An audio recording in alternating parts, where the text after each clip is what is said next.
Death of a Valentine by M.C. Beaton. Narrated by Graham Malcolm. To Minerva. My temples throb, my pulses boil, I'm sick of song and ode and ballad. So Thyrsis, take the midnight oil and pour it on a lobster salad. My brain is dull, my sight is foul, I cannot write a verse or read. Then, Pallas, take away thine owl, and let us have a lark instead. Thomas Hood. Prologue. Over the heathery flanks of the mountains, over the lochs, over the vast tracts of land that make up the country of Sutherland, in the very north of Scotland, down to the fishing boats bobbing at anchor along the west coast, the amazing news spread. That most famous of Highland bachelors, Police Sergeant Hamish Macbeth, was to be married at last. No, nothing like that mistake he had made before, when he had nearly married some Russian. This was love. And he was to be married right and proper, with a white wedding in the church in his home village of Loch Dhu. He was to marry his constable, Josie McSween, who had helped him solve the Valentine's Day murder. Pretty little thing she was, with glossy brown hair and big brown eyes. The whole village of Loch Dhu adored Josie, and everyone could see she was in love with Hamish. On the great day, the church was full to bursting. Some wondered if the former love of Hamish's life, Priscilla Halberton Smythe, would attend, but others whispered she was in Australia. The added excitement was that Elspeth Grant, former reporter and now a star television news presenter, had promised to attend. She had many fans, and some had brought along their autograph books. Josie's father was dead, and she appeared not to have any male relatives. She was to be given away by Police Superintendent Peter Daviett. There was a rustle of excitement as the bride arrived. Hamish stood erect at the altar, flanked by his best man, Detective Sergeant Jimmy Anderson. "Cheer up," muttered Jimmy. "Man, you're as white as a sheet." The service began. Then, at one point, the minister, Mr. Wellington, addressed the congregation. "If any amongst you know of any reason why this man and this woman should not be joined in holy matrimony, speak now, or forever hold your peace." His deep Highland voice held a note of amusement, for who could protest such a love match? Hamish Macbeth raised his eyes to the old beams of the church roof and murmured desperately the soldier's prayer. "Dear God, if there is a God, get me out of this." Chapter 1. It's hardly in a body's power to keep at times frae being sour. Robert Burns. A year earlier. Hamish Macbeth had been promoted to sergeant. Having been promoted before and then reduced to the ranks, he had not even had to sit the necessary exams. Many a constable would have welcomed the promotion and the extra money that came with it, but Hamish was dismayed for two reasons. He was not an ambitious man, and saw every rise up the ranks as a move to get him transferred to the city of Strathbane. All he wanted was to be left peacefully alone in his village police station. He was also dismayed by being told that a constable would be coming to work with him and to clear out his spare room. The spare room was very Highland, in that it was stuffed with all sorts of rusting odds and ends that Hamish had picked up from time to time and had stored, in the happy thought that they might come in useful one day. At first he was confident that no one would want the job, but then he was told to expect a police constable, McSween. He received a visit from his friend, Detective Sergeant Jimmy Anderson. Jimmy walked in without knocking and found Hamish gloomily studying the contents of the spare room. "For heaven's sake, man," exclaimed Jimmy. "get a move on. The lassie'll be here any minute." Hamish Macbeth, all 6 feet and 5 inches of him, turned slowly round. "What lassie?" "Your new copper, wee Josie McSween." Hamish's hazel eyes looked blank with shock. "Nobody told me it was a woman." "I overheard that curse of your life, Blair, telling Daviett that the influence of a good woman was just what you need." Detective Chief Inspector Blair loathed Hamish and was always looking for ways to upset him.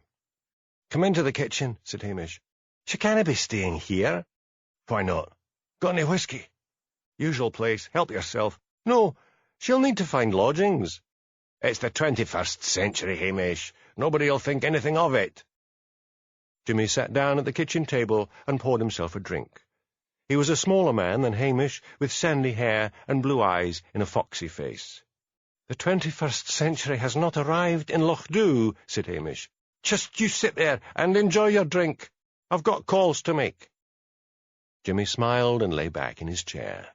Although the month was April, a blizzard was blowing outside. The lambing blizzard, as the crofters bitterly called it, that storm which always seemed to hit the Highlands just after the lambs were born. The wood stove glowed with heat. Hamish's dog, Lugs, snored in a corner, and his wild cat, Sonsie, lay over Jimmy's feet. He could hear Hamish making urgent phone calls from the police office, but could not hear what he was saying. At last, Hamish came back into the kitchen, looking cheerful. "That's settled," he said. "All the women from the minister's wife, down to the Curry sisters, are phoning up headquarters to complain. Mrs. Wellington has a spare room at the manse, and that's where she's going." "Josie's quite a tasty wee thing," said Jimmy. "What an old-fashioned dump this place is." "Better than that sink of a place, Strathbane," said Hamish. "It's snowing like hell. The road'll be blocked." But in the fickle way of April blizzards, the snow abruptly stopped. The dark clouds rolled up the mountains, and soon a hot spring sun was rapidly melting the snow. Josie set out, her heart beating with excitement. She was fairly small for a policewoman. She had masses of glossy brown hair and wide brown eyes. Her figure was a little on the plump side. Josie had fallen in love with the now legendary Hamish Macbeth some months before. She had read up on all the cases he had solved. The minute she had heard of the vacancy at Loch Dhu, she had promptly applied. In the boot of her car, along with her luggage, was a carton of cookery books. Her mother, who lived in Perth, had always said that the way to a man's heart was through the kitchen door. The sun shone down on the melting snow in the road in front of her. Mountains soared up to a newly washed blue sky. Perth, where Josie had been brought up, was just south of the Highland line, and family visits had always been to the south, to Glasgow or Edinburgh. She found the whole idea of the Highlands romantic. As her little Toyota cruised down into Loch Dhu, she gave a gasp of delight. Whitewashed 18th-century cottages fronted the still waters of the sea loch. The pine forest on the other side of the loch was reflected in its waters. Melting snow sparkled in the sunlight. The police station had an old-fashioned blue lamp hanging outside. Josie drew up and parked her car. She could already imagine herself cooking delicious meals for Hamish while he smiled at her fondly and said, "Whatever did I do without you?" The front gate was difficult to open. She finally managed and went up the short path to the door and knocked loudly. A muffled voice from the other side of the door reached her ears. "Go round to the side door." Back out and round the side of the police station went Josie. Hamish Macbeth was standing by the open kitchen door, looking down at her quizzically. "I'm Josie McSween," said Josie. "I'll just get my things." "You can't move in here," said Hamish. "The villagers won't have it. You're to stay with Mrs. Wellington, the minister's wife." "But there are no buts about it. The ladies of the village won't thole a lassie living with me at the police station. I'll get my coat and walk you up there. When you see where it is, you can come back for your car. Wait there, McSween. I'll get my coat." McSween. In all her dreams he had called her Josie. Hamish emerged shortly and began to walk off with long strides in the direction of the manse, while Josie scurried behind him. "Don't I get a choice of where I want to live?" she panted. "You're a policewoman," said Hamish, over his shoulder. "You just go where you're put." The manse was situated behind the church. It was a Georgian building. Georgian architecture usually conjures a vision of elegance, but Scottish Georgian can be pretty functional and bleak. It was a square, 3-story sandstone building, unornamented, and with several windows bricked up, dating from the days of the window tax. Hamish led the way round to the kitchen door, where Mrs. Wellington was already waiting, the Highland Bush Telegraph having noticed and relayed every moment of Josie's arrival. Josie's heart sank even lower. Mrs. Wellington was a vast, tweedy woman with a booming voice. "Where are your things?" she asked. "I left them in my car at the police station," said Josie. "Shouldn't you be in uniform?" "It's my day off." "Off you go, Mr. Macbeth," said Mrs. Wellington. "I'll just show Miss McSween her room, and give her the rules of the house, and then she can bring her luggage." Josie followed Mrs. Wellington into the manse kitchen. It was vast, dating from the days when ministers had servants and large families. It was stone-flagged, and the double sinks by the window were deep, and made of stone with old-fashioned brass taps. A long dresser lining one wall contained blue and white plates. The newest item was a scarlet, fuel-burning Rayburn stove. High up in the ceiling, by a wooden pulley, burned a dim, single light bulb. On the pulley hung a row of Mrs. Wellington's knickers. Large, cotton, and fastened at the knee with elastic. Where on earth did one get knickers like that these days, wondered Josie. People didn't often talk about knickers anymore, preferring the American panties. But panties suggested something naughty and feminine. In one corner stood a large fridge, and, wonder of wonders, in this antique place, a dishwasher. "Come along," ordered Mrs. Wellington. "The washing machine is in the laundry room, over there, to your left. Washing is on Thursdays." Josie followed her out of the kitchen, which led into a dark hall, where a few dim, badly painted portraits of previous ministers stared down at her. There was a hall-stand of the kind that looked like an altar, and a Benares brass bowl full of dusty pampas grass. The staircase was of stone, the steps worn smooth and polished by the long years of feet pounding up and down. At the first landing, Mrs. Wellington led the way along a corridor painted acid green on the top half, the bottom half being made of strips of brown-painted wood. The wind had risen, and it moaned about the old manse like a banshee. Mrs. Wellington pushed open a door at the end. "This is where you'll stay. The arrangement is for bed and breakfast. Any other meals you want you will cook yourself, but not between 5 and 6, which is when I prepare tea for Mr. Wellington." To Josie's relief, the room was light and cheerful. The window looked out over the roofs of the waterfront houses to the loch. There was a large double bed with a splendid patchwork quilt covering it. A peat fire was burning in the hearth. "We are fortunate to have a large supply of the peat, so you can burn as much as you like," said Mrs. Wellington. "Now, once you are settled in, you will have your tea with us, seeing as it is your first day, and in the evening I will take you to a meeting of the Mothers' Union in the church hall to introduce you to the other ladies of Loch Dhu." "But, Hamish," began Josie weakly. "I have told him of the arrangements, and he has agreed. You are to report to the police station tomorrow morning at 9 o'clock. When you drive up, you can leave your car outside the front door for easy access, but after that, use the kitchen door. Here are the keys. The only one you need to use is the kitchen door key." The key was a large one, no doubt dating from when the manse had been built. Josie thanked her and scurried off down the stairs. The mercurial weather had changed, and a squall of sleet struck her in the face. She had been to the hairdresser only that morning. On her road back to the police station, the malicious wind whipped her hair this way and that, and gusts of icy sleet punched her in the face. She knocked at the police station door, but there was no answer. Josie got into her car and drove up to the manse. She struggled up the stairs with 2 large suitcases. The manse was silent except for the moan of the wind. In her room there was a huge Victorian wardrobe straight out of Narnia. She hung away her clothes. Josie wanted a long, hot bath. She walked along the corridor, nervously pushing open door after door, until she found a large bathroom at the end. There was a claw-footed bath with a gas heater over it. The heater looked ancient, but the meter down on the floor looked new. She crouched down and read the instructions. Place a £1 coin in the meter and turn the dial to the left and then to the right, light the geyser, and stand back. On a shelf beside the bath was a box of long matches. Josie returned to her room and changed into her dressing gown, found a pound coin, and went back to the bathroom. She put the coin in the meter and twisted the dial, then turned on the water.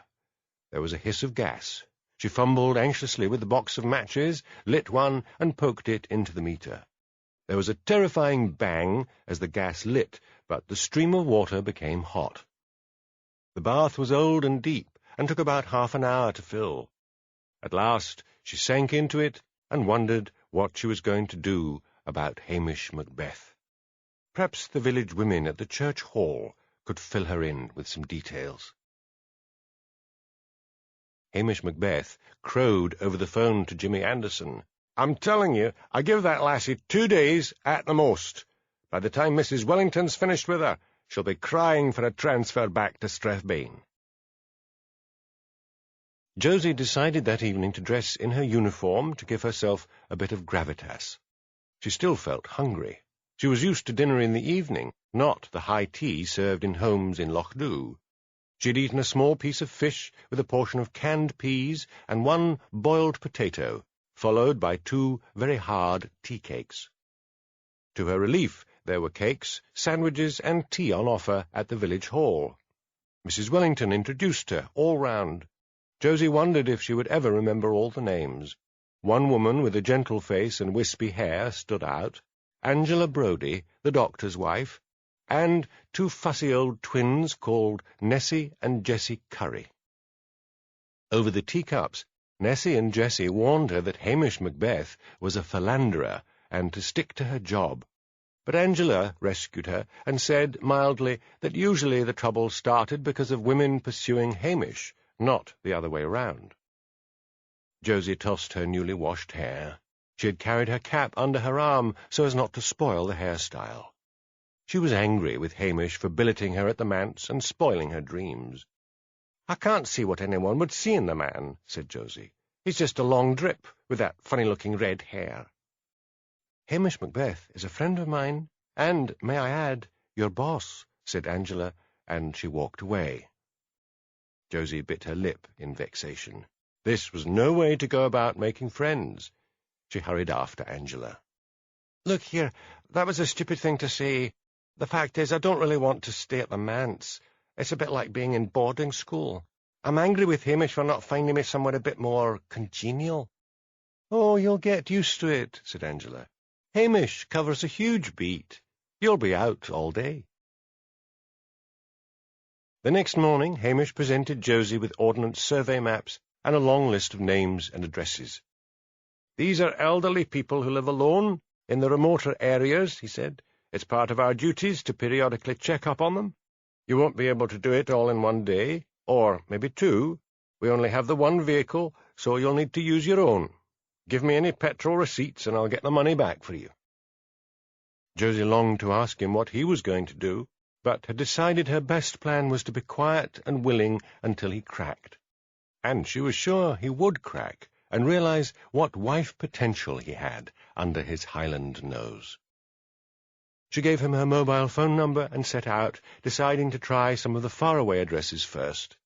Josie drove along, up and down the one-track roads of Sutherland, lost in a happy dream. The hard fact was that she should never have joined the police force. But a television drama, The Bill, had fired her imagination. By fantasizing herself into the character of a strong and competent policewoman, she had passed through her training fairly easily. Her sunny nature made her popular. She had not been in Strathbane long enough for any really nasty cases to wake her up to the realities of her job. She baked cakes for the other constables, asked about their wives and families, and generally made herself well-liked. She was given easy assignments. Then, one day, after she had been in Strathbane only a few weeks, Hamish Macbeth strolled into police headquarters. Josie took one look at his tall figure, flaming red hair, and hazel eyes, and decided she was in love. And since she was already in love with some sort of brigadoon idea of the Highlands, she felt that Hamish Macbeth was a romantic figure. Hamish Macbeth began to receive telephone calls from people in the outlying crofts praising Josie McSween. She was described as a ray of sunshine, a ministering angel, and a fine wee lassie. As there was no crime on his beat, and Josie was covering what would normally be his duties, Hamish found himself at liberty to mooch around the village and go fishing. During the late afternoon, with his dog and cat at his heels, he strolled around to see his friend Angela Brodie, the doctor's wife. Angela was a writer, always in the throes of trying to produce another book. She typed on her laptop at the kitchen table, where the cats prowled amongst the lunch debris which Angela had forgotten to clear away. "You'll need to lock your beasts in the living room," said Angela. "Sonsie frightens my cats." "I'll let them run outside," said Hamish, shooing his pets out the door. "They'll be fine." "How's it going?" "Not very well. I had a visit from a French writer. One of my books has been translated into French. She spoke excellent English, which is just as well, because I have only school French. I think I upset her." "How?" "Pour yourself some coffee. It's like this. She talked about the glories of being a writer. She said it was a spiritual experience. She said this must be a marvellous place for inspiration. Well, you know, writers who wait for inspiration get mental block. One just slogs on. I said so. She got very high and mighty and said I could not be a real writer. She said, poof." "Meaning?" "It's that sort of sound that escapes the French mouth when they make a moo of contempt." "I haven't seen a tourist here in ages," said Hamish, sitting down opposite her. "The Americans can't afford to come this far, and the French are tied up in the credit crunch." "By the way she dressed, she had private means." "I bet she published her books herself," said Angela. "How's your new copper?" "Rapidly on her way to becoming the Saint of Sutherland. I sent her off to check on the isolated folks, and they've been phoning me up to say how marvellous she is. Every time I go back to the police station, there's another one ringing in with an accolade." Angela leaned back in her chair. "What's she after?" "What do you mean?" "A pretty little girl like that doesn't want to be buried up here in the wilds, unless she has some sort of agenda." "I don't think she has. I think she was simply told to go. Jimmy said she had volunteered, but I find that hard to believe." "Had she met you before?" "No. First I saw of her was when she landed on my doorstep." Hamish had not even noticed Josie that time when she had first seen him at police headquarters. "Anyway, as long as she keeps out of my hair, we'll get along just fine." By the time the days dragged on until the end of June, Josie was bored. There was no way of getting to him. She could not tempt him with beautiful meals because Mrs. Wellington had decided not to let her use the kitchen, saying if she wanted an evening meal, she would cook it and bill headquarters for the extra expense. And when, one evening, Josie plucked up courage and suggested to Hamish that she would cook a meal for them both, he had said, "Don't worry, McSween, I'm going out." It wasn't that Hamish did not like his constable, it was simply that he valued his privacy, and thought that letting any woman work in his kitchen was a bad idea. Look what had happened when he had been briefly engaged to Priscilla Halberton Smythe. Without consulting him, she'd had his beloved stove removed and a nasty electric cooker put in instead. No, you just couldn't let a woman in the kitchen. Josie had 3 weeks' holiday owing. She decided to spend it with her mother in Perth. Her mother always knew what to do. Josie was an only child, and Mrs. Flora McSween had brought her daughter up on a diet of romantic fiction. Just before she arrived, Flora had been absorbed in the latest issue of The People's Friend. The People's Friend magazine had grown and prospered by sticking to the same formula of publishing romantic stories. While other women's magazines had stopped publishing fiction and preferred hard-hitting articles such as I Had My Father's Baby and other exposés, People's Friend went its own sweet way, adding more and more stories as its circulation rose. It also contained articles on Scotland, recipes, poetry, knitting patterns, notes from a minister, and advice from an agony aunt. The arrival of her copy was the highlight of Flora's week. When her daughter burst in the door saying, "It's no good, Ma. He's barely aware of my existence," Flora knew exactly who she was talking about, her daughter having shared her romantic dreams about Hamish over the phone.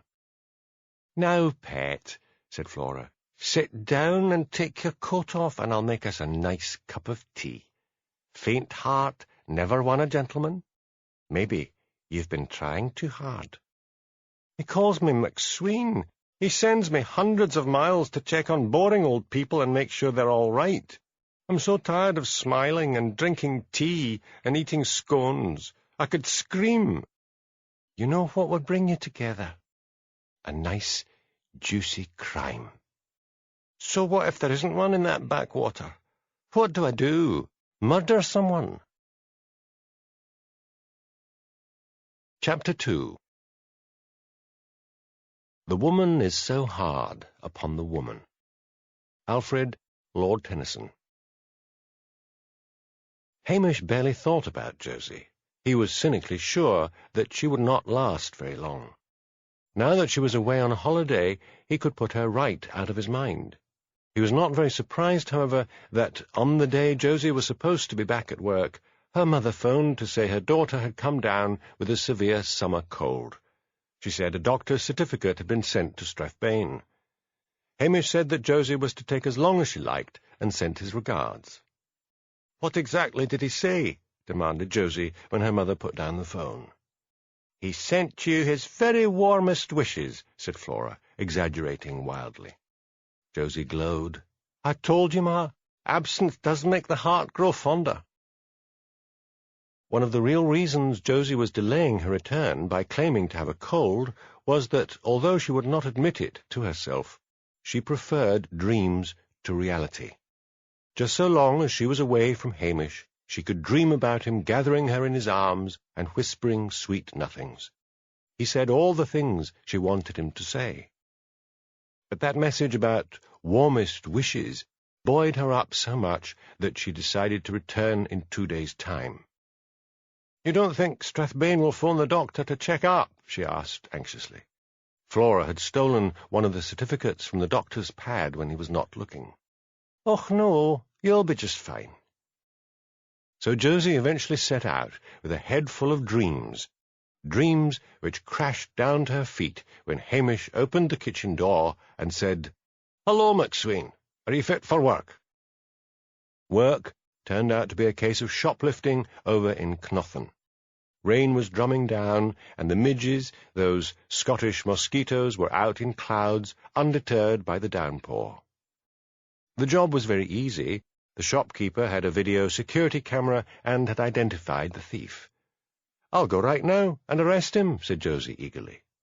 "No, I wouldn't be doing that, lassie," said the shopkeeper. "It's just some poor old drunk who took a bottle of cider.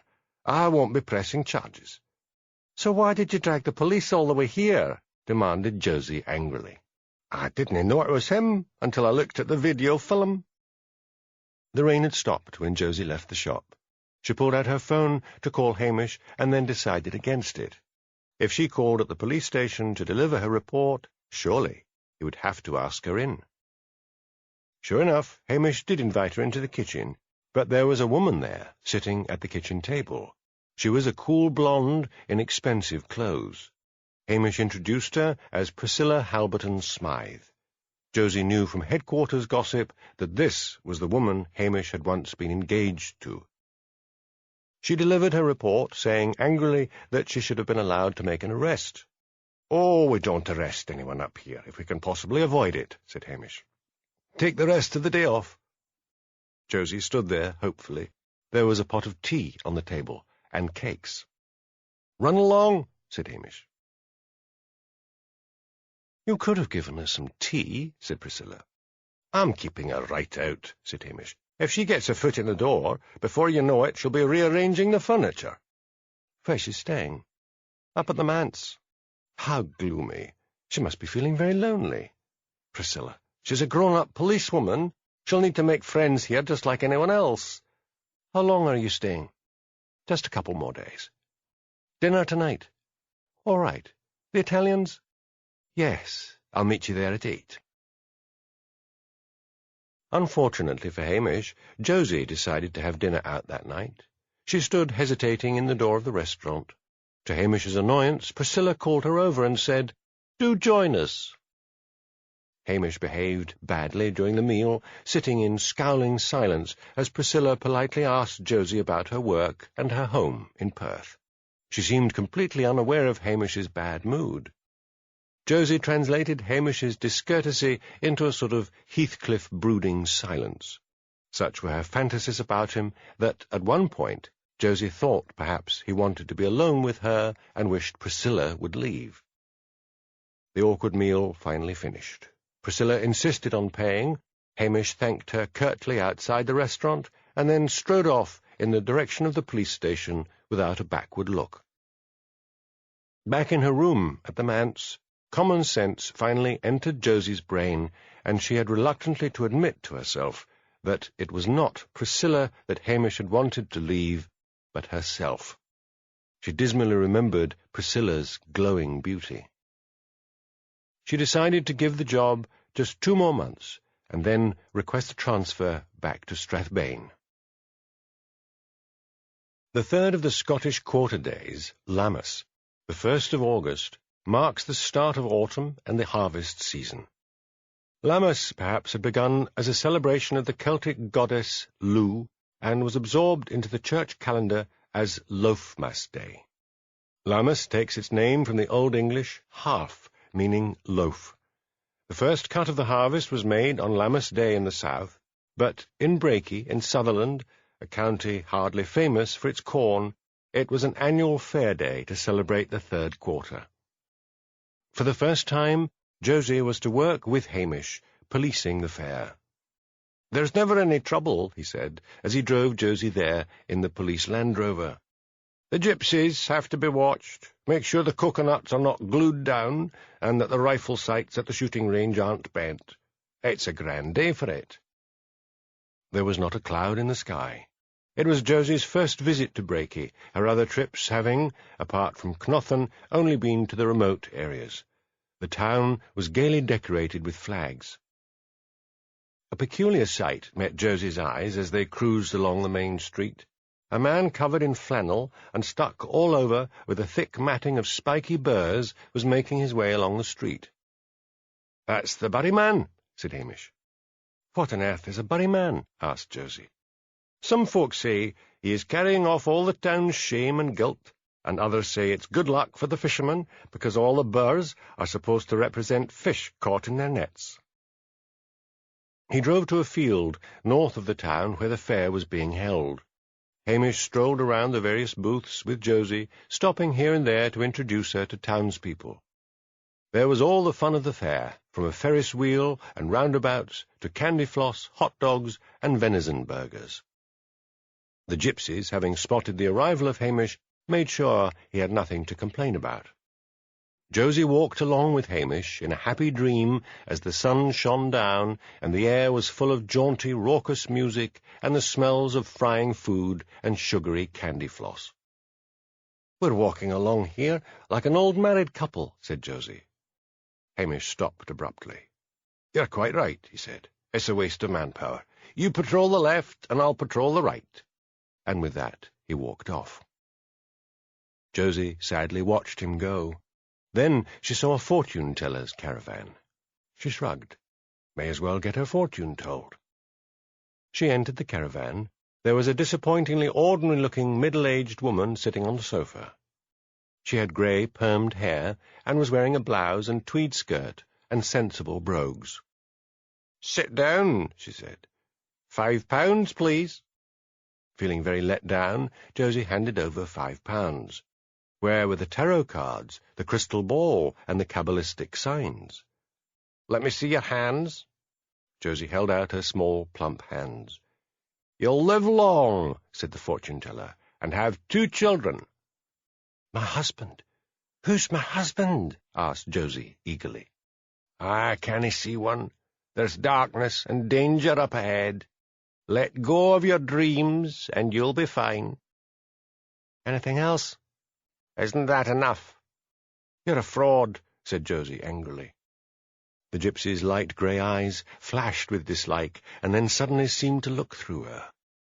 "Bang and flames," she said. "What?" "There's danger up ahead. Look out for bombs." "Glad to know the Taliban are going to pay a visit to this dead-alive dump, this arsehole of the British Isles. It might liven things up," said Josie furiously. She walked down the steps of the caravan and stood blinking in the sunlight. "What a waste of £5, thought Josie crossly. Then she saw that the crowds were beginning to move towards the far side of the field where a decorated platform had been erected. "What's going on?" she asked a woman. "It's the crowning of the Lammas Queen." Josie followed the crowd. It was very hot. She could feel the sun burning down right through her cap. This far north, she thought, there was no pollution to block any of the sun's rays. In the distance, she could hear the skirl of the pipes. Using her authority, Josie pushed her way to the front. The provost, the Scottish equivalent of the English mayor with his gold chain, was already on the platform, surrounded by various town worthies. Hamish was there as well, standing to one side of the platform. She went to join him. A wide gate at the side of the field was being held open. First came the pipe band, playing Scotland the Brave. Behind came a decorated float with the Queen seated on a throne with 2 handmaidens. The Lammas Queen was a true Highland beauty, with black, glossy hair and wide blue eyes fringed with heavy lashes. The float was decorated with sheaves of corn. "Where did they get the corn?" asked Josie. "Plastic," said Hamish. The Queen was helped down from the float, and 2 men in kilts carried her throne up onto the platform. The pipes fell silent. "What's her name?" asked Josie. "That's Annie Fleming," said Hamish. "She works as a secretary out in Strathbane. Her parents are right strict. I'm surprised they let her be queen." Annie was wearing a white gown covered with a red robe trimmed in rabbit fur. She sat down on the throne.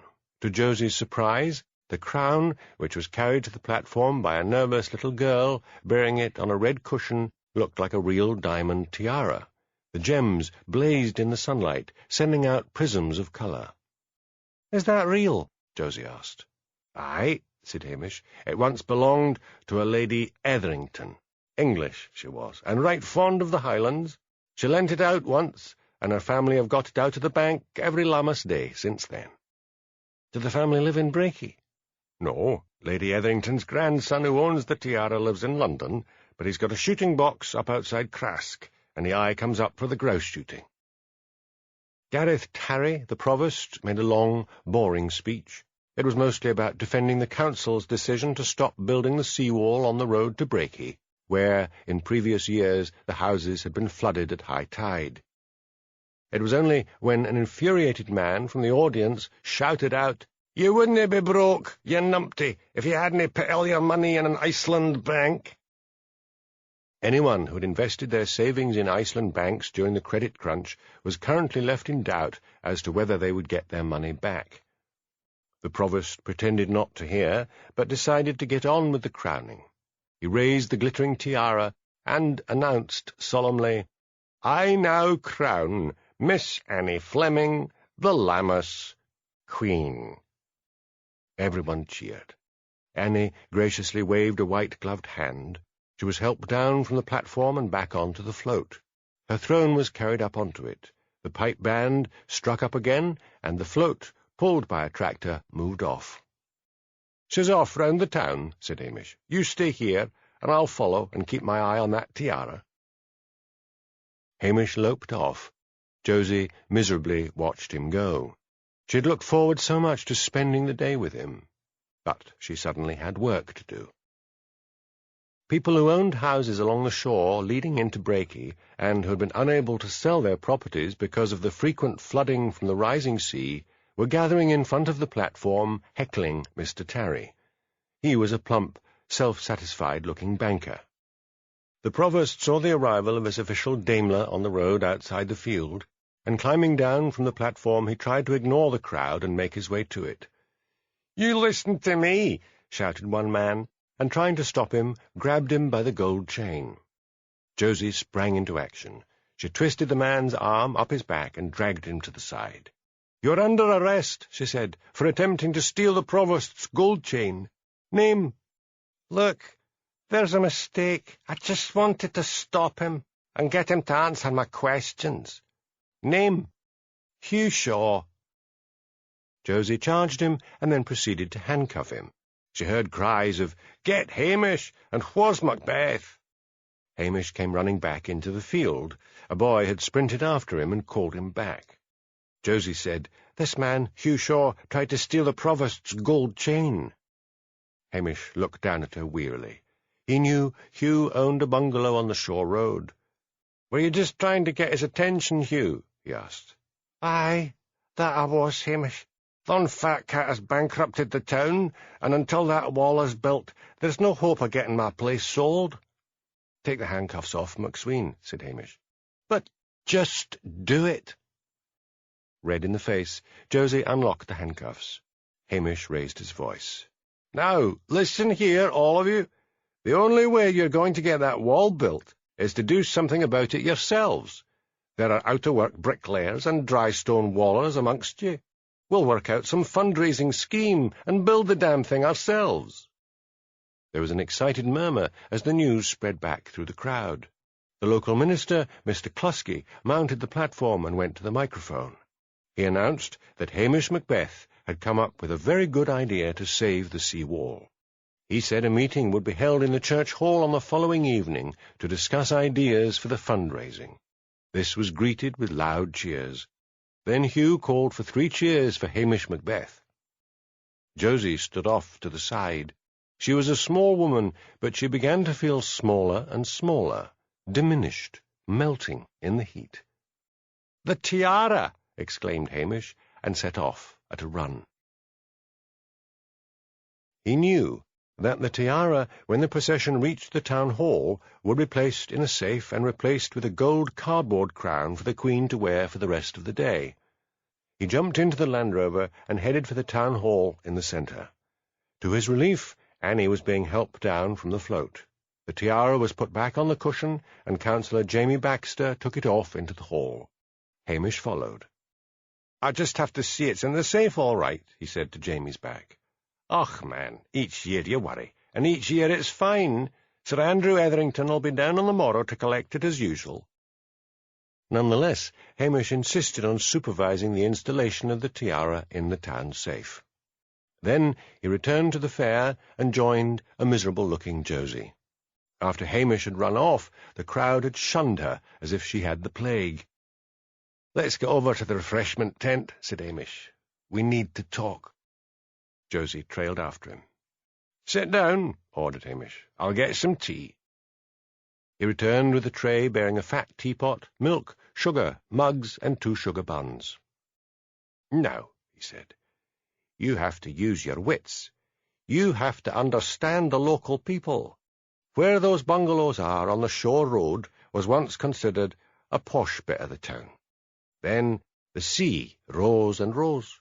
They got flooded time after time. Times are hard, and now the people who own these houses wonder if they'll ever see their money back. A good sea wall would stop the flooding. The houses could be repaired and be sellable again. Tempers are running high. They feel the provost and councillors have bankrupted the town. It should have been obvious to you that Hugh was just trying to stop the provost." "But he grabbed his chain. If that's not theft, then at least it's assault." "Look here.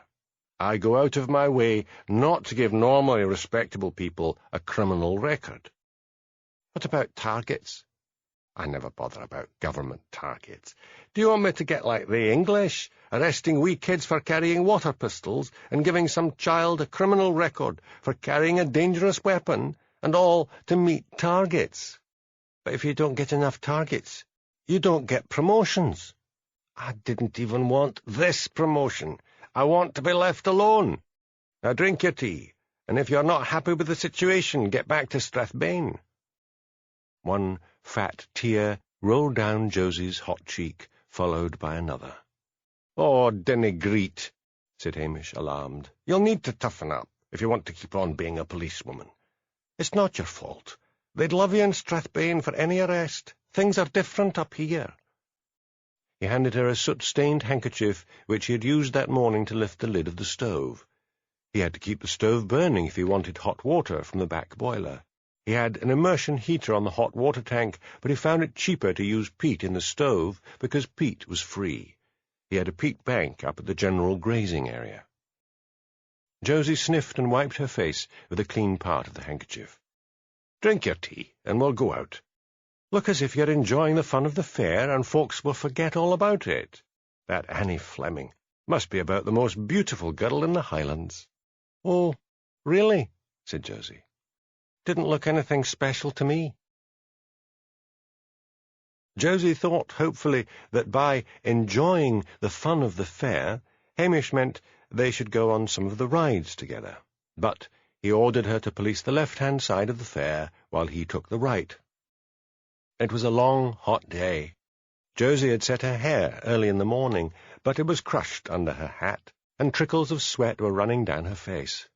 By evening, when Hamish briefly joined her, she asked plaintively when they could pack up.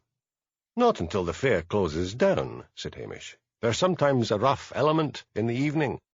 And he strolled off, leaving Josie glaring after him. By the time the fair began to close down at 11 in the evening, Josie was tired, and all her romantic ideas about Hamish Macbeth had been sweated out of her system. He was an inconsiderate bully. He would never amount to anything. He was weird in the way that he shied away from making arrests. She sat beside him in mutinous silence on the road back to Lochdu, planning a trip to Strathbane on the Monday morning, turning over in her mind the best way to get a transfer back again. "You may as well take the day off tomorrow," were Hamish's last words that evening to her. Hamish was outside the police station on the following Sunday morning, sawing wood, when he heard the shrill sound of the telephone ringing in the police office. He ran in and picked up the receiver. Jimmy Anderson was on the line. "You'd better get over to Brakey, Hamish. We'll join you as soon as we can." "What's up?" "Sir Andrew Etherington collected the tiara from the town hall first thing this morning. He was on the way back to his home when there was a blast up ahead and a tree fell across the road. 4 fellows he didn't know appeared and said they'd move the tree if he'd sit tight. Now, Sir Andrew gets out of the car to go and help. He gets back in his car and waves goodbye to those helpful men. He's nearly at his home when he realizes that the box with the tiara is no longer on the seat beside him."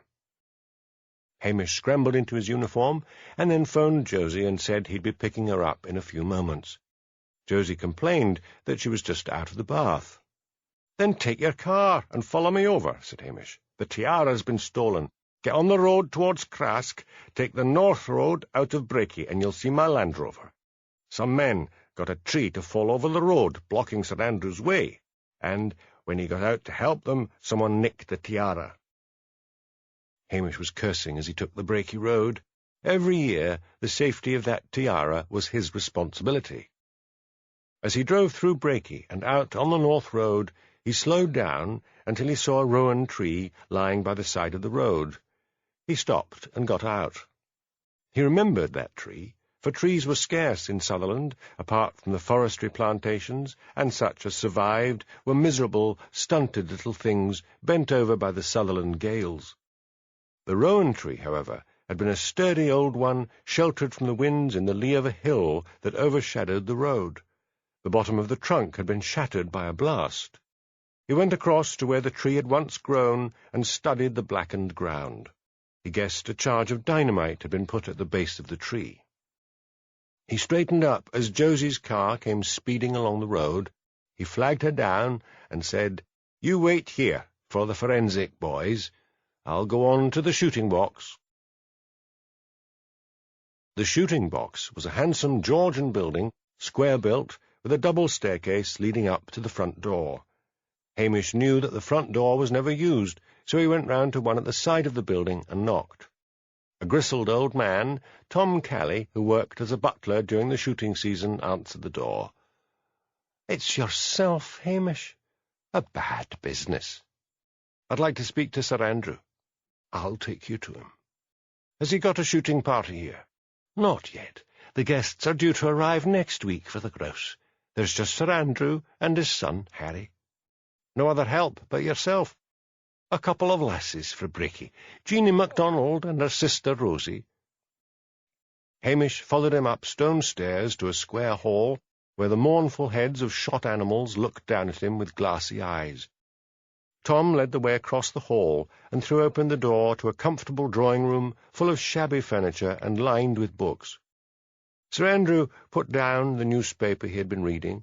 He was a tall, thin man in his late 50s, with a proud nose, thin mouth, and sparse brown hair. His son, Harry, was slumped in a chair opposite his father. Harry, in contrast, was short and plump, owlish-looking, with thick glasses. "This is infuriating," said Sir Andrew. "Could you just describe to me exactly what happened?" Sir Andrew went through his story again. When he had finished, Hamish said, "You don't have much of a description of the men." "They were wearing those baseball caps with the peak, like a duck's bill, pulled down over their faces. They all wore sort of working clothes, grey shirts and jeans." Hamish's eyebrows rose. "All wearing the same type of clothes?" "Well, yes." "What sort of accent?" "Highland, I suppose, although one sounded a bit Irish." "How Irish?" "At one point he said, 'Faith and begorra, 'tis a black thing to happen on a fine day.'" "You're sure?" "Would I make that up?" Hamish glanced out of the corner of his eye at Harry. There was a certain rigid stillness about him. "If you don't mind, sir," said Hamish, "I'd like to search the house." "You need a search warrant," shouted Harry. "Go ahead," said Sir Andrew. "Pipe down, Harry." Detective Chief Inspector Blair arrived, followed by the Scenes of Crimes operatives. Then Jimmy Anderson, along with a van full of police officers, arrived at the bombed tree. "Where's Macbeth?" demanded Blair. "Gone to speak to Sir Andrew," said Josie. "He should have waited for me." "I've remembered something, sir. It's important." "Spit it out." "I went to a fortune-teller at the fair yesterday." "God, give me patience." "No, wait. She said something about a bang and flames." "Oh, she did she? I might have known. Sodding gypsies. I might have known they'd be behind this." Blair called everyone around him. "Get back to that fair. The caravans should still be there. Search every single one. Get it." Hamish met Tom in the hall. "Which is Harry's room?" he whispered. "Follow me." Up more old stone steps, worn smooth with age. "This is it," said Tom, opening a door. The room was dominated by an old four-poster bed. On either side of the bed were side tables covered in paperbacks. There was an enormous wardrobe. Hamish opened it. It was of the old kind, with room for hats, drawers for ties and shirts on one side, and space for hanging clothes on the other. "I'll leave you to it," said Tom. "You'd better stay," said Hamish. "I might need you as a witness." As he searched the wardrobe, he turned over in his mind what he'd heard about Harry. He had a reputation of being a bit of a wastrel. His mother was dead, and Sir Andrew was rumoured to be strict, always finding some job or other for his son, and raging when Harry usually only survived a few weeks in each. The wardrobe yielded nothing sinister. He turned and surveyed the room. Then he dragged a hard-back chair over to the wardrobe and stood on top of it, his long fingers searching behind the wooden pediment on top of the wardrobe. He slowly dragged forward a black leather box. Chapter 3. "O Diamond, Diamond, thou little knowest the mischief done." Sir Isaac Newton. Blair, originally from Glasgow, detested gypsies even more than he detested Highlanders. It was this, fueled by his glee, when Josie whispered to him that she wanted to transfer back to Strathbane, and that Hamish Macbeth was useless, that caused him to make one of the biggest mistakes of his career. He did not have search warrants, but he ordered his men to search every caravan. The gypsies howled their protests and then fell ominously silent. The reason for their silence was soon proved, as no fewer than 3 lawyers, the sum total of the lawyers in Brakey arrived, demanding to see the search warrants. And, as they were making their demands, Superintendent Daviot arrived on the scene. Red-faced, Blair was just spluttering that it was a matter of urgency, and that P.C. McSween had given them proof that the gypsies were involved, when Jimmy Anderson came hurrying up, clutching a mobile phone. "Hamish has just arrested Harry Etherington," he said. "He found the tiara hidden in Harry's room." Daviot stared at Blair and then at Josie. "You, Detective Chief Inspector Blair, and you, Josie McSween, are suspended from duty pending inquiries. Where is Macbeth now, Anderson?" "Taking Harry to Strathbane." "I'll go there directly. Blair, make your best apologies and get your men to put everything back, neat and tidy, just the way they found it. Who is the head man here?" "Me," said a small, wrinkled man. "Tony McVeigh." "Mr. McVeigh, you have our deepest apologies." "Aye," said McVeigh, "and your damp apologies are not going to stop the lawsuit." He turned on his heel and walked away. Harry Etherington had pleaded with his father not to press charges. He said it was all a bit of a joke, and he'd got some friends up from London to help him. Sir Andrew simply looked at Hamish coldly and said, "Do your duty, officer." Hamish demanded the names and addresses of Harry's friends and learned they were staying at a hotel over in Dornoch. He phoned the Dornoch police and told them to bring the men in. Then he took Harry off to Strathbane. He put Harry in a cell at police headquarters, went into the detective's room, sat down at Jimmy's computer, and began to type out his report. He was still typing when Jimmy arrived. "Where's his nibs?" asked Jimmy. "In the cells." "Where were you?" Jimmy explained what had happened and said that Blair and McSween had been suspended from duty pending a full investigation. Blair marched past them into his office and slammed the door. Then Daviot appeared. "Come with me, Anderson," he ordered, "and we will interview Etherington. First of all, Macbeth, what happened?"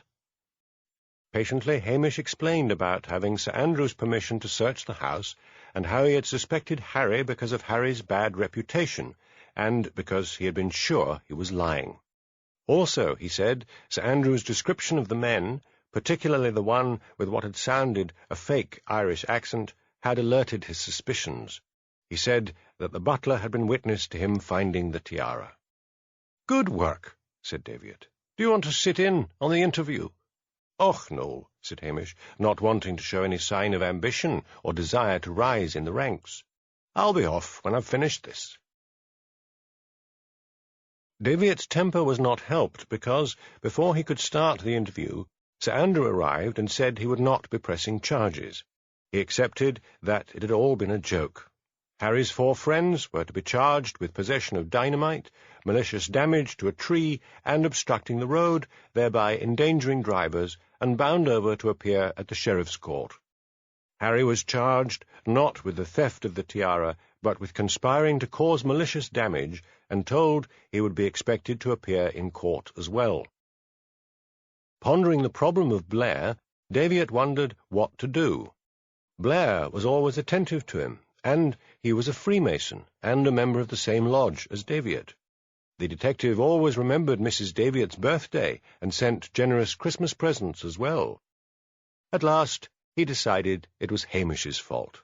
Hamish should have phoned Blair immediately and voiced his suspicions of Harry before he had even begun the search.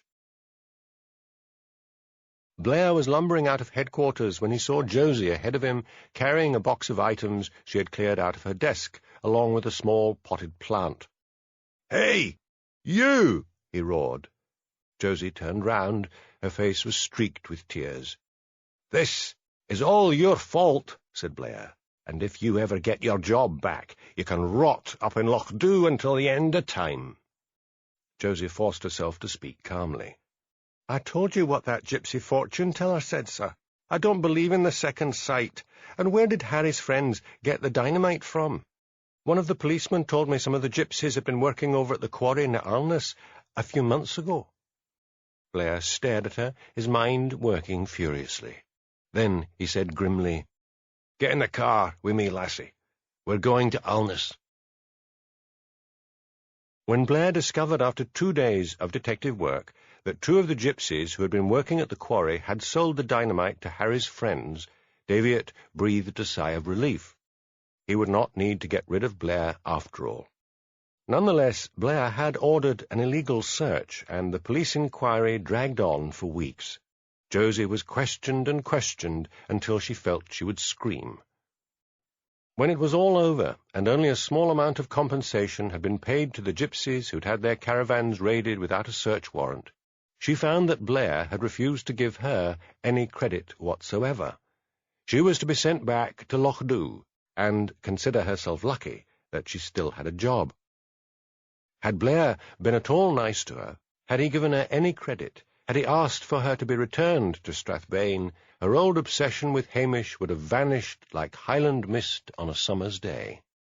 But all she could think of now was Hamish's brilliance in having found Harry Etherington out. Hamish looked down at her with a flash of dismay in his hazel eyes. He wanted the village and his work back to himself. He told Josie to go back to checking on the outlying crofts, and then got down to repairing loose slates on the police station roof. He expected a quiet winter, and shrewdly guessed that Josie would soon grow bored with the long miles she had to put in and ask for a transfer. The winter arrived without much happening, and Josie continued to doggedly perform all the dull tasks allotted to her. There seemed to be no chink in Hamish's armour. The Christmas holidays, when she could go back to her mother in Perth, came as a relief. She poured out her woes to her mother, who said comfortably, "There's bound to be a big case soon, and then you'll be working together." "Nothing ever happens up there," said Josie bitterly, "and nothing ever will. All Harry and his friends got was a slap on the wrist and community service. Those gypsies got 3 months each. Harry and his friends had a top-flight lawyer." Her mother put down the romance she had been reading. "There are a lot of blizzards up there in January, with folks cut off. You'd be thrown together." Was that not what had happened to heroine Heather in the book she had been reading? And hadn't Heather ended up on a sheepskin rug in front of a log fire in the arms of the laird? That was all Josie needed to fuel her imagination. When a really massive blizzard roared in, she would struggle along to the police station. They would be snowbound together, talking companionably by the stove. And then. But the winter proved to be unusually mild. Patel's, the local shop, began to show a display of Valentine cards towards the end of January. Josie longed to buy one, but was afraid Hamish would simply ask Patel who had sent it. Finally, she felt completely defeated. She would go to Strathbane and beg for a transfer, but after Valentine's Day. Maybe Hamish was cool to her because he was hiding a secret passion. Maybe a card would arrive for her. Before going on her rounds on Valentine's Day, she hung around the manse until the post arrived. There was nothing for her. Determined now to get back to Strathbane, Josie bleakly set off on her rounds. Annie Fleming, the Lammas beauty queen, did not go to work on Valentine's Day. She usually went to work as a secretary at a wildlife park outside Strathbane. She considered it a mangy park with only a few animals. It was the brainchild of an earnest Englishwoman and her Scottish husband. It was the first job that had come her way, and as she was desperate to avoid working for her father, who owned a bottle-producing factory, and to gain at least a little independence, she had taken it. On previous Valentine's Days, her father had insisted on examining her cards, demanding to know who had sent them. Annie had a pretty good idea who had mailed each card, but, fortunately, the tradition of not signing cards was a blessing, and so she had told her father she hadn't a clue. But there was one she was longing for. A disco club in Strathbane had started lunchtime sessions. It was there that Annie had met Jake Cullen, he of the black leather outfit and supply of ecstasy pills. In all her restricted life, she had never met someone more exciting. The drinks he plied her with and the drugs he gave her made her feel strong and confident. She parked in a back lane in Brakey that afforded a view down to the main road. She waited until she saw her father with her mother in the passenger seat drive past, and then drove home again and waited eagerly for the post. She knew her bosses were down in Edinburgh, and that she was supposed to open up the wildlife park, but she persuaded herself that she would not be very late. The doorbell rang. Annie swore under her breath. She had not wanted the postman to know she was at home, but there could be a really big Valentine for her that could not fit into the letterbox. She opened the door. "Grand morning, Annie," said the postman, Bill Comrie. "Aren't you at work?" "I think I'm coming down with something," said Annie. "I've a rare bit of post for you, and a package. You're popular with the fellows." "Thanks." Annie snatched the post from him and shut the door firmly in his face. The package was addressed to her. It looked exciting, somehow. She decided to leave it until last. She had 6 Valentines, 5 with the usual soppy kind, but the 6th held a peculiar typewritten rhyme. "Roses are red, violets are blue, you'll get in the face just what's coming to you." Nutcase, thought Annie, putting it down with the others beside that mysterious package. Before she opened it, she went to the sideboard in the living room and took out a bottle of gin. She poured a stiff measure into a glass, carried the gin bottle into the kitchen, topped it up with water, and returned it to the sideboard. Back in the kitchen, she unpicked a little of the hem at the bottom of her jacket and picked out an ecstasy pill. She swallowed the pill down with a gulp of gin. Now, for that parcel. There was a tab at the side to rip to get the parcel open. She tore it across. A terrific explosion tore apart the kitchen. Ball bearings and nails, the latter viciously sharpened, tore into her face and body as flames engulfed her. Perhaps it was a mercy that one of the nails pierced her brain, killing her outright, before the flames really took hold. Mrs. McGurty, an elderly lady who lived in the next cottage, heard the loud explosion just as she was about to enter her own home. She seized a fire extinguisher she kept in her car and ran to the Flemings' house and round to the back where she knew the kitchen was. She thought it was a gas explosion. The kitchen door was lying on its hinges. Screaming with fear, she plied the fire extinguisher over the horrible mess that had once been the beauty of the Highlands and over the flaming kitchen table. Then, white as paper, on shaking legs, she went to her own home and phoned Hamish Macbeth. Hamish phoned Josie before setting out for Brakey. He did not expect her to arrive until later because she was supposed to be up in the northwest of the county. But Josie had become weary of home visits, and so she had been parked quite near Lochdu, up on a hilltop, reading a romance when she received the call. Hamish stood in the doorway of the kitchen and grimly surveyed the body. He heard a car driving outside and went out. Josie had arrived. "A murder?" she cried excitedly. "Where's the body?" "In the kitchen." "Can I have a look?" "Go to the kitchen doorway, but don't go in, and don't touch anything. Suit up before you go in." Hamish was wearing blue plastic coveralls with blue plastic covering his boots. Josie went back to her car and eagerly climbed into a similar outfit. Hamish stared after her, his eyes hard, as Josie went into the house. She was back out a minute later and vomited into a flower bed. "Go and sit in your car," ordered Hamish, "and pull yourself together. I'm going to see Mrs. McGurty next door. It's thanks to her the place didn't burn down." Mrs. McGurty answered the door. Her old eyes had the blind look of shock. "I'll phone the doctor for you," said Hamish. "Go in and sit down, and I'll make you a cup of tea." He found his way to the kitchen, made a cup of milky tea with a lot of sugar, and took it to her. "Now you be drinking that," he said gently. "What's the name and number of your doctor?" When she told him, Hamish phoned her doctor and asked him to come along immediately. Then he said, "Tell me what happened."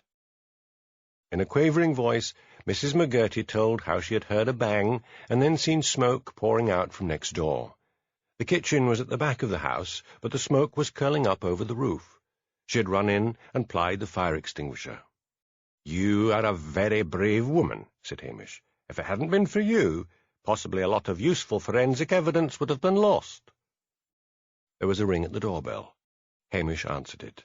He recognised another neighbour, Cora Baxter, wife of Councillor Jamie Baxter. "Is she all right?" asked Cora. "Ruby, Mrs. McGurty." "She's in there. Could you sit with her until the doctor arrives?" "I'll do that. Poor Annie." "How did you learn it was her?" "The one wee policewoman outside." Josie should not be gossiping, thought Hamish.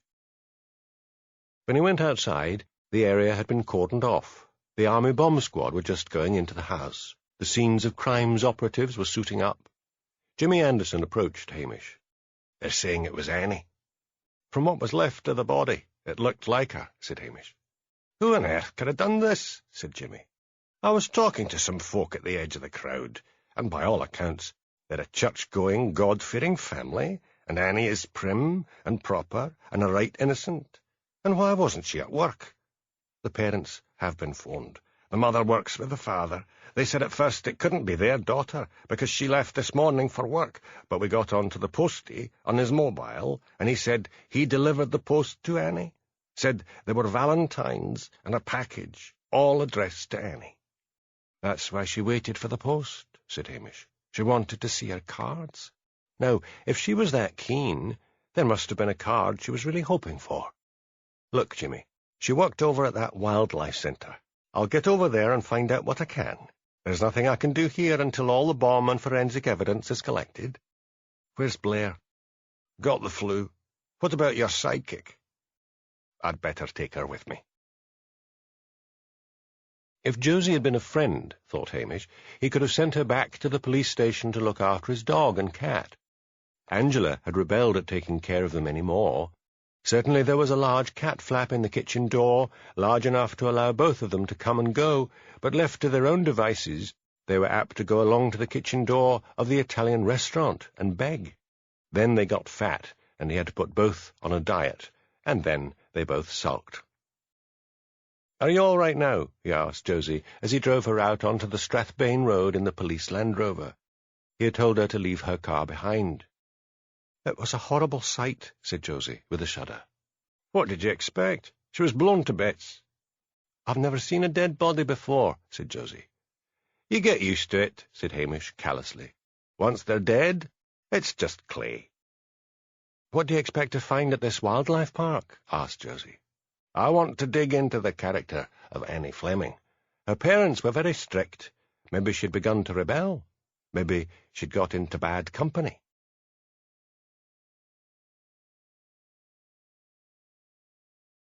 Hamish turned up the muddy road leading to the park. A sign hung crookedly at the entrance. Hamish slowed to a stop and read the board. It said, "Wildlife Park. Props, Jocasta and Bill Fremont." They drove in past empty cages towards a hut with a sign saying office. A woman came out to meet them. She was in her mid-30s, with 2 wings of fair hair hanging on either side of a thin face. She was wearing a shabby navy sweater over a grey shirt, and jeans tucked into Wellington boots. "Mrs. Fremont?" asked Hamish. "I'll say one thing for you. You're quick," said Mrs. Jocasta Fremont. "I just phoned 10 minutes ago." Her voice was upper-class. Hamish turned and surveyed the cages. "Someone let them all out?" "Exactly. Damn animal libbers." "You say you've just discovered the vandalism," said Hamish. "Didn't you notice first thing this morning?" "I've just got back from Edinburgh with Bill. That secretary of ours was supposed to open up." "I'm afraid I didn't get your call," said Hamish. "Annie Fleming has been murdered." "What? You'd better come into the office." She went ahead of them, shouting, "Bill, something awful has happened." A small man with a shock of grey hair was sitting at a desk. He rose when they all walked in. He was quite small in stature and wearing a grey flannel suit, silk shirt, and blue silk tie. Hamish wondered, cynically, whether the trip to Edinburgh had been to see some bank manager. He wondered why Jocasta was wearing working clothes. "What's up?" he asked. "I mean, what's mair awful than some loons robbing us?" "Annie's been murdered," said Jocasta. "She can't be," said Bill. "Who'd want to murder Annie? How did it happen?" "A letter bomb," said Hamish. "I've a few questions to ask you, but we'll concentrate on your missing beasts first. What did you have?" "We hadn't much, because we were really just starting up. Let me see. A pair of minks, a snowy owl, 2 parrots, a lion—" "A lion!" exclaimed Hamish. "What on earth were you doing with a lion?" "I got it from a circus. It was old. I think it'll come back round for food." "What else?" Bill gave a dismal little catalogue. Then he said, "I'm waiting for the SSPCA, and the zoo in Strathbane is sending some people up with tranquilizer guns." "Look," said Hamish, "we'll need to put out a warning that a lion's on the loose." He went outside and phoned Daviot. "I'll mobilize some men," said Daviot, "and tell the newspapers and television." "Thank you, sir. I'd best get back to the Annie Fleming investigation." Hamish hesitated before going back into the hut. It was an odd marriage, surely. Jocasta looked as if she came from a moneyed background, whereas Bill was definitely lower down the scale, and, from his accent, came from the south of Scotland. He wondered whether it was Jocasta's money that had set up this dismal excuse for a wildlife park. It was not on his beat, being covered by Strathbane, but despite the missing wildlife, he was sure the air of failure that hung over the place had been there from the start. The sky above had turned a bleached white colour, heralding rain to come. There came a screech of tyres. First on the scene were officers from the Scottish Society for the Prevention of Cruelty to Animals. "They'll never get their park back," thought Hamish. Even if all the beasts were found, those officers would take one look at the mangy, cramped cages and shut the place down. Then came Detective Sergeant Andy McNabb with 2 policemen. "I'll take over, Hamish," he said. "I'd like to ask them about Annie Fleming." "It'll need to wait, Hamish. Daviot's got his knickers in a twist about the lion." Hamish called Josie out of the office. "We can't do anything more here today. We'd best be getting back to Breaky." He drove up the drive and turned off on the road leading back towards Breaky. Josie felt hungry. "Could we stop somewhere for lunch?" she asked. "We'll get something in Breaky." "Heavens above!"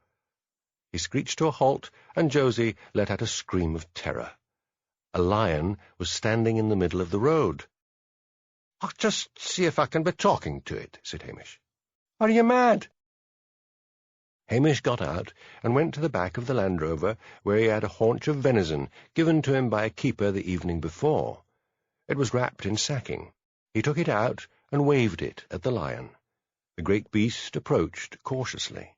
Hamish tossed the haunch into the back of the Land Rover. The lion jumped in, and Hamish slammed the back doors. He climbed back in the front. "We'll just be taking the lion to that zoo in Strathbane. I'm not having the beastie return to that dreadful park." Josie wrenched open the passenger door and jumped out on the road. "It'll kill us. It's locked off in the back. I'm not getting in there." "Suit yourself," said Hamish. He did a U-turn and sped off in the direction of Strathbane. The zoo in Strathbane, he knew, was well run, unlike most of the rest of that dismal town. He wondered why he hadn't been met on the road, feeling sure that Josie would have phoned to say he had a dangerous animal in the back of the Land Rover. He did not know that Josie had found the batteries in her phone had died. He stopped briefly on the road to phone Daviot and say the lion had been caught. At the zoo, the head keeper cautiously opened the rear doors of the Land Rover. The lion was asleep. "I don't think the poor lion needs a tranquilizer gun," said Hamish. "I should guess it's awfully old. It came from some circus, so it'll be used to folks." Daviot had phoned the local papers, and several reporters and photographers were gathered. "No flash pictures," ordered Hamish. "It's waking up. Let me see if I can get it out." "Come on, boy. It's all right." The lion blinked at him and slowly rose to its feet. The remains of the haunch of venison were lying beside it. "Now then," cooed Hamish, "that's the ticket. Slowly now. Just one wee jump. There we are." The lion stood beside him. The keeper said, Maybe if you follow me to the cage, it'll follow you. It had better be a good big cage, said Hamish. Och, it leads on to a bit of a field and a big old tree, said the keeper. Hamish followed him, and the lion followed Hamish. Once at the cage, Hamish walked into it with the lion behind him. The keeper opened a sack he had been carrying and threw a lump of meat into the cage. The lion fell on it, and Hamish slowly exited the cage. "Turn those lights off," snarled Hamish at a television crew, "and give the lion a bit of peace." Hamish drove back to the wildlife park. The rain had begun to fall. Josie was standing outside the office, looking wet and miserable. "They wouldn't let me in the office," complained Josie. "They said there wasn't room, and I wasn't on the case." "Get in," said Hamish. Josie meekly climbed in. "Now, what were you about, McSween?" said Hamish. "Thon lion was secure in the back. It's where we put a prisoner. See, it couldn't have got at us." "I was scared," mumbled Josie. Hamish had been frightened as well, but Josie did not know him well enough to understand that Hamish's accent became more Highland and sibilant when he was afraid. But overcoming Hamish's fear was a desire to keep this noble old lion alive. He was sure if Strathbane police had arrived on the scene, then they would have shot it. "We'll say no more about it," said Hamish. "I'll switch on the heater. Do you want to go home and change?" "I've only got the one uniform," said Josie. "I'll soon dry out. What are we going to do in Breaky?"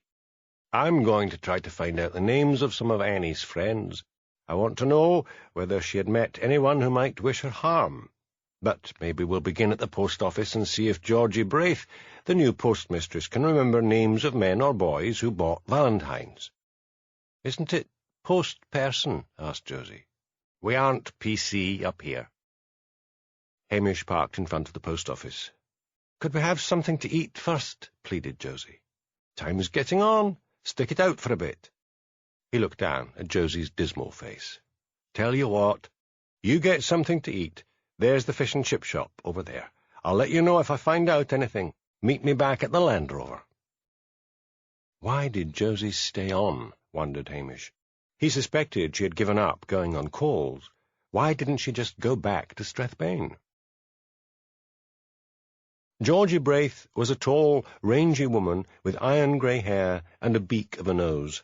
To Hamish's questions she replied, "The parcel wasn't posted from here, I can tell you that. And how can I remember who bought Valentines? It's age. I can remember 20 years ago, but don't ask me about yesterday." "Did you know Annie Fleming?" "Of course. You know what it's like in Breaky. Everyone knows everyone else." "What did you think of her?" "A very bonny lass." "Do you happen to know who her friends were?" "I remember now. She came in to look at Valentines with Jessie Cormack." "Where will I find Jessie Cormack?" "She works as a secretary up at the town hall, the building department." Hamish was just making his way out to the car when his attention was caught by a newspaper poster outside the newsagent's. "TV presenter to wed" seemed to scream at him. He went into the newsagent's and bought a copy of the Daily Bugle. He flipped open the pages, and there it was, a photo of a smiling Elspeth Grant on the arm of a handsome man stared out at him. He read, "Our very own Elspeth Grant is to wed Paul Darby, heartthrob of the hospital soap, Doctors in Peril." His eyes skittered over the black print. Paul Darby was English, and the couple had met when Elspeth was on holiday in the Maldives. Hamish stood there, feeling forlorn. He remembered all the times he had been on the point of proposing to Elspeth, but something had always seemed to get in the way. A voice in his head sneered, "If you had been that keen, you'd have proposed." But he felt depressed. He put the newspaper in the rubbish bin outside and joined Josie in the Land Rover. "We're off to the town hall," said Hamish. "One of the secretaries there was a friend of Annie." "Anything the matter?" asked Josie, glancing sideways at his grim face. "Nothing at all," snapped Hamish. Jessie Cormack was a tall, thin girl with brown hair pulled back in a ponytail. Her eyes were light grey in a pale face. Her mouth, however, was wide and sensual, although free of lipstick. The town hall was one of those red sandstone mock castles so beloved by the Victorians. Jessie's little room was small and dark, separated from that of her boss by a plywood partition. It was very quiet. The thick walls blocked out all sounds from outside. The rain had turned to snow, and feathery flakes floated down outside the window. "Do you know of anyone who might have wanted to wish Annie harm?" asked Hamish. "No. Annie was popular with everyone." Hamish was sitting opposite her desk. Josie had taken a chair against the wall next to a radiator. Hamish leaned back in his chair and said quietly, "The time for lying is past, Jessie."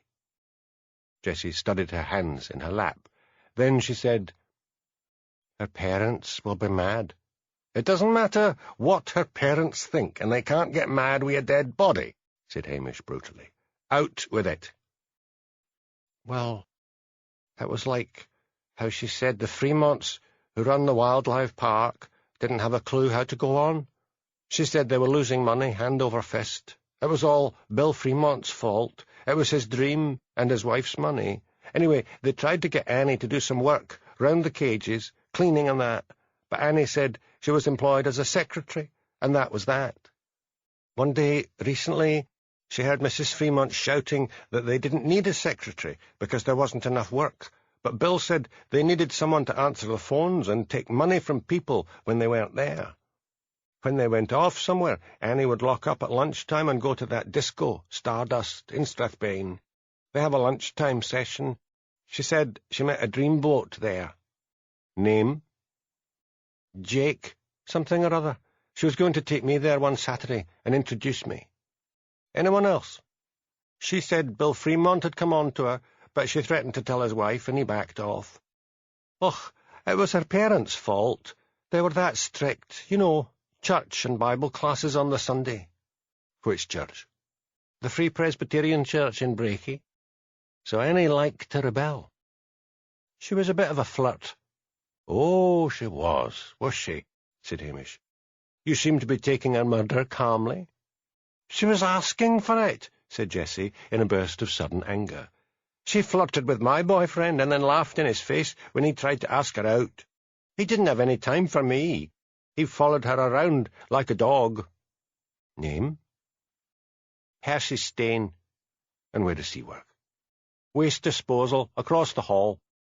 "Right." Hamish got to his feet. "Did you get all that, McSween?" Josie blushed. She had been daydreaming. Hamish sighed and took out his notebook. "Right, Jessie. I'll need you to go over it again." Percy Stain, what misguided parent called a child Percy these days, wondered Hamish, turned out to be a spotty youth of 19 years.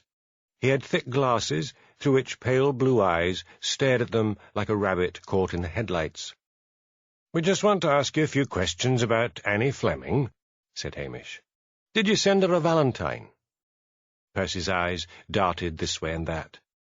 "We have good forensic evidence," said Hamish severely, hoping Percy would think his card had been found. Did send one?" he stammered. "Now that's all right," said Hamish soothingly. "You didn't send her a parcel?" Hamish's mobile phone rang. "Excuse me," he said. He answered it. It was Jimmy. "Thought you'd like to hear the latest. At the autopsy, they found tablets of ecstasy sewn into the hem of her jacket. It fortunately hadn't been burnt, thanks to that McGurty woman. I've just learned she had been frequenting a disco called Stardust in her lunch break," said Hamish. "Good man. I've been dying for an excuse to raid that place for ages." Jimmy rang off. Hamish went and sat down, facing Percy again. "Did you say anything in your Valentine?" Percy blushed deep red.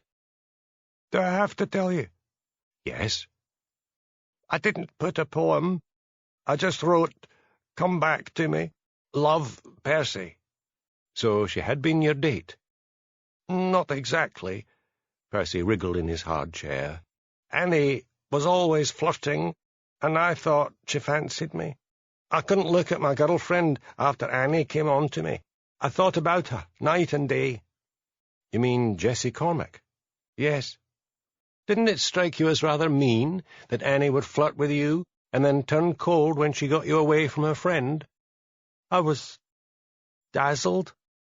Did you follow her? He hung his head. Come on, laddie, out wi' it. I called in sick one day and went to the wildlife park. As I approached, she was just driving off. I followed. She went to a disco. I followed her in. She was over at the bar with some lowlife, laughing and drinking. I went up to her, and she threw her head back and laughed. I said, "What about a dance, Annie?" And her face went all hard, and the fellow with her said, "Bugger off, or I'll glass your face." What did he look like? Greasy hair, black eyes, leather jacket, tattoo of a snake on his wrist, and a bit older than her. He frightened me. I got out of there. I was determined to stay clear of her, but after a few days I... You followed her again? I waited outside her house one morning to try to speak to her, but she said if I didn't leave her alone, she would call the police. That frightened me. My Valentine, well, it was one last desperate try. Did you see her with any other man, other than this fellow at the disco? He shook his head. Did you know she took drugs? Percy looked shocked. She couldn't. She wouldn't. She did, said Hamish flatly. I'll be talking to you again. Out in the hall again, Hamish said, back to Jessie. How did you know she took drugs? Asked Josie. Hamish told her what Jimmy Anderson had said. He opened the door to Jessie's office. She was sitting at her computer, typing busily. Stop for a minute, ordered Hamish. Did you know that Annie took drugs? No. Never talked about it? Never hinted? Not a word. I'll be back to see you. Here's my card. If you can think of anything, phone me up. There may be something you've forgotten. Hamish dropped Josie off at her car. I'm going back to Lochdu, he said. You may as well get home and change. Take it easy. The snow's still light, but it could get heavy any moment. Josie drove off, peering through the windscreen as the hypnotic flakes swirled and danced in front of her. At the manse, she changed into civilian clothes and brushed down her uniform, and then went down to the kitchen to borrow an iron and an ironing board from Mrs. Wellington. You've had an exciting day, said the minister's wife. Hamish is quite the hero. I saw him on the television, rescuing that lion. Were you frightened? All in the day's work, said Josie. Chapter 4. I have spread my dreams under your feet. Tread softly, because you tread on my dreams. W.B. Yeats. Jimmy called at the police station that evening. You'll never get back, said Hamish. The snow's coming down thick and fast. You may as well put me up for the night, said Jimmy. I've got to be in Breaky first thing in the morning. What a waste of time. We raided the disco, clean as a whistle. I might go over there myself tomorrow for the lunchtime session, said Hamish. I'm looking for someone called Jake. You've been on the telly. Everyone will recognize you. I'll go in disguise. You'll be poaching on Blair's territory. Then don't tell him. So what do you do if you find Jake? Try to find out where he lives and give you the information. I might take McSween. How's that going, Hamish? I don't know why that one ever wanted to be a policewoman. She hasn't a clue. Anyway, help yourself to a dram, and I'll call her. Josie had just finished speaking to her mother when her phone rang again. She listened to Hamish's suggestion that they go to the disco tomorrow if the snow allowed them to travel to Strathbane. Her eyes were once more full of dreams as she rang off. Her mother had seen Hamish on television and was loud in her praise. Hamish began to appear a heroic figure in Josie's mind. He had said he would be in disguise, but she needn't bother. Just wear something suitable for a disco. They would dance, he would hold her in his arms, he would say, "Are you finished with that iron?" said Mrs. Wellington, coming into the kitchen. The countryside looked like an old-fashioned Christmas card when Hamish collected Josie the following day. Blair's desire to keep Hamish out of every investigation meant that he was not constantly being given orders or monitored. Josie barely recognized Hamish. He had a false ginger beard and moustache and small John Lennon-type glasses. His flaming hair was hidden under a black wool cap. She thought he looked awful. The music, blaring from the disco when they arrived, was so loud that as they walked towards the club, Hamish was sure he could hear the beat reverberating through his shoes. Inside the club, Josie took off her enveloping fun fur coat to reveal that she was wearing a short red leather skirt, fishnet stockings, and a gauzy, glittery blouse with a plunging neckline. She took off her boots and slipped on a pair of high-heeled red stilettos. Josie was also heavily made up. They moved on to the dance floor. Josie was a good dancer, but to her dismay, Hamish danced like a demented stork. A young man came up and began to dance with Josie, cutting Hamish out. Hamish gave her a quick nod to say it was all right, and made his way to the bar. "I'm looking for Jake," he shouted to the barman. "Over there," the barman shouted back, pointing to a man in a black leather jacket at the end of the bar. Hamish approached Jake. He tapped him on the shoulder and flashed a thick wad of what appeared to be £50 notes. Actually, it was one £50 note wound round paper. "Come outside," he said. "I've a big deal for you." On the way out, he tried to signal to Josie, but Josie was lost in the music, her eyes closed, her hips swaying. Outside, Hamish flashed his warrant card and said, "I would like you." But that was as far as he got. Jake took to his heels and ran, but skidded in the snow and went down heavily. Hamish handcuffed him and hauled him to his feet. He realized if he phoned Jimmy, it would take Jimmy an hour to get from Brakey to Strathbane. He'd just need to take him to police headquarters. Where the hell was Josie? He shrugged. He couldn't waste time going back for her, and Jake could have friends in the disco who might cause a fight. Hamish had Jake searched at police headquarters and found he was carrying a good supply of ecstasy and heroin. He had him put in a cell after being charged with possession. Then he phoned Jimmy. Blair was sitting in his car eating a mutton pie when Jimmy told him the news. Blair let out a string of oaths, ending up by saying he would have Macbeth's guts for garters for poaching on Strathbane's beat. "Maybe," said Jimmy, "but this Jake Collins sounds like Annie's boyfriend, and she did have ecstasy tablets on her when she was killed." To Jimmy's surprise, Blair said, "I've got work to do. Get yourself out of there, and keep in touch." The owner of Stardust, Barry Fitzcameron, was a friend of Blair's. Barry also owned a couple of pubs where there were always free drinks for the detective inspector. Blair had tipped him off about the raid. When Jimmy had gone, he decided to find a public phone box and call Barry. Hamish sat in on the questioning. To his surprise, Jake seemed quite cocky. He denied supplying Annie with drugs and denied having had any relationship with her whatsoever. Hamish said, "We have witnesses who can testify that you were intimate with Annie Fleming and supplied her with drugs. And don't tell me the quantity we found on you was for your own use." "Look, I'm popular with the lassies," said Jake. "I may have given her a leg over. There are so many, I can't remember." "Stop havering, laddie," shouted Jimmy. "Annie Fleming was the most beautiful girl in the Highlands. Nobody could forget her." But Jake continued to stonewall until his lawyer was allowed in. He was told to appear in the sheriff's court in the morning. He was charged with having possession of and supplying drugs, and led away to the cells. Blair got on the phone in a call box and phoned Barry Fitzcameron. "The numpty Jake has got himself arrested," he said. "Has he now?" said Barry. "Don't worry about him. I'll see to him." "Where's your sidekick?" asked Jimmy as he walked Hamish to the door. "I couldn't hang around waiting for her. Jimmy, do me a favour, and get her transferred back." "I'll see what I can do. Oh, there's the lassie, waiting for you." Josie was slumped in a chair in the reception area. Hamish opened his mouth to blast her for having been so absorbed in dancing that she had forgotten her duties, but then decided wearily it was a waste of time. "I'm sorry," babbled Josie. "I heard you arrested Jake. I looked round, and you'd gone."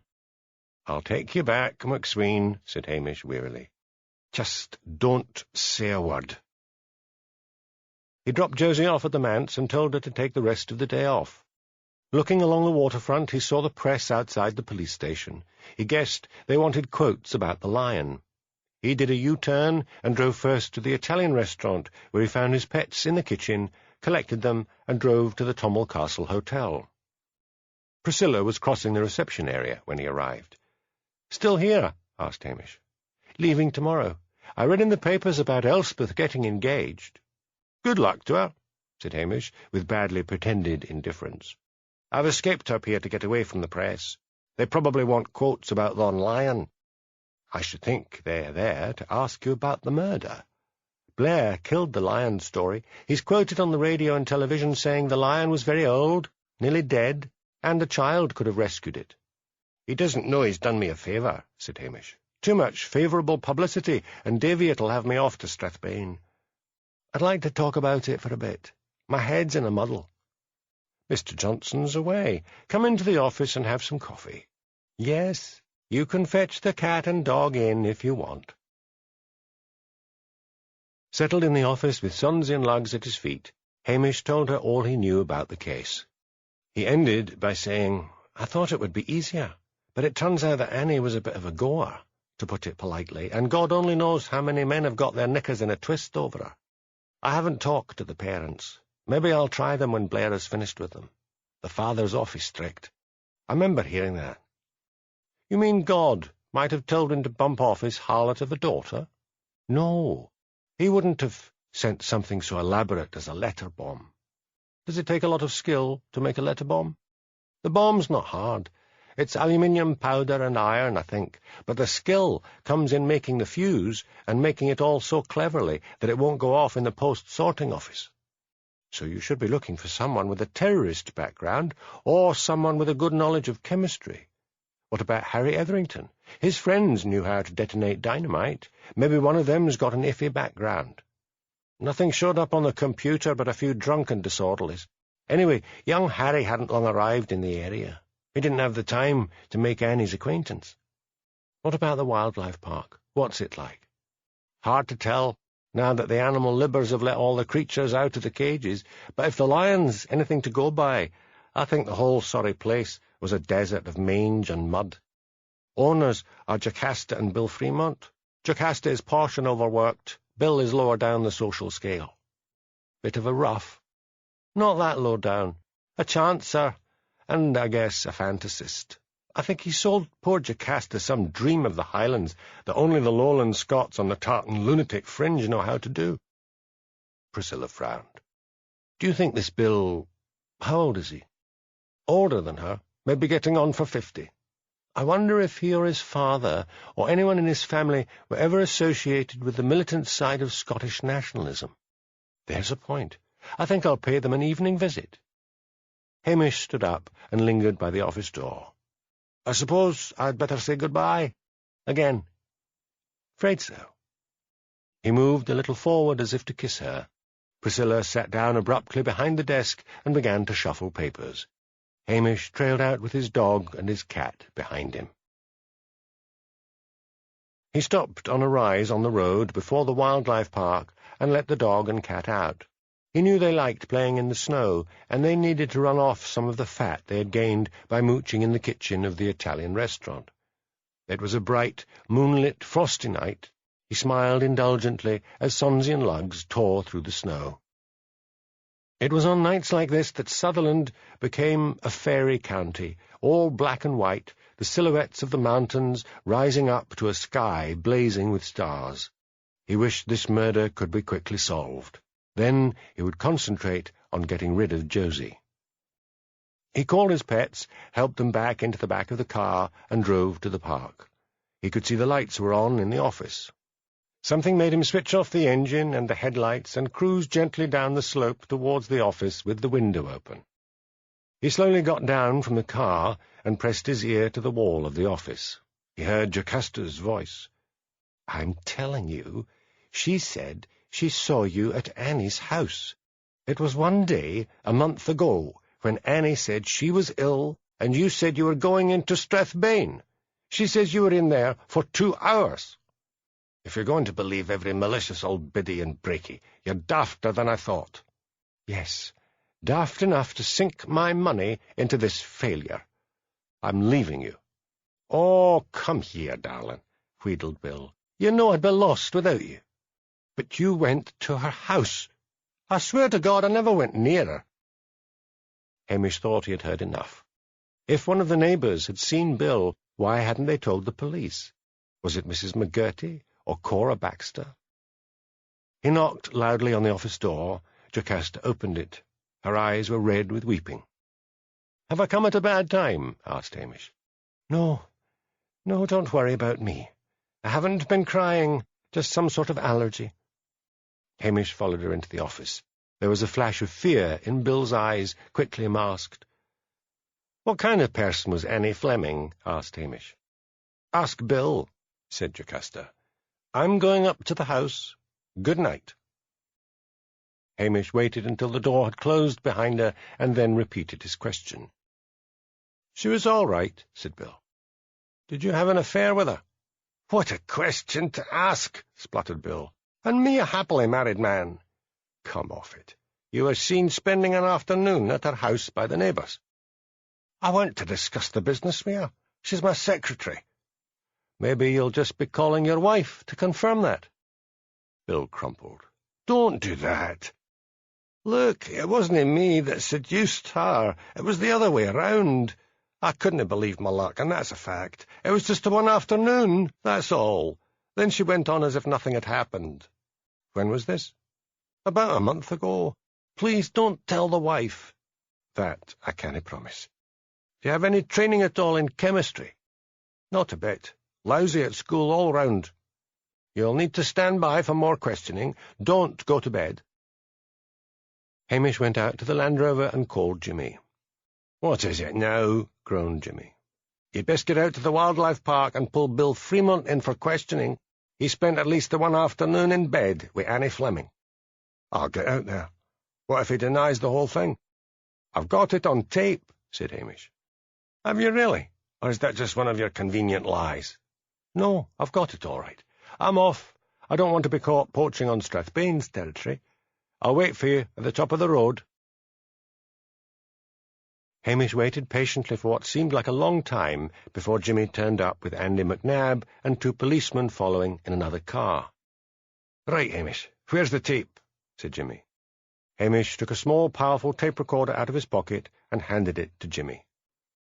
"Odd, that," said Jimmy. "I never think of you as being high-tech. I wouldn't have been surprised if you'd written your notes up in the snow. Come on, lads. I'll keep you posted, Hamish." The more she landed in disgrace with Hamish, the more Josie's obsession with him grew. As he was making his way back to Loch Dhu, Josie sat in her room at the manse in front of the peat fire and dreamt of becoming his wife. In her mind, she remodelled the police station. There would need to be room for a nursery for the 3 children she planned to have. It was only when she awoke in the morning with a hangover that she conjured up one sensible idea. If she worked hard, investigating and maybe solved this case, Hamish would admire her. He would want her company instead of looking at her flat-eyed. Hamish was relieved and surprised when Josie reported to the police station and suggested that she should do some investigative work in Breaky and go round the town and try to ferret out more of Annie's friends. Hamish filled her in with what he had found out about Bill Fremont. Josie looked so neat and efficient in her newly sponged and pressed uniform that he offered her a coffee. Josie sat down happily at the kitchen table and looked around. It was a very small kitchen, but could be extended. That old-fashioned stove would have to go, and the other thing that would have to go, she thought, eyeing the dog and cat who were slumbering together in front of the stove, was those wretched animals of his. She would get pregnant quickly and tell Hamish that his pets would cause allergies. Hamish handed her a mug of coffee. "It's odd, isn't it?" he said in his lilting Highland voice. "At first it seemed as if this murder was the work of some maniac. Now it turns out Annie was what Scotland Yard would call a murderee, someone who works people up so much that she's bound to get bumped off, sooner or later." "Or maybe it has something to do with drugs," said Josie. "I mean, stardust, the disco, owned by Barry Fitzcameron. He owns a couple of pubs as well. He plays the part of the good citizen, gives a lot to charity, that sort of thing. But when I was waiting for you at headquarters, I heard one of the policemen complaining about that raid on the disco. He said they couldn't even find an underage drinker, let alone any drugs, and he thought Barry had been tipped off. Because one thing I did notice in that disco was that some of the drinkers were definitely underaged. Hamish looked at her thoughtfully. He wondered why Blair hadn't jumped at the idea of being there at the raid. "Which pubs does he own?" he asked. "The Clarty Duck and the Stag." Interesting. The phone in the office rang. "I wonder if I should answer that," said Hamish. "It's after 9, and we should be at work." "Better leave it." He cocked an ear as his answering machine picked up a message. "Hamish, this is Jimmy. Jake Cullen made bail. He was shot dead on the steps of the sheriff's court."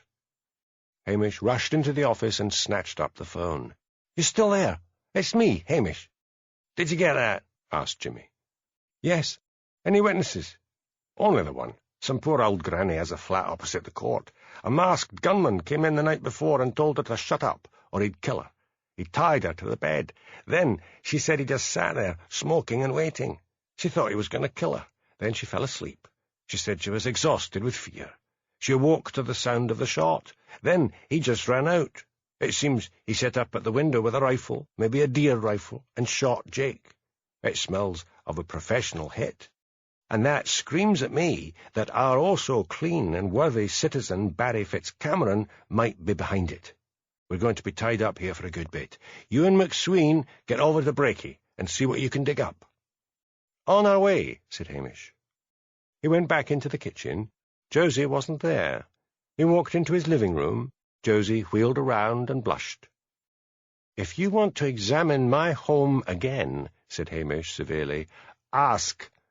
Now let's get going. You find out what you can about our friends. Start off with the school.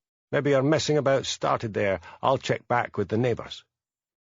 "I'm sorry," whispered Josie. "It's just I've never properly seen all round a Highland police station before." And never will again, thought Hamish. He ushered her out, and then went out to his Land Rover, followed by his dog and cat.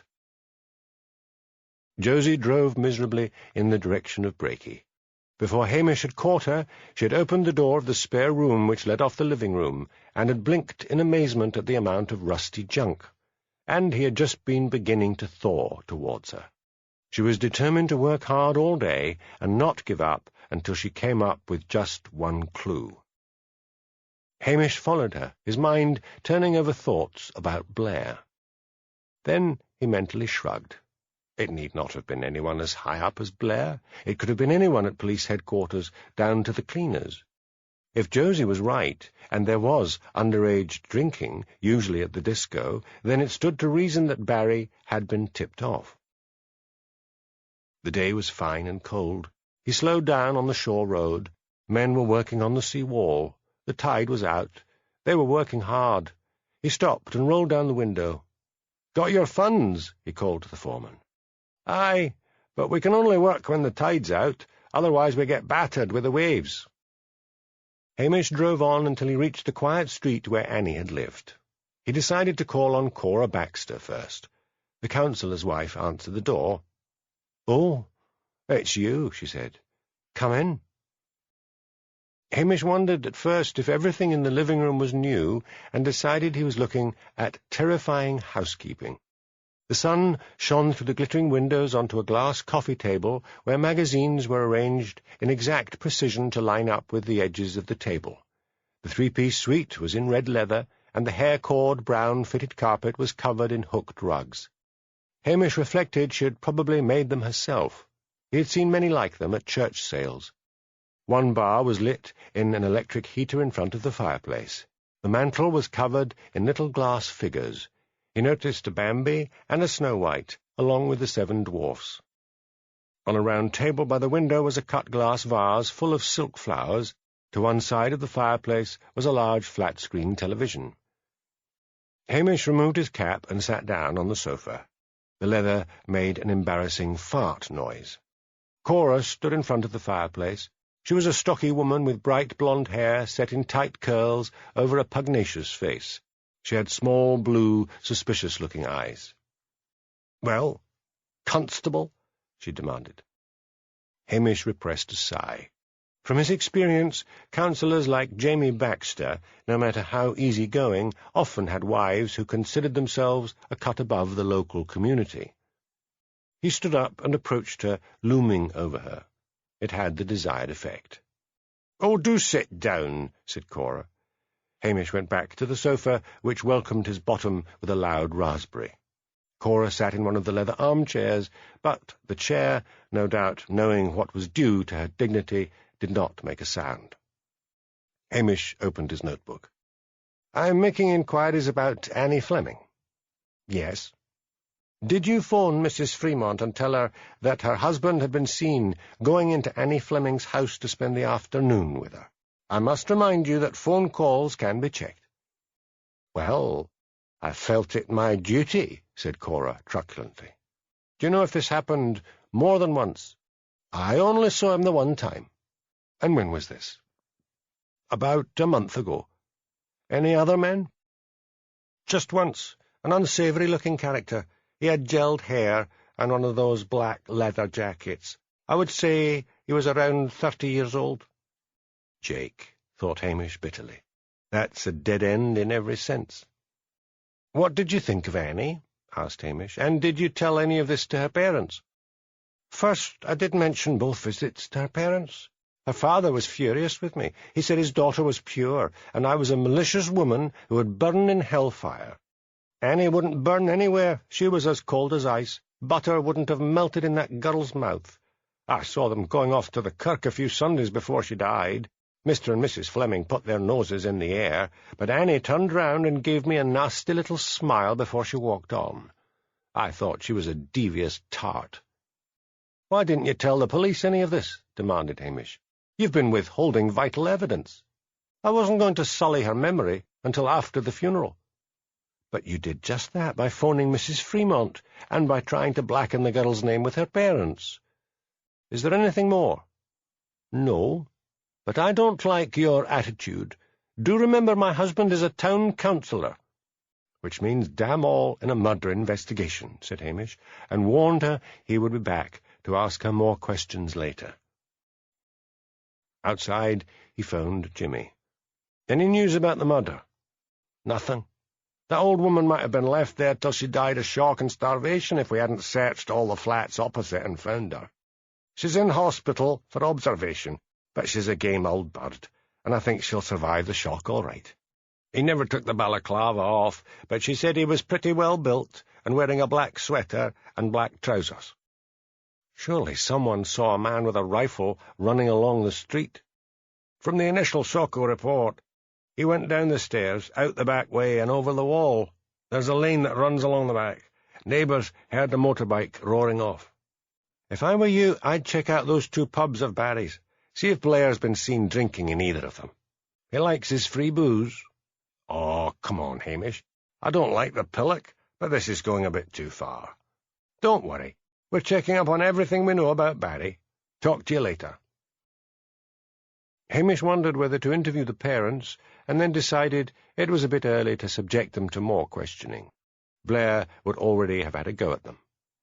He was about to get into the Land Rover when he heard someone calling, "Officer!" He turned round. Mrs. McGurty was standing on her front doorstep, waving to him. He went up to her. "Have they found out who did this terrible thing?" she asked. "Not yet." "You must find out. Annie was a saint, and a good member of the kirk. Maybe I'll be having a word with the minister." Josie, meanwhile, was interviewing Annie's former head teacher, Miss Gallagher. "Annie was a very bright pupil," said Mrs. Gallagher, a small, motherly-looking woman. "I thought she would be going on to university, and interviewed her parents, but they said that their daughter wanted to be at home and look after them." "Were they ill in any way?" asked Josie. "No, that's what was odd. They are both hale and hearty." "Was Annie well liked at school?" Mrs. Gallagher hesitated. "I know you don't like to speak ill of the dead," said Josie, But it is a murder inquiry, and one of our boyfriends was shot dead this morning outside the sheriff's court." "This is terrible, just terrible," gasped Mrs. Gallagher. To be honest, Annie did not have many friends amongst the girls. Looking the way she did, she was a great favourite with the boys, but then even they began to shun her. Do you know why? I'm afraid not. It's a terrible thing to say about the poor lass, but she almost seemed to enjoy her unpopularity, as if it gave her a certain power, as if she was looking down on all of them. I did send her to the school counsellor. Why? When a beautiful girl like Annie Fleming goes on the way she was doing, I begin to wonder if there might not be a certain trace of the psychopath there. If you go along the corridor, you'll find Miss Haggerty's name on the end door. I will phone her and tell her you are coming." Miss Haggerty was a thin, frail woman with grey hair, spectacles, and a tired face. "Oh, Annie," she said, in reply to Josie's questions about what she had thought of her. "I could not get anywhere with her. It was during her last year. She said she was looking forward to leaving the school because she found the other pupils too young for her. That was all she would say. She had good marks and seemed cheerful. Bright children often feel isolated, and Annie was very bright." "Did you think she might be a bit of a psychopath?" asked Josie. "Oh, no. Simply highly intelligent. Manipulative. I do not think she could manipulate me in any way." Josie left the school feeling downcast. Her phone rang. It was Hamish. "I'm not getting anywhere," said Josie. "I'm going to see the minister, Mr. Talent. Like to come?" "Where are you?" "Outside her house." "Be right with you." Josie hummed a cheerful tune as she drove along. All was not lost. Hamish had obviously forgiven her for poking around his home. Chapter 5. Nobody who has not been in the interior of a family can say what the difficulties of any individual of that family may be. Jane Austen. "He may have been diddling her," said Josie, as they both got out of the Land Rover at the minister's home. "Who?" demanded Hamish. "Her own father." "For heaven's sakes, Lassie, have you lost your wits? You've been watching Law and Order Special Victims Unit." "It happens in these backwards places," said Josie defiantly. "Lots of incest. Look here, McSween, I don't want to pull rank on you, but I am going to.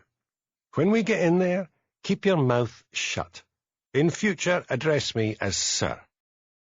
Josie went bright red and hung her head, making Hamish feel like a pompous idiot. And yet it was time that Josie started behaving like a policewoman. Hamish rang the bell of the manse cottage and waited.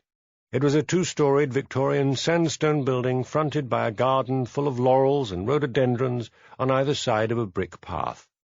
He pressed the bell and waited. The door was opened by a squat man wearing black clericals and a dog collar.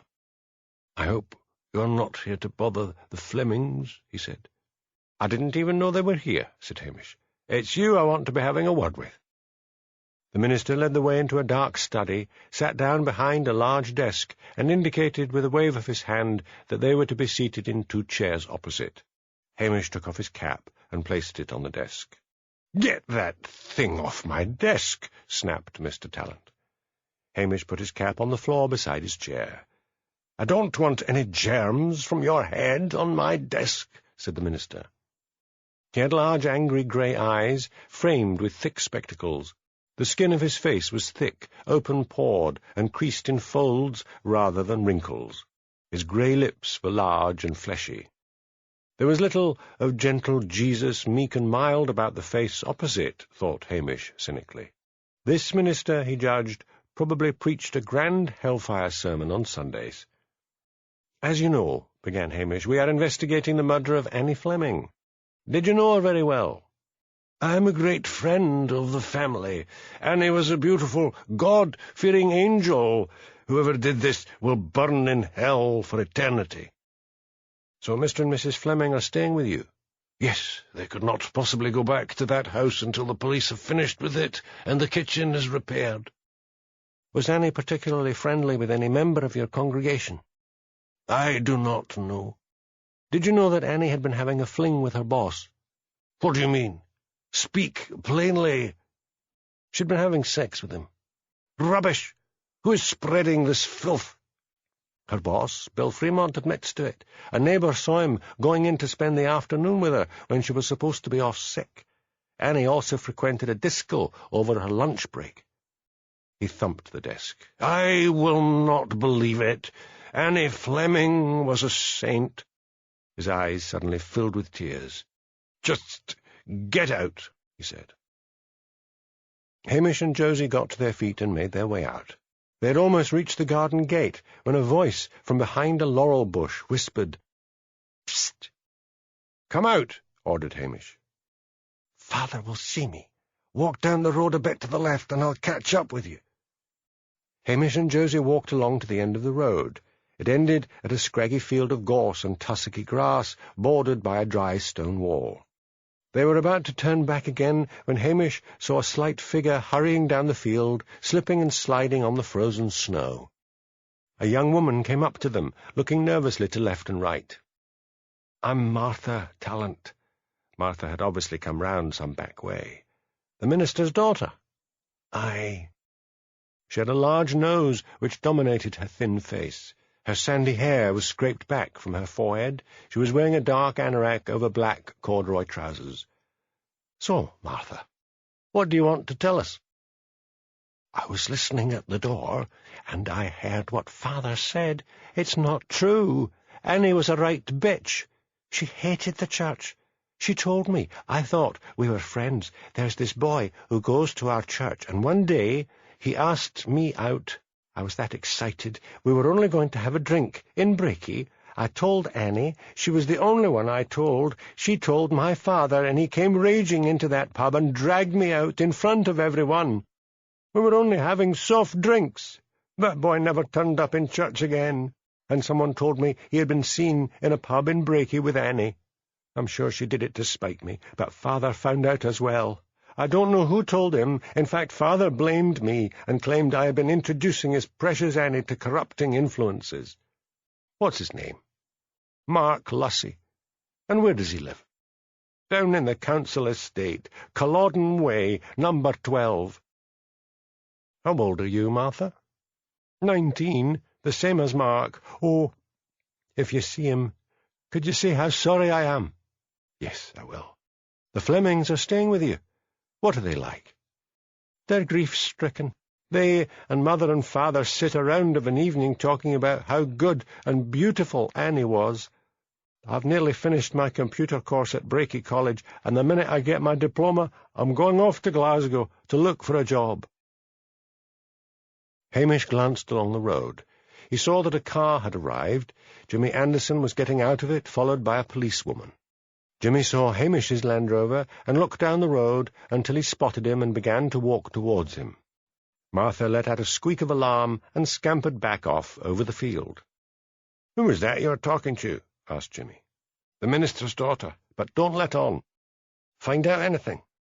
"Nothing much, except Mr. Tallant thinks Annie was a saint. And furthermore, I think he had a crush on her. The daughter had a date in a pub, and Annie told the minister, and the minister descended on the pub like the wrath of God. We've now got at least a couple of witnesses to testify that Annie was a regular visitor to the disco," said Jimmy. "Mr. Tallant's just about to see his idol topple off her pedestal." "What's happening about the shooting?" "Blair's in charge of that." "Jimmy, I think a leak came from headquarters somehow." "We're checking. I'd best be off to see the minister. I have a feeling it's going to be nasty. You try your luck with that latest boyfriend."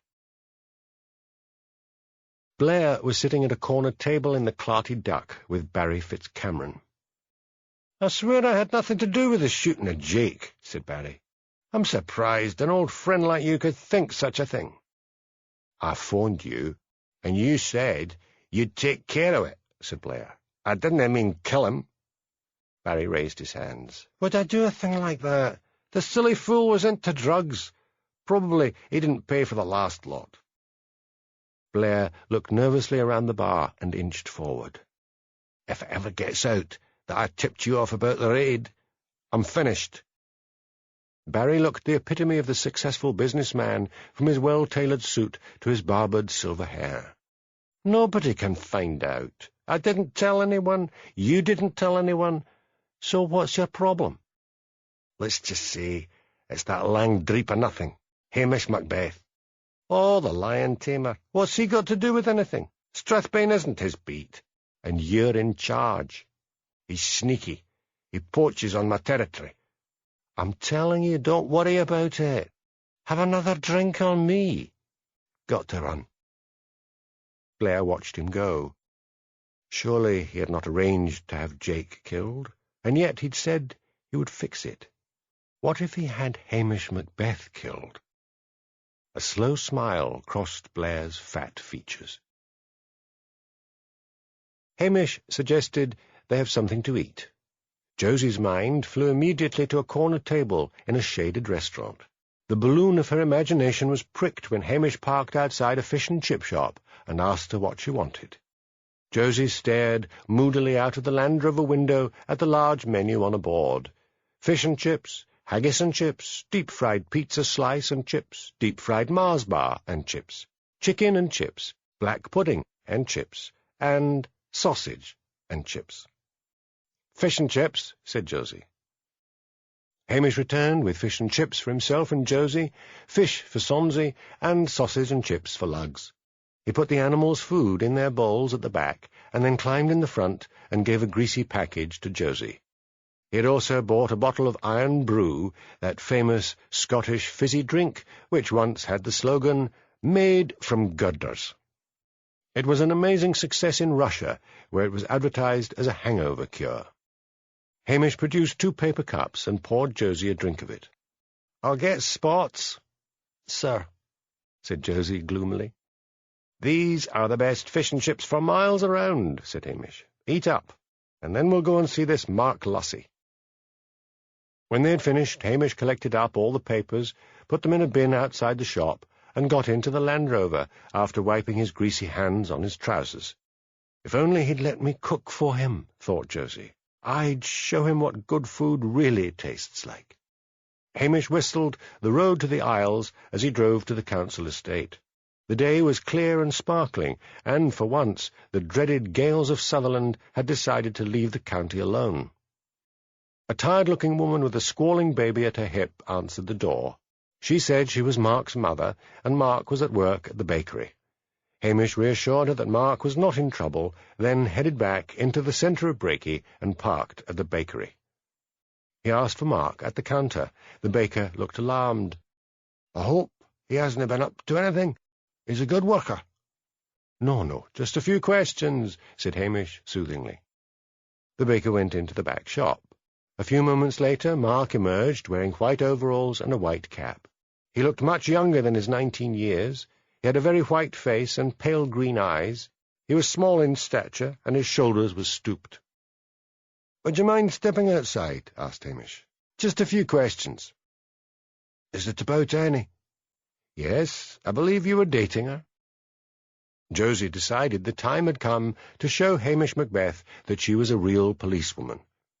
"Did you kill her?" she demanded. Before Mark could say anything, Hamish rounded on her. "Please go and sit in the Land Rover, McSwain. But just go." He waited until Josie had left, and then said, "No one is accusing you of anything, Mark. McSwain is new to the job. Let's begin again. I gather you were dating her."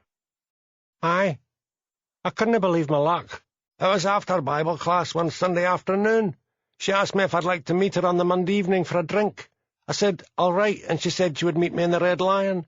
She started to drink vodka doubles with Red Bull. I'd never drunk alcohol before, and what with her being such a beauty, I decided to start drinking vodka as well. I dunno ken what idiot said that vodka didn't smell, because my mother smelt it the minute I got home. But I didn't care, because she had promised to meet me the next night. We had just got set down when her father burst into the pub and starts howling and cussing. Says I led his daughter astray. She didn't say one word to defend me. "Forget it, Da," says she. "He's not worth bothering about. He's just some little fellow from the Bible class." And that was that. I'm frightened to go back to the church in case the old scunner accuses me of her murder. Hamish left the bakery and got into the Land Rover. He looked wearily at Josie. "Policing in the Highlands," he said, "is not like a hard-cop American TV series. You deal gently with people, and you'll get more out of them."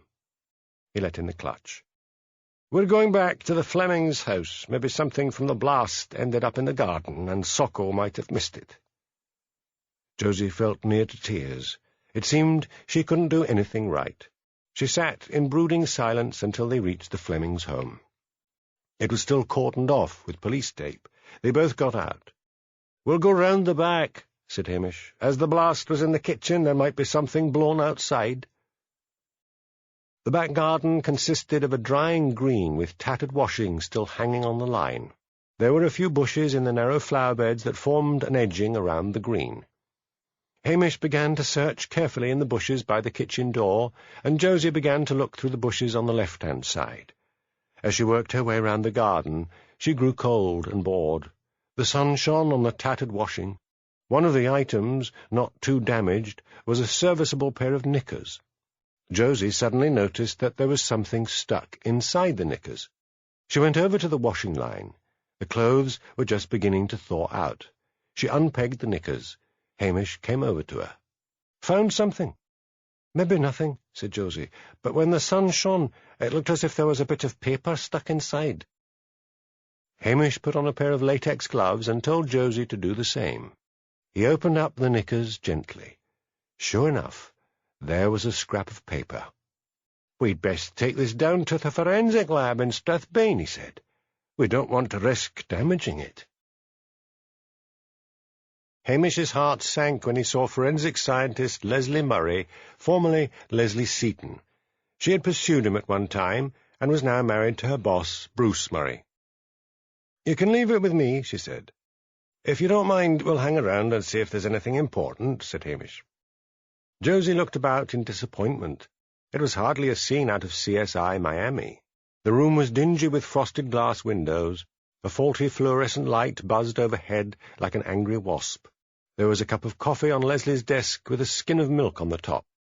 She had imagined the underwear being subjected to forensic scrutiny under high-tech machines, but all Leslie did was snip open one side of the knickers and with tweezers carefully extract a piece of scorched cardboard. "There's some writing on it, typewritten," she said. "It looks like part of a Valentine card." Hamish leaned over her shoulder and read, "Roses are red. Violets, you're going to... just what's coming to you." "I'll telephone Mr. Blair and tell him about this," said Leslie. "You better telephone Jimmy," said Hamish. "He's in charge of the case." "Right, you can go," said Leslie. "I'll see if I can get anything more out of this." "We'll wait," said Hamish. "I have other things to do," said Leslie crossly, "and may I remind you, you are nothing more than a village bobby, and not in charge of this case." Josie opened her mouth to make an angry retort, but received a quelling glare from Hamish. Outside, she asked, "Is she always like that?" "Pretty much. Nothing sinister about the underwear, because that piece of cardboard was obviously blasted there. But the bitter message is something." "I wonder if he jilted Leslie," thought Josie, her senses sharpened by jealousy. Leslie was pretty. Priscilla Halberton Smythe looked like a model from Vogue. It was all very lowering. In the very north of Scotland, night falls around 3 or 4 p.m. in winter. Hamish wanted rid of Josie. She had certainly found that important clue, but there was something about her, a sort of cloying neediness that got on his nerves. He was bewildered by the growing list of suspects. "There are so many," he thought gloomily. "It's beginning to look like the local phone directory." After he reached Lochdu, he dropped Josie off at the manse and then drove to the police station. He helped the dog down as the cat sprang lightly onto the ground with her large paws. "You haven't had much exercise," he told them. "We'll go for a wee donner along the waterfront." Halos of mist were encircling the lamps, leaving black areas of shadow in between. He had a sudden feeling of being watched. He whipped round, but there was no one there. When he turned back, the Curry sisters, Nessie and Jessie, stood facing him as if they had just been conjured up out of the ground. The twins were spinsters of the parish, still alike in their 60s, both having rigidly permed white hair and thick glasses. "Awful, her turning out to be a tart," said Nessie. "Tart," echoed her sister, who always repeated the end of what her twin had been saying. "How did you hear?" asked Hamish. "It was Mrs. Baxter, the councillor's wife," said Nessie. "Herself was down at Patel's this afternoon. He's got a special on tinned salmon. She bought 10 cans. I said, that's not very fair. You should leave some for us locals, but she paid me no heed at all. So then I says, poor Annie Fleming, and herself whips around and says, Annie Fleming was a whore, just like that." "Just like that," echoed Jessie. "Mind you, I did always think she flaunted herself a bit. When are you getting married?" "Getting married," put in the Greek chorus. "I have no intention of getting married," said Hamish. He stalked off. Mark Lussey was not a baker. He worked in the bakery as a sort of odd-job man, carrying out trays of cakes, bread, rolls, pies and buns to the shop from the back. He cleaned the windows, swept the floors, and cleaned the baking trays and the ovens, and all the time he dreamed of greater things. He no longer went to church. He had prayed to be married to Annie, and God had let him down, so God didn't exist. He wanted to get out of Brakey and go to Glasgow, or Edinburgh, or even London. He had very little in his bank, as he had begun to find comfort in drink ever since Annie had introduced him to alcohol. He turned over and over in his mind everything Annie had said to him, and then, like a light bulb going on over his head, as it did over the heads of the characters in the comics he liked to read, he remembered, all of a sudden, that Annie had said someone had threatened her, and he remembered exactly who that someone was. At first he saw himself standing up in court in his best suit, giving evidence and being photographed by the newspapers when he left the court. Then it dawned on him that such knowledge was money, and money meant escape. When he finished work, he went out into the yard at the back of the bakery and lit a cigarette, a new vice. He took out his mobile phone and, looking around to make sure no one was about, dialed a number he had looked up in the phone book in the bakery. When the phone was answered, he asked to be put through to the person he wanted to speak to. "I know you killed Annie. She said you threatened her. Pay me £2,000 or I'll go to the police. You know the war memorial on the hill above Brakey. We'll be there at midnight with the money, or I'll go straight to the police." The voice answered in the affirmative and rang off. Mark stood there, his heart beating hard. He would go to London. Maybe he would be in a bar, and this film star would chat him up and take him back with her to Hollywood. He would get away from his home, where the new baby cried all night. What was his mother thinking about, to go and have another child? And who was the father? She wouldn't say. Mark's own father had left his mother shortly after he was born. The church had been a comfort for a while on the long Scottish Sabbath days, but it had let him down in the presence of Annie and her father. He went back into the bakery and collected 4 mutton pies, which had got a bit bashed, and so he was allowed to take them home. There will be no mutton pies in London, he thought. Mark felt very nervous, but he did not drink that evening. He was frightened of falling asleep. Before midnight, he crept quietly out of the house and made his way through all the sleeping, silent streets under the light of a cold, pock-marked moon. The street lights were switched off to save energy. The great stars of Sutherland blazed overhead. He walked through the town and up the grassy hillock where the war memorial stood, black against the starry sky. He glanced at the luminous dial of his watch. 5 minutes to go. He looked up at the sky and saw that the northern lights had started to blaze in all their swirling glory. He had only seen them once before. What was it they called them in school? The Aurora Borealis, that was it. He felt the very heavens were celebrating the soon-to-happen escape of one Mark Lussey. Then he heard the town clock strike midnight, and tore his gaze from the magnificence of the heavens and looked down the hill to watch for anyone approaching. He never heard the step behind him. A knife was thrust savagely into the back of his neck. Rough hands searched his pockets after he had slumped to the ground and took his mobile phone. Then his assailant crept away. Mark lay dying as the lifeblood pumped out from the wound in his neck. As the lights of the aurora borealis moved and swirled across the sky, Mark Lussey finally went on his last great journey. Roger Beaton, Barry Fitzcameron's hitman, crouched behind the sheep-shed up on Hamish's croft. He had instructions to make it look like an accident, but he planned to wait until Hamish Macbeth was asleep, get into the station, and simply shoot him. It would be easy to get into the police station. He had noticed one of the fishermen knocking at the door, carrying 2 fish. When he didn't get a reply, he had felt in the guttering above the kitchen door, taken down a key, and unlocked the door. Then he had come out a few moments later, relocked the door, and put the key back up in the gutter.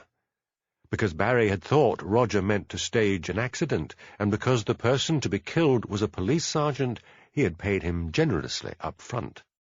Roger meant to do the deed and clear off to Glasgow. He waited until Hamish came back, and then waited until, finally, the lights in the police station went off. He was just about to make his move when the northern lights began to blaze across the sky. He suddenly felt he should leave it, just take Barry's money and run. But he was a professional, and he had a reputation to keep. No one in the criminal fraternity of Glasgow would mind that he hadn't staged an accident. He softly made his way towards the kitchen door.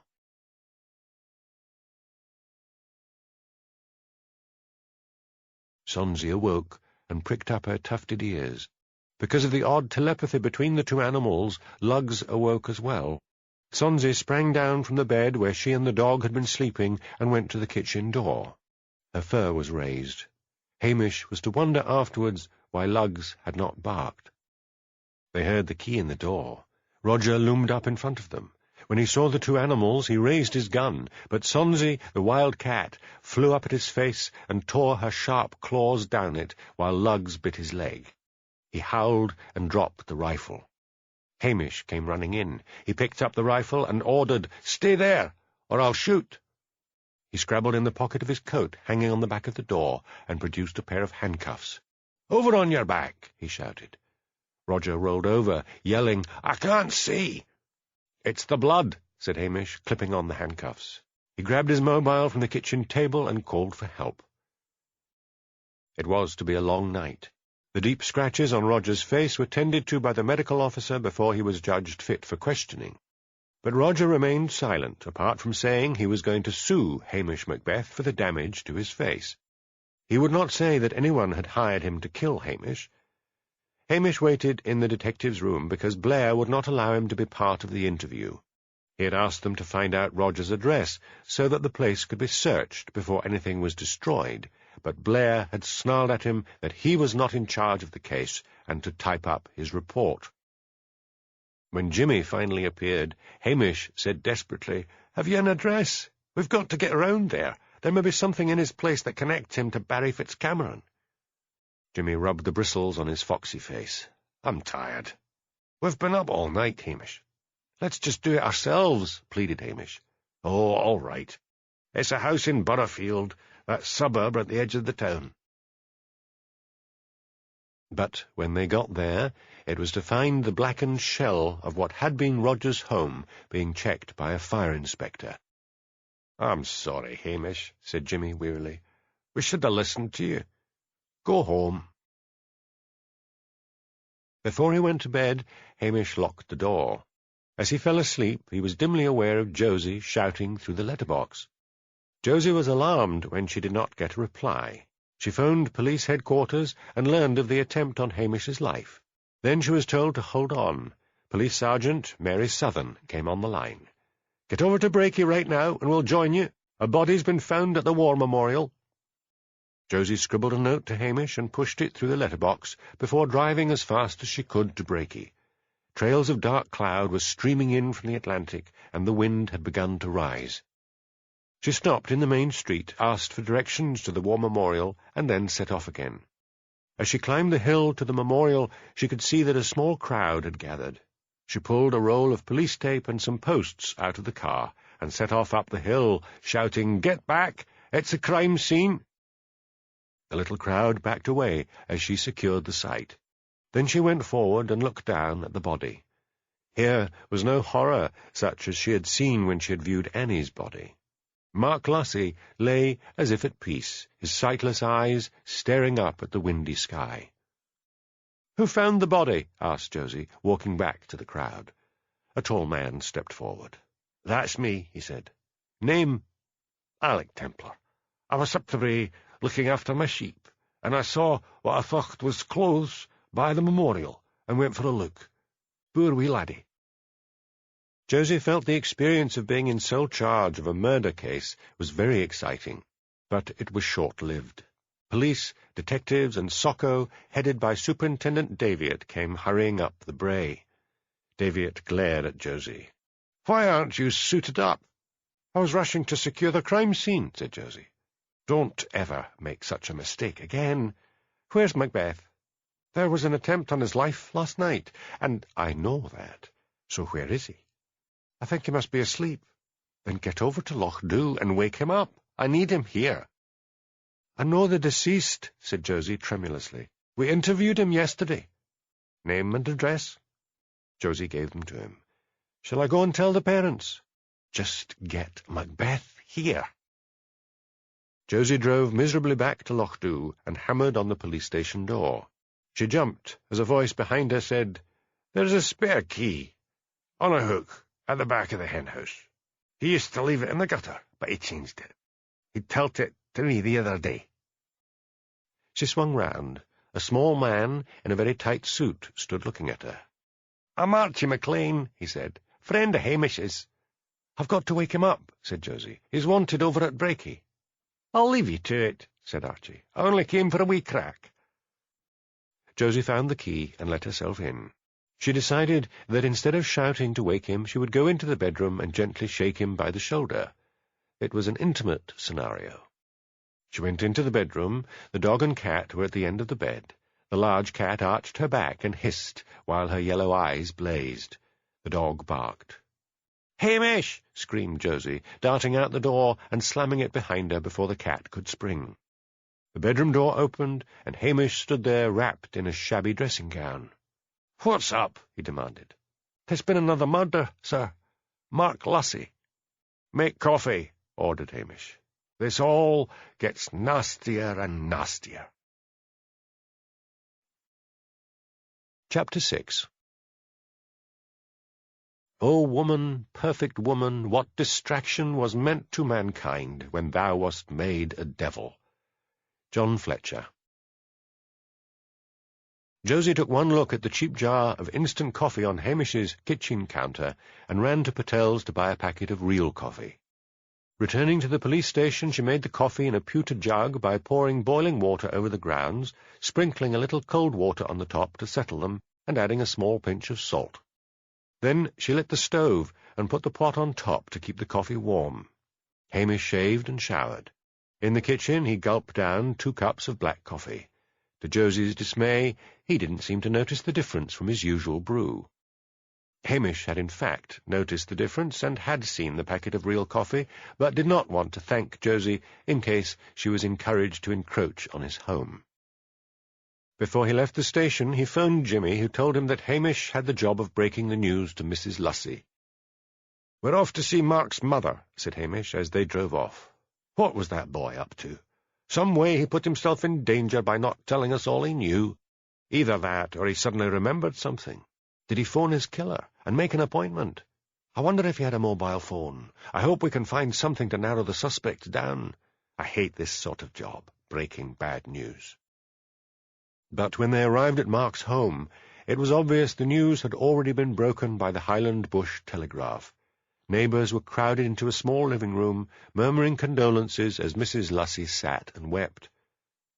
"I would like a word with Mrs. Lucy," said Hamish. "Will you all please wait outside?" A large woman protested.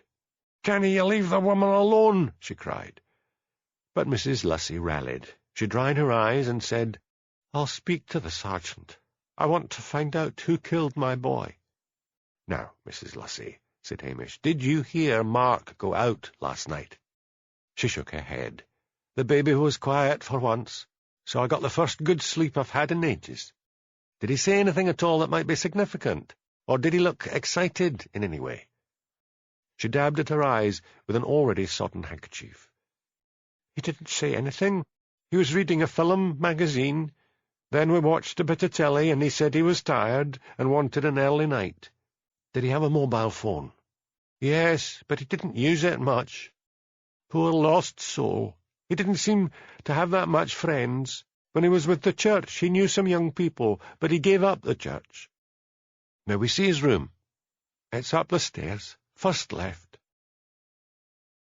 As Hamish and Josie went up the stairs, the neighbours who had been watching through the front window crowded in again. The room was unexpectedly neat for a young man's. It was quite small. There was a narrow bed, neatly made up, with a bedside table and reading lamp.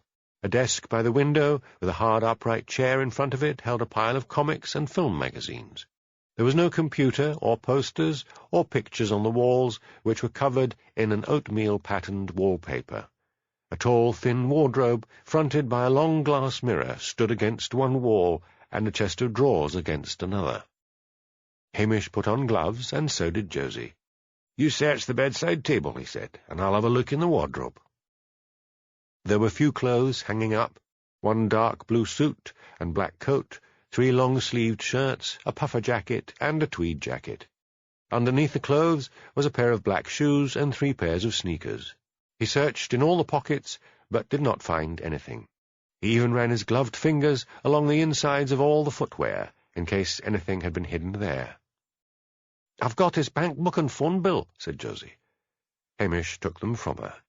Mark had had a post office savings account with £50 in it. The phone bill only listed 5 numbers. One was to his home. Hamish's sharp eyes had taken a note of the phone number on the receiver dial when he had been downstairs. The other 4 were to a Strathbane number. Hamish thought they would probably turn out to be made to the wildlife park. He took out his mobile, dialed directory inquiries, asked for William Fremont's phone number, and gave the address of the wildlife park. The operator gave him the number. It was the same number as the 4 on the phone bill. "Bag them up," he said to Josie. "That's the old phone bill. We'll need to get Strathbane to check with the phone company and find out if he phoned anyone last night. I'll just look in the chest of drawers." The top drawer contained underwear, the second socks, and the third T-shirts. In the bottom drawer there was a small photo album and a selection of soft porn magazines. Hamish flipped open the photo album. It contained pictures of Annie as the Lammas Queen, Annie at various church functions, and a few of Annie taken when she was leaving her home. Apart from the ones of Annie, there were no family pictures. "Bag that as well," said Hamish, handing her the album. "I'm just going to move this chest of drawers in case something's fallen down the back." There was no carpet on the floor, only a sort of spongy linoleum. He heaved the chest of drawers away from the wall. "What's this?" he exclaimed. He stretched down and brought up a chemistry set. He sat down on the bed and carefully opened it. Most of the chemicals had been used. "That's it," said Josie, leaning over him. "He was the bomber." "I think this is too basic to make such a sophisticated bomb," said Hamish. "It's probably just an old Christmas present." "But there are no other toys or presents in the room," said Josie. "I mean, you'd think he would have old school books, or stuffed toys, or model airplanes, or something like that." "We'll bag it up and take it. Let's see Mrs. Lucy again. It means getting rid of the neighbours." Once more Mrs. Lucy's sympathizers were told to wait outside. "We found a chemistry set in Mark's room," said Hamish. "When did he get that?" "That was a while ago. A gentleman friend of mine gave it to him. He played with it for a bit, and then forgot about it." "We're taking it, and some other things," said Hamish. "Mark didn't seem to keep anything much in his room. I thought we would find old toys or something like that." "It was the church. They were collecting toys for the poor. Mark was told it was his Christian duty to bring everything in. Hamish scribbled out a receipt and handed it to her. "Mrs. Lucy, if you can think of anything at all, please call me at the station in Lochdu." "When can I bury my son?" "I'll tell the Procurator Fiscal to get in touch with you. They'll be calling soon, anyway. I'm afraid they will want you to identify the body. Is there no relative who could do the identification instead? Where is your husband?" "I don't know. He ran off after Mark was born." "Name?" "Sam Lucy." "What did he do for a living?" "Nothing much," she said bleakly. "He was on the dole." "Is there anyone who could identify the body, other than yourself?" "I'll do it," she said tearfully. "I want a last look at my son." Outside, Hamish phoned Jimmy. He said he was sending Police Sergeant Sudden to collect Mrs. Lucy and take her to the Procurator Fiscal's office. Hamish told him about finding the chemistry set, but added that it looked like too amateur a kit to have made the bomb. Jimmy said he was still up at the War Memorial, and if Hamish brought the chemistry set up to him, he would take it over to the forensic lab in Lochdu. They would start by checking with the phone company as well. The wind was screaming around the War Memorial when they arrived. Above them, the black bronze statue of a Boer War soldier stared out across Breaky to the heaving sea. "Can't find a thing, what with this heather all about," complained Jimmy. "Oh, here comes our lord and master. Afternoon, sir. Has Roger said anything yet?" "Not a thing," said Blair, lumbering up to them, the cold wind raising red patches on his groggy face. "What have you got?" "Macbeth's just found a chemistry set in Mark Lucy's room," said Jimmy. Blair visibly brightened. "That's it? Case closed?" "Not really, sir. The chemistry set looks like a kid's one, and we've still got to find out who murdered Mark." "You," said Blair, in a sudden fury, glaring at Hamish, "take your wee sidekick and get down there to the houses and see if anyone saw anything." Hamish repressed a sigh. As he looked down the hill, he could see police officers going door to door, but he said meekly, "Yes, sir." He walked down the hill to where his Land Rover was parked. "Get in," he said to Josie. "Aren't we going to—" "No. Waste of time. That ground's being covered. We're going back to Lochdu. I've got to think." Once back at the police station, Josie followed him quietly in, not wanting him to be too aware of her presence, and send her away. Hamish went straight to the police office. Josie was glad the dog and cat were nowhere around. They came and went by a large cat flap on the kitchen door. Hamish sat down at his desk, and Josie pulled a chair up next to him.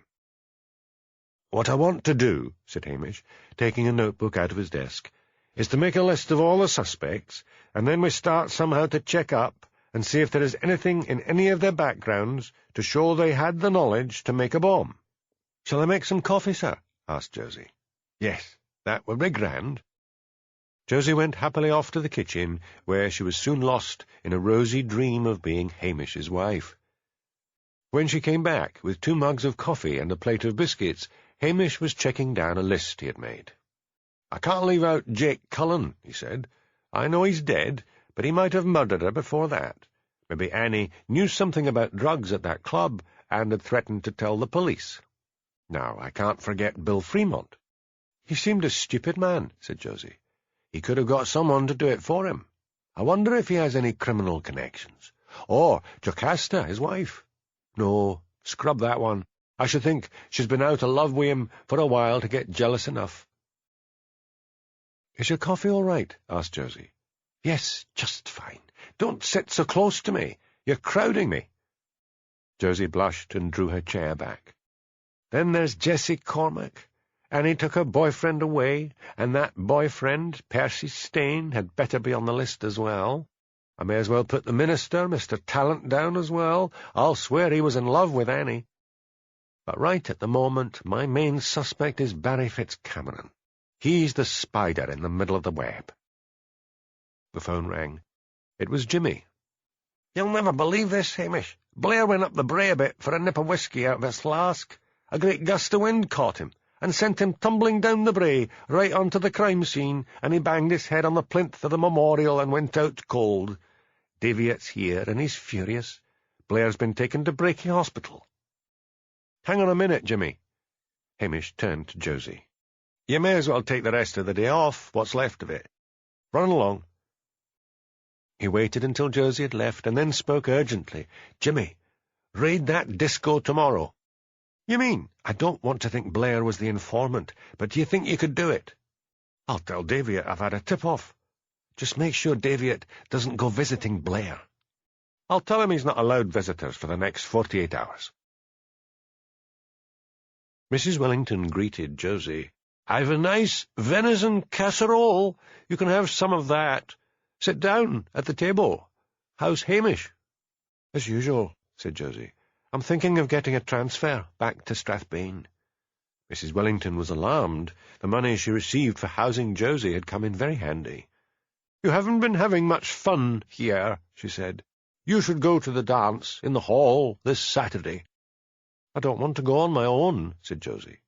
"Get Hamish to take you. That man needs a good woman."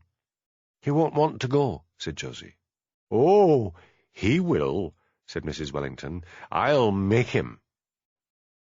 Mrs. Wellington thought that a nice clean girl like Josie McSween was just the kind to sort Hamish Macbeth out. That evening, her eyes gleaming with matchmaking, she made her way along to the police station. "Come, Ben," said Hamish reluctantly. Mrs. Wellington followed Hamish into his living room and looked around in disapproval. There were 2 dirty coffee mugs beside his armchair, and sheets of notes spread out on the floor. The dog and cat lay sleeping in front of a smoky peat fire. Yes, Josie was just what this lazy policeman needed in his life. "I want you to take Josie to the dance on Saturday," boomed Mrs. Wellington. "I'm following up more than one murder," protested Hamish. "And it is not the thing at all to be socializing with my policewoman." Mrs. Wellington sank down in the little used armchair opposite Hamish, sending up a cloud of dust. "You must make an exception," she said. "That young girl has had no social life at all since she came here. One evening won't hurt you." "But—" "No buts, young man. I expect to see you there. There's been talk in the village about how lonely Josie must feel." Hamish suddenly just wanted to get rid of her. "Oh, all right," he said ungraciously. Josie was elated at the news.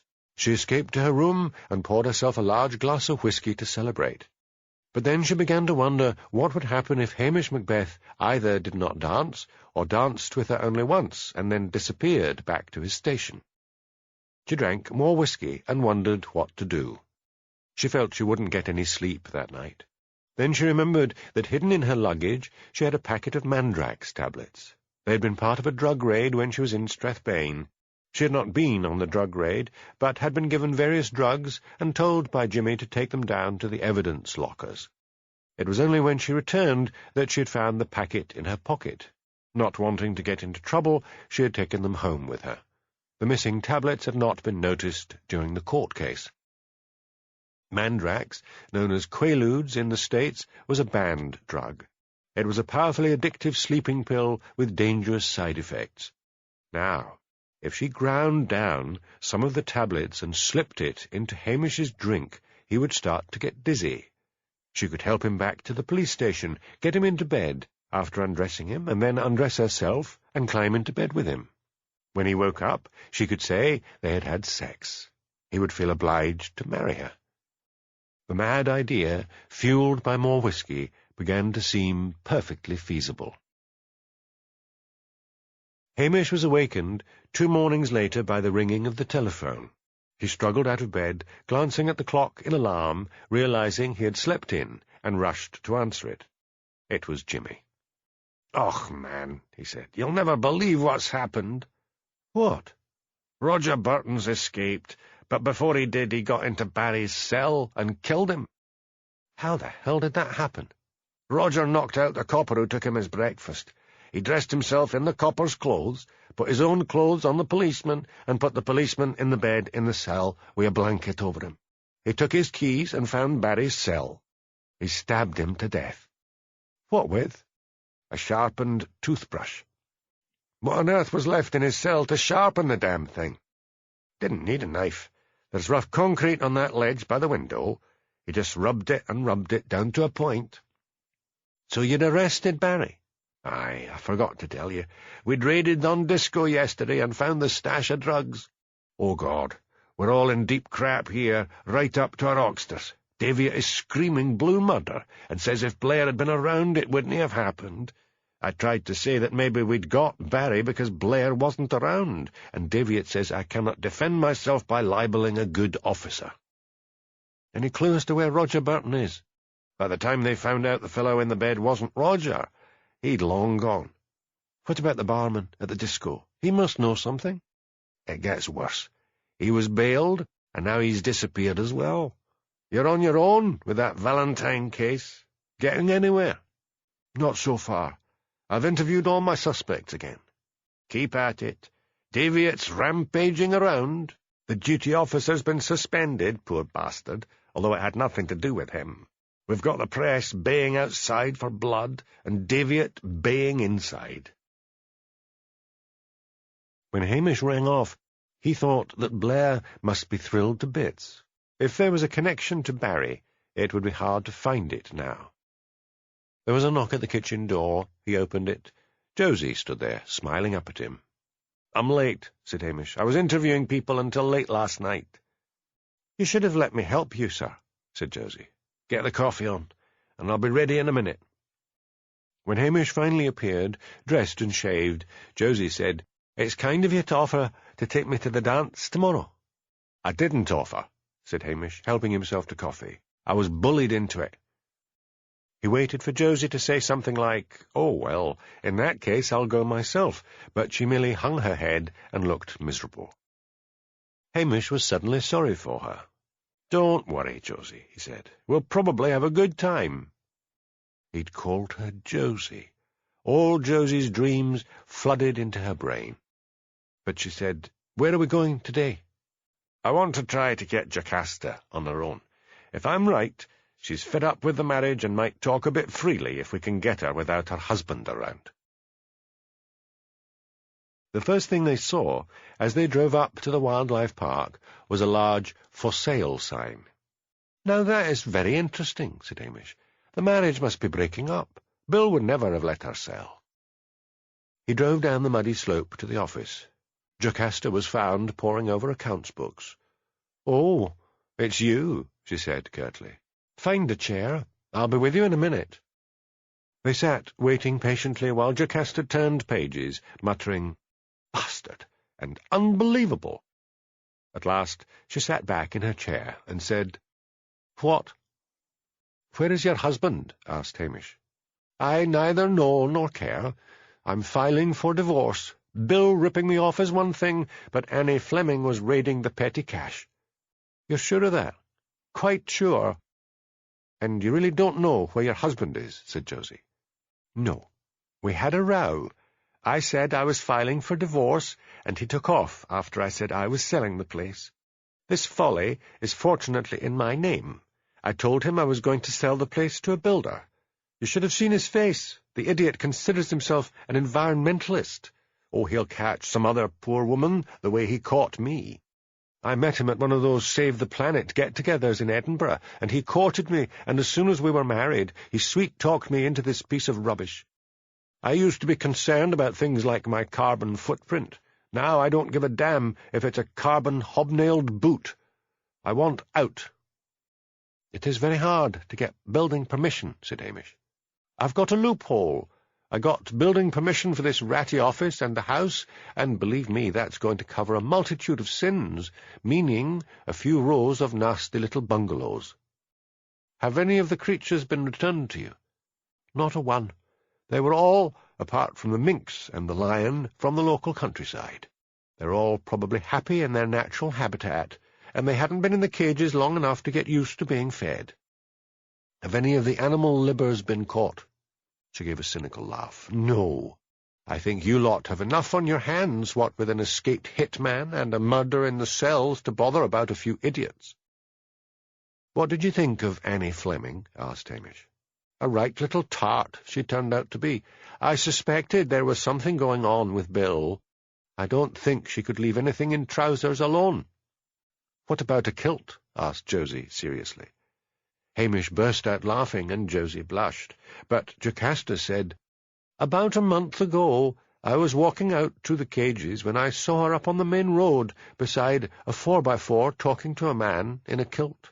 He was all dressed up in the full rig like men wear when they're going to a wedding or an official function." "What did he look like?" "He was too far away, medium height, dark hair. They saw me watching, and he jumped in his vehicle and drove off. Then there was a weedy-looking youth hanging around. He kept trying to speak to Annie, but she told him to get lost. I think she called him Percy." "I know who you mean," said Hamish. "I think we'll be having a wee word with that young man again." Back at the Land Rover, Hamish phoned police headquarters and asked for Mark Lussey's mobile phone number. He waited patiently until he got it. Then he said to Josie, "Before we go and see Percy again, I've got an idea. Maybe Mark's murderer threw that phone away in the heather." Josie shivered as she bent before the wind and followed Hamish up the brae to the War Memorial. Out to sea, dark clouds were massing, and she hoped Hamish would either find the phone or give up before the threatening rain arrived. Hamish took out his own phone and dialed Mark's number. He began to walk away from the War Memorial down the sloping hill on the other side. At the bottom of the hill was a small grocery shop with rubbish bins parked at the back. "I wouldn't be surprised if he didn't dump the phone in one of their bins," he said. "But the bins would have been cleared by now," said Josie. "Aye, and that's why we're going to the council tip." They reached the Land Rover just as the rain came down in sheets. "I haven't got a raincoat with me," said Josie.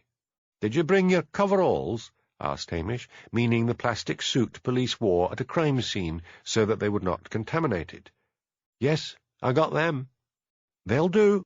Suit up when we get to the tip."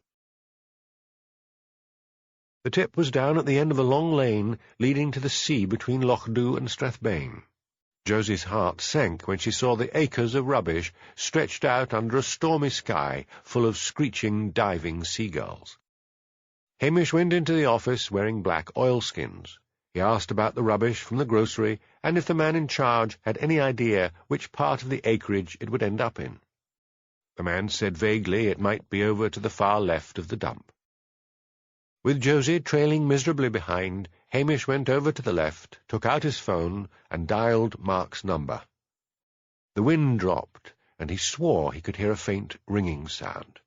"Come on, Josie," he urged. "I think there's something here, under this pile of garbage." That use of her first name spurred Josie into action. "I won't dial any more until we've dug down a bit," said Hamish. He paused occasionally to admire Josie's diligence. He had been too hard on the lassie, he thought. After they had searched down a certain depth, he dialed again. "Hear that?" he cried triumphantly. He scrabbled down to the ringing sound, tossing filthy rubbish over his shoulder. "Got it!" he cried at last. "Let's get back into shelter. This is grand." He seized hold of Josie and waltzed her round on top of the garbage. Josie walked back to the Land Rover as if she were walking on air.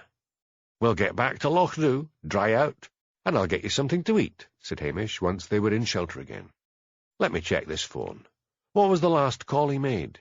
Here, write this down." Josie took out her notebook and wrote down the number. "Right," said Hamish. "Give it to me. Let's phone up and see who's at the other end." He dialed and waited. A clear Highland voice came on the line. "Town Hall, Breaky," said the voice. "Which department?" Hamish rang off, his hazel eyes gleaming. That was the Town Hall. Maybe young Percy is deeper in this than I thought. He bagged Mark's mobile and stripped off his pair of latex gloves. "I'm afraid we'd better take this over to Strathbane first. I'll blast the heater and dry us out." Jimmy was just about to go out when they arrived. He wrinkled his nose. "You pair smell like hell." Hamish held up the evidence bag. "We've found Mark Lussey's mobile at the council tip. The last call he made was to the Town Hall, so we're going to grab a bit to eat and get over there. How are you getting on?" "I've barely started," complained Jimmy. "Questions and questions from the big yins up to interrogate us all about how we managed to let one murder happen and one dangerous killer escape. Barry's no loss." "Who inherits his money?" asked Hamish. "Probably the state will take most of it, like they always do when someone has been profiting from drugs. His only living relative is his sister, a churchy woman who's horrified at her brother's criminal activities. Got to go. Give me that phone, and I'll get it over to forensics." Hamish and Josie drove to a restaurant in Strathbane. A woman at the next table said loudly, "The day when policemen actually took a bath seems to be long over." Josie dissolved into giggles. "We really must smell something awful," said Hamish. "After this, we'll get back to Loch Dhu and clean up. I've got an old uniform I can use. What about you?" "I've got a spare recently," said Josie. They had a pleasant meal. Hamish was in high good humour. He felt the case was beginning to break at last. Josie thought about her mad dream of drugging him. What a silly idea.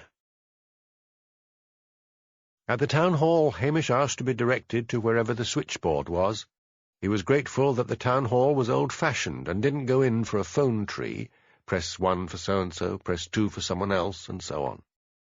The young girl at the switchboard seemed vaguely familiar. "Police," he said. "Just a few questions. What is your name?" "Iona Sinclair." "Have we met? I'm Police Constable Hamish Macbeth." "I saw you last year at the crowning of the Lammas Queen. It was promised to me because Annie had been queen the year before, but she got it again, which wasn't fair." Iona was a tall girl in her late teens, with hair as red as Hamish's own, green eyes and freckled skin. She had the lilting accent of the Outer Hebrides. "We're interested in a call that came through here to the switchboard on the evening Mark Lussey was murdered," said Hamish. "Well, we close at 5 o'clock. There were a lot of calls before then. People ask for various departments." "Did anyone ask for waste disposal?" "We get a lot of those.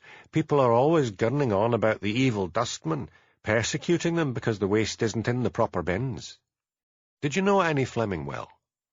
"I was at school with her, but she wasn't popular with the girls. She was too busy chatting up the teachers." "Anyone in particular?" "Harry Massey, the English teacher." "Is he still teaching at the school?" "Last I heard." Outside the town hall, Hamish sighed. "Another suspect. Let's see this English teacher." "What about Iona?" asked Josie. "She must have borne a grudge against Annie." "I haven't forgotten her," said Hamish. "But she doesn't seem the type to know how to put together a sophisticated bomb." Harry Massey was a tall, rangy man in his late 30s. He had thick brown hair, a beaky nose, and a small mouth. He was wearing corduroy trousers and a well-worn Harris tweed jacket over a checked shirt open at the neck. "We want to ask you about Annie Fleming," said Hamish. Josie got an inner glow. Hamish was beginning to say we. "Poor girl. Any idea who did it?" "Not as yet."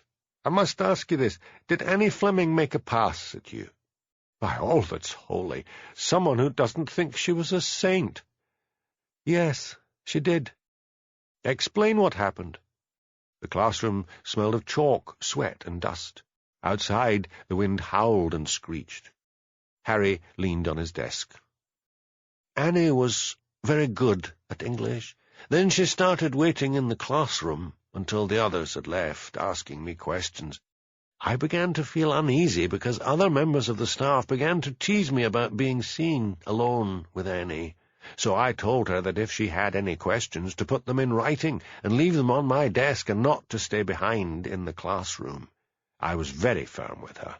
I held the door open for her, and she stuck her tongue in my ear.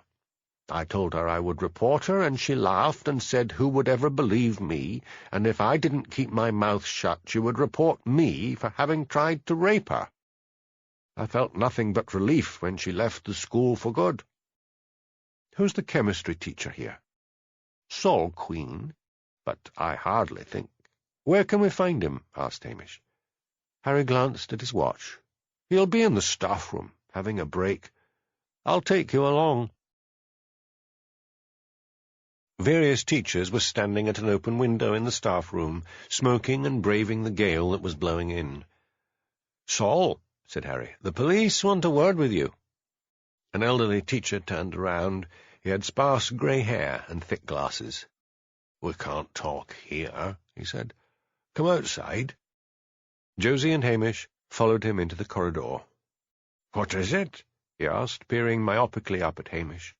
Hamish thought that Annie could hardly have made a pass at this elderly gentleman, so he asked instead, "Is there anyone you can think of who might have the expertise to make a letter bomb?" "Funnily enough, I've thought of that, but I cannot think of anyone at all, apart from me. I mean, I would know which chemicals to use, but I would not know how to install the fuse. That takes a lot of sophisticated knowledge." Hamish had a sudden idea. "Do you have computer classes in the school?" "No, we were supposed to get them, but there is so much else needing to be done here. The roof's in need of repair, and it would mean finding extra money over the cost of the computers to hire another teacher." Hamish thanked him, and then as they walked towards the entrance, he phoned Jimmy. "Did forensics go through Annie's computer?" "She didn't have one," said Jimmy. "Her father says that computers are the instruments of the devil. They searched the one at the wildlife place, but nothing but business on it." Hamish rang off. "I can't think of any young person who didn't use the Internet," he said. "There's that new Internet cafe just off the main street. Let's try there." The Internet cafe was run by a Pole, Lech Novak, and the place was full of Polish accents as other immigrants emailed home. Hamish asked whether Annie Fleming had ever used the cafe. "The girl that was murdered? No, she never came in here," said Lech. Another possible lead gone, thought Hamish gloomily. The cafe sold snacks, so Hamish suggested they should both eat something. He hoped his pets were all right back at the police station. He was worried that the hitman might call back to finish the job and shoot the animals. After they had finished eating, Hamish said, "I'm going back to that minister's. I know the parents have probably been interrogated, but I want to speak to them myself. But I would like you to go back to the town hall and have a talk with Percy Stain. Make a friend of him, sympathize, see if you can get anything more out of him, and, in a roundabout way, see if he got any phone calls from Mark." Hamish was not looking forward to interviewing the Flemings. What sort of parents had produced such a manipulative, drug-taking daughter? Chapter 7. In for a penny, in for a pound, it's love that makes the world go round. W. S. Gilbert. Josie didn't get much out of Percy. He protested that he had never even met Mark Lucy, nor had he received any phone call. Josie tried to trick him by lying and saying she knew he had received a call from Mark Lucy, whereupon the usually rabbit-like Percy had rallied, telling her that she was lying, and he would put in an immediate complaint about police harassment. Alarmed, Josie protested that perhaps she had received false information, but Percy simply held the office door open for her and told her to go. The early northern night had fallen, and the wind whipped clouds across a cold little moon overhead. Josie suddenly had an idea. She would get a taxi, go back to Lochdu, clean up the police station, and have a hot supper waiting for Hamish when he returned. Hamish, meanwhile, was facing Mr. and Mrs. Fleming. He had expected to confront a pair of parental tyrants, but found Annie's mother and father to be decent, ordinary, and grief-stricken. "I believe, if you don't mind my saying so," said Hamish, "that you appear to have been rather strict with your daughter." "We only did it for her own good," said Mr. Fleming. "She never protested. She was a good girl. I won't believe all those nasty stories that folk are circulating about her." "Annie did have drugs on her body," said Hamish. "Someone must have tricked her. We brought her up to fear the Lord and do the right thing." Hamish turned his attention to Mrs. Fleming. She was in her late 50s, and he judged she must have had a baby later in life than most mothers. Her face had the drained, exhausted look of someone who has been crying for days. "Mrs. Fleming," asked Hamish, "do you know of any particular friends she might have had?" No. She didn't socialize much with the young people from the church. She seemed happier with our friends when we had them round for tea. Hamish guessed that tea meant high tea, still served in the north in a lot of households instead of dinner. "May I have the names of your friends?" "Well, there's the Baxters." "That would be your neighbours, Cora and Jamie Baxter." "That's right. And also old Mrs. McGurty. Mr. and Mrs. Tallant, of course. We all got on very well, and Annie appeared to enjoy their company. The minister seemed to have been fond of Annie. He was so good. He pointed out the dangers a young person in this day and age could be subjected to. He even gave Annie private religious instruction." "How often?" "Sometimes twice a week, in the evenings." "And did this go on until her death?" "No. Mr. Tallant said he had to give up the instruction because of the weight of parish duties." Hamish made notes and asked several more questions. Then he asked, "Is Mr. Tallant at home?" "I believe he is at the church," said Mr. Fleming. Hamish walked to the low stone church next door. He opened the door and went in. It was a small kirk with pine pews and a stone-flagged floor. It was very cold. He remembered hearing that this was one of the stricter churches.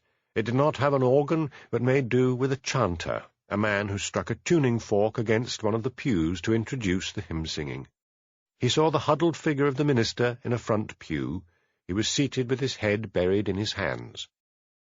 Hamish went up to him. Although Mr. Tallant must have heard the sound Hamish's boots made on the stone floor, he did not move. Hamish laid a hand on his shoulder and said quietly, "I need to be having another word with you, Minister. It's about that private religious instruction you were giving Annie."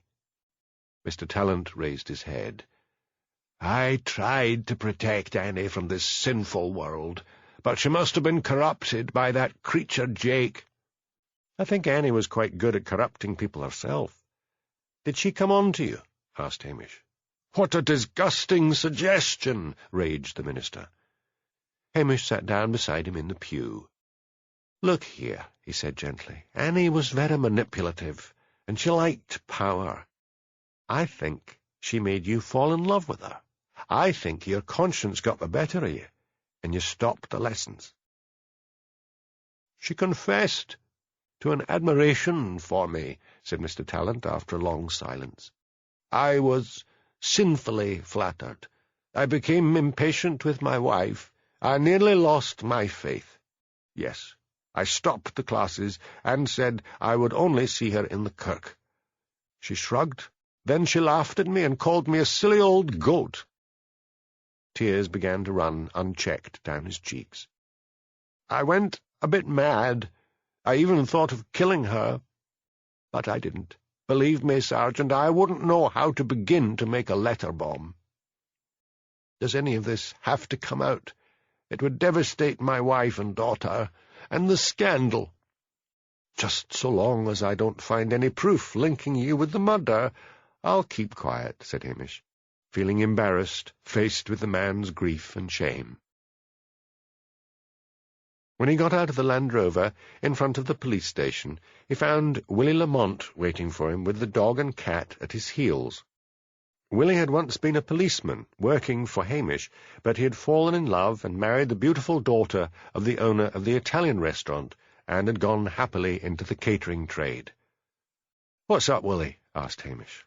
"Sonsy and Lugs were around the restaurant, and I thought it was time to bring them home." "You know where the key is, Willie? You shouldn't be standing here in the cold." "I don't know where the key is. I tried the door, but it's locked.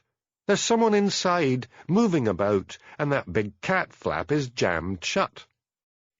Hamish took out his own key and snapped open his baton. "Stand back, Willie," he said quietly. He quietly unlocked the door. Josie was standing over the stove, wearing a frilly apron over a short black dress and high heels. "What in God's name do you think you're playing at, McSween?" roared Hamish. He swung round and looked down at the cat flap. It had been taped shut. "And why are my poor beasties out in the cold?" I thought "It would be great to take your meal and give the place a bit of a clean," wailed Josie. "Out!" shouted Hamish. "Get the hell out of here and never, ever do anything like this again. Shoo! Get lost!" Josie burst into tears. She seized her coat from a chair and ran out into the night. "Women," said Hamish, taking out a clasp knife and beginning to slice the tape on the cat flap. "Och, you was awfully hard," said Willie. "The lassie meant well. Look how clean the place is." "It's my home," said Hamish. "Thanks for looking after my beasts, Willie." Willie left, but Hamish was not to be left in peace for long. A wrathful Mrs. Wellington descended on him.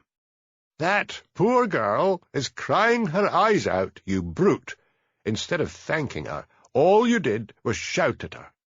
She had no right to just invade my home. It's not a home. It's a police station.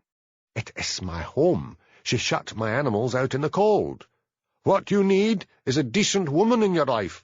You will take Josie to that dance tomorrow and behave like a gentleman." Hamish refused to go to the manse with Mrs. Wellington and apologize. To Mrs. Wellington, Josie was the daughter she never had. She could not bear to see her so upset, and so she lied and said that Hamish was really sorry and was looking forward to the dance. When Josie went up to her room that night, she fished a bottle of whiskey out from under her mattress and began to drink steadily.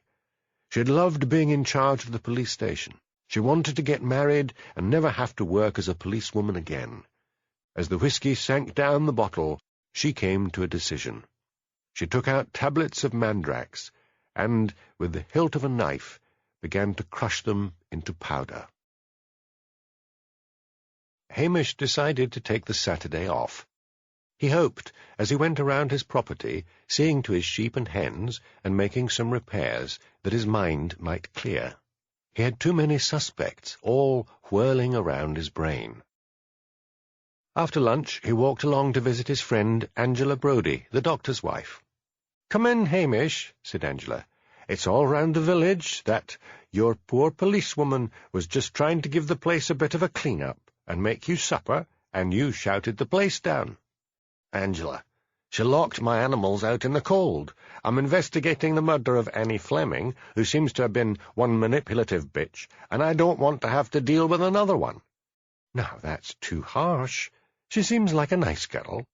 "Oh, well, maybe I did go a bit over the top. The truth is, I got a real fright. I'm always worried that Roger Burton, the hit man, might come back to finish the job. Could you be looking after Sonsie and Lugs while I'm at the dance?" "Didn't you stop to think I might be going to the dance myself?"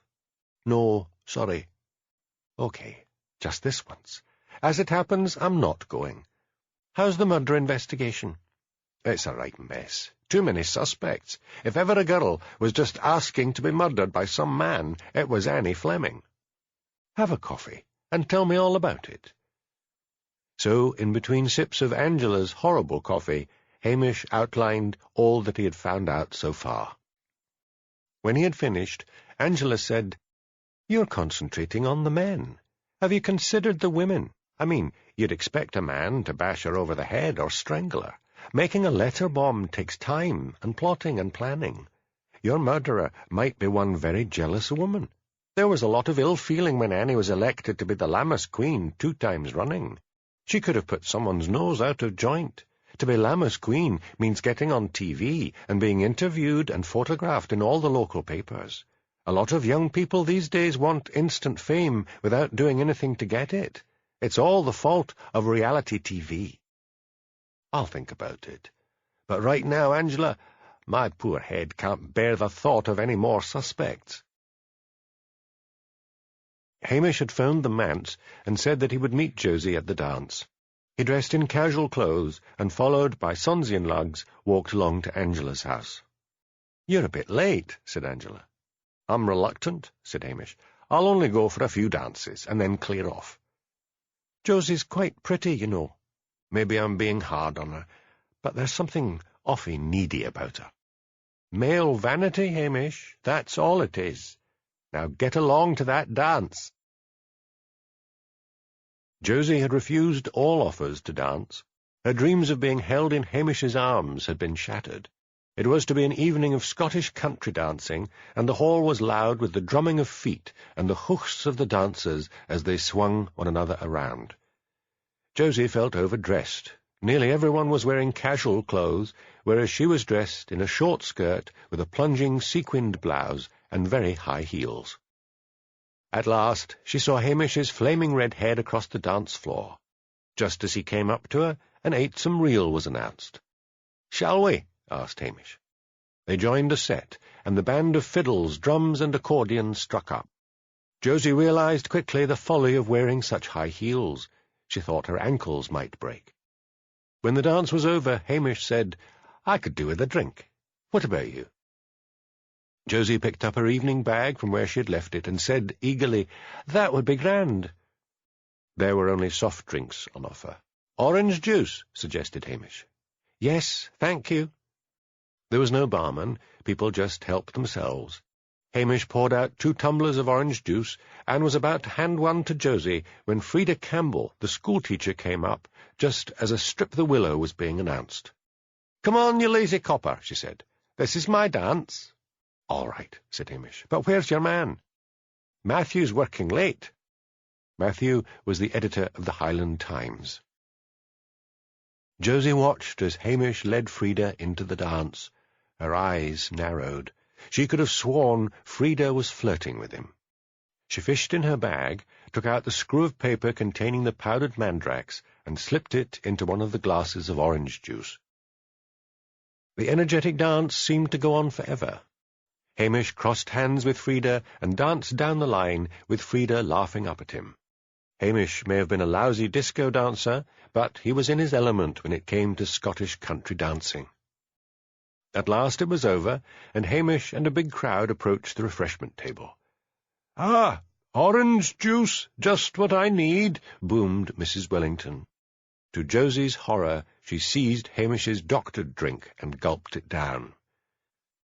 A Gay Gordon's was announced. Hamish turned reluctantly to Josie, but Archie McLean came up and whispered, "Outside, Hamish."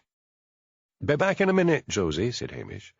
He followed Archie outside, where men were gathered, passing whisky around. Hamish stood chatting and drinking until there appeared 4 youths, helping a dazed Mrs. Wellington from the hall. "She's come over faint," said one. "We're just going to run her up to the manse." Josie appeared and said hurriedly, "I'd better go with her and make sure she's all right." What if they called Dr. Brodie? Worried Josie. He might suspect she had been drugged and order a blood test. At the manse, Mrs. Wellington was heaved upstairs and laid on her bed. "I think I know what the matter must be," said the minister. "My wife sometimes takes a sleeping pill, and she takes high blood pressure medicine as well. She must have mixed up her pills." Josie felt a wave of relief. "If you think she'll be all right, I'll just go back to the dance." But when she returned to the hall, it was to find that Hamish had left. "Where's Hamish gone?" Josie asked Archie McLean. "Och, when you weren't here herself, Miss Halberton Smythe turned up, and she and Hamish went off together." Josie felt outraged. How dare he? But there was still time to put her plan into action. She had mandrax pills left. If she let herself into the police station and doctored a glass of whisky and left it on the kitchen table, with any luck, Hamish might have a nightcap. If by any chance Hamish and Priscilla were there, well, she had an excuse. She could say she was calling to find out why he had left the dance so early. Hamish was seated in the bar of the Tommel Castle Hotel, looking gloomily at Priscilla. "Why Australia?" he asked. "I'm a computer programmer, Hamish," said Priscilla patiently. "The firm I was contracted to outsourced all the work to India, and it's happening all over London. I've got a chance of this job in Sydney. I love Sydney." "It's awfully far away," said Hamish miserably. "The hotel's doing great. It's not as if you have to work." "Hamish, ever since Daddy lost all his money, and we had to turn our home into this hotel, I've liked to make my own money, just in case Daddy decides to play the stock market again. I'm lucky to get such a good job in the middle of a recession. Didn't you go to the dance with your policewoman?" "I was bullied into it by Mrs. Wellington.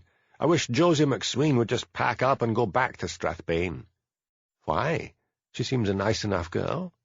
"There's something clingy about her, and she's a rotten officer. She should never have joined the police force." "So, where are you in the case?" "Nowhere, except for an idea of Angela's. I've been checking up on all the men in the case.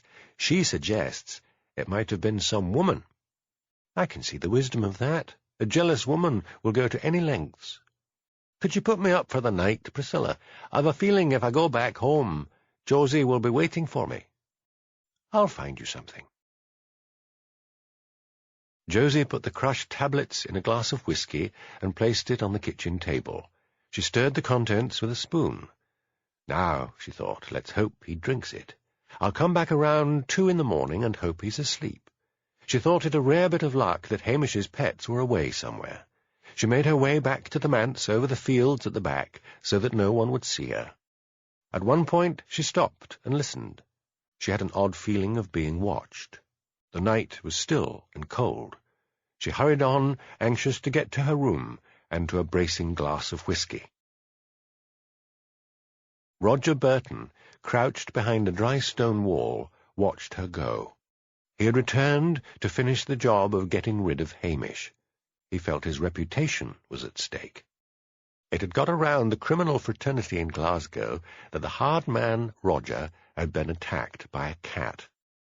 Now he was primed and ready to kill not only Hamish, but those wretched animals of his as well. He eased his way down the back slope to the station. It was in darkness. He tried the door and then grinned. It was unlocked. He threw it open, rifle at the ready. Silence. He fumbled for the light and switched it on. He rapidly searched the small station. No Hamish, no animals. He sat down at the kitchen table, facing the door, rifle at the ready. He saw the glass of whiskey in front of him. Just the thing. He usually never drank until the job was over, but one wouldn't hurt. He drank it down, wrinkling his nose at the taste and wondering whether it was moonshine from one of the illegal stills he believed to be up in the hills. Then Roger began to feel so very sleepy. The hallucinatory effect of the drug began to take over. He felt he was back in his own flat in East Glasgow. He stumbled through to the bedroom, stripped off his clothes, crawled into Hamish's bed, and fell asleep. At 2 in the morning, Josie quietly made her way back to the police station. She frowned when she found the door unlocked. She should have remembered to lock it. She let herself in and switched on the light. The first thing she saw was the empty whiskey glass on the table. Josie picked it up and scowled down at the remnants of white powder at the bottom of the glass. If Hamish saw that, he'd get it analyzed. She rinsed it out, dried it, and put it up on the shelf with the others. Now for action. She went quietly into the bedroom. Her foot struck something on the floor. She looked down and found herself staring at a rifle. She switched on the bedroom light. Josie did not recognize Roger, although after the murder of Barry his photograph had been in all the papers, and he was lying with his face half buried in the pillow. She only knew it was not Hamish, and let out a gasp of dismay. Josie ran from the police station as if the hounds of hell were after her. In the morning, Angela stopped outside the police station and said to Sunsy and Luggs, "Off you go." She watched until they had both disappeared through the large cat flap, and then turned and walked away along the waterfront. A sharp bark awoke Roger. He groggily struggled awake. Then there was a menacing hiss. His startled eyes saw that damn cat staring at him, fur raised. With a cry of terror, he leapt for the bed and straight for the kitchen door. The cat leapt on his back, digging her claws in. He howled and shook her off, and, with blood running down his naked back, he fled along the waterfront to the alarm and amazement of the villagers out doing their morning shopping. Nessie Curry was just about to get into her old Ford when a naked Roger dragged her from the car and dumped her on the road. Then he drove off, leaving her screaming. Hamish was enjoying a leisurely breakfast at the hotel when he heard the news. He jumped in the Land Rover and set off in pursuit. He called Strathbane for backup. Roadblocks were hurriedly set up. All day long the search went on, but Roger appeared to have disappeared into thin air. How on earth could a bloody naked man just vanish? It was only by evening, when Nessie was coherent enough to be interviewed and the sedative Dr. Brodie had given her had worn off, that she revealed she had been about to take a bundle of second-hand clothes from the village to a charity shop in Strathbane. When the report then came in from a man outside Inverness that a large woman had stolen his van, they realized that Roger had stopped to put on women's clothes and a big felt hat formerly the property of Mrs. Wellington. The van had a full tank of petrol and 2 spare tanks in the back. Nessie's car was found dumped in a back street in Inverness. The story was in all the newspapers the next morning. The comic side of it was fully exposed. Here was a dreaded hitman who had gone to sleep in a police station, been attacked by a cat, run through the village naked, and escaped dressed as a woman. Only Josie knew what had happened. She thanked her stars she had been wearing gloves when she had left the whiskey. Roger sat in his dingy flat and cursed his luck. Everything had been left behind, his false papers, false credit cards, mobile phone, and prized deer rifle, not to mention his car. 2 days later, he looked out of his window and saw a low black Mercedes stopping outside his flat. His heart sank as he saw crime boss Big Shug climbing out of the car. Roger shoved a pistol into the waistband of his trousers and went to open the door. Big Shug looked like a prosperous Glasgow businessman, from his well-tailored coat to his shining shoes. "Been reading about me, have you?" asked Roger. "Come in." "I don't go much by what the papers say," said Big Shug, "but I've got a difficult job, and I want you to off someone for me." Roger said cautiously, "Are you sure the person you want to off isn't me?"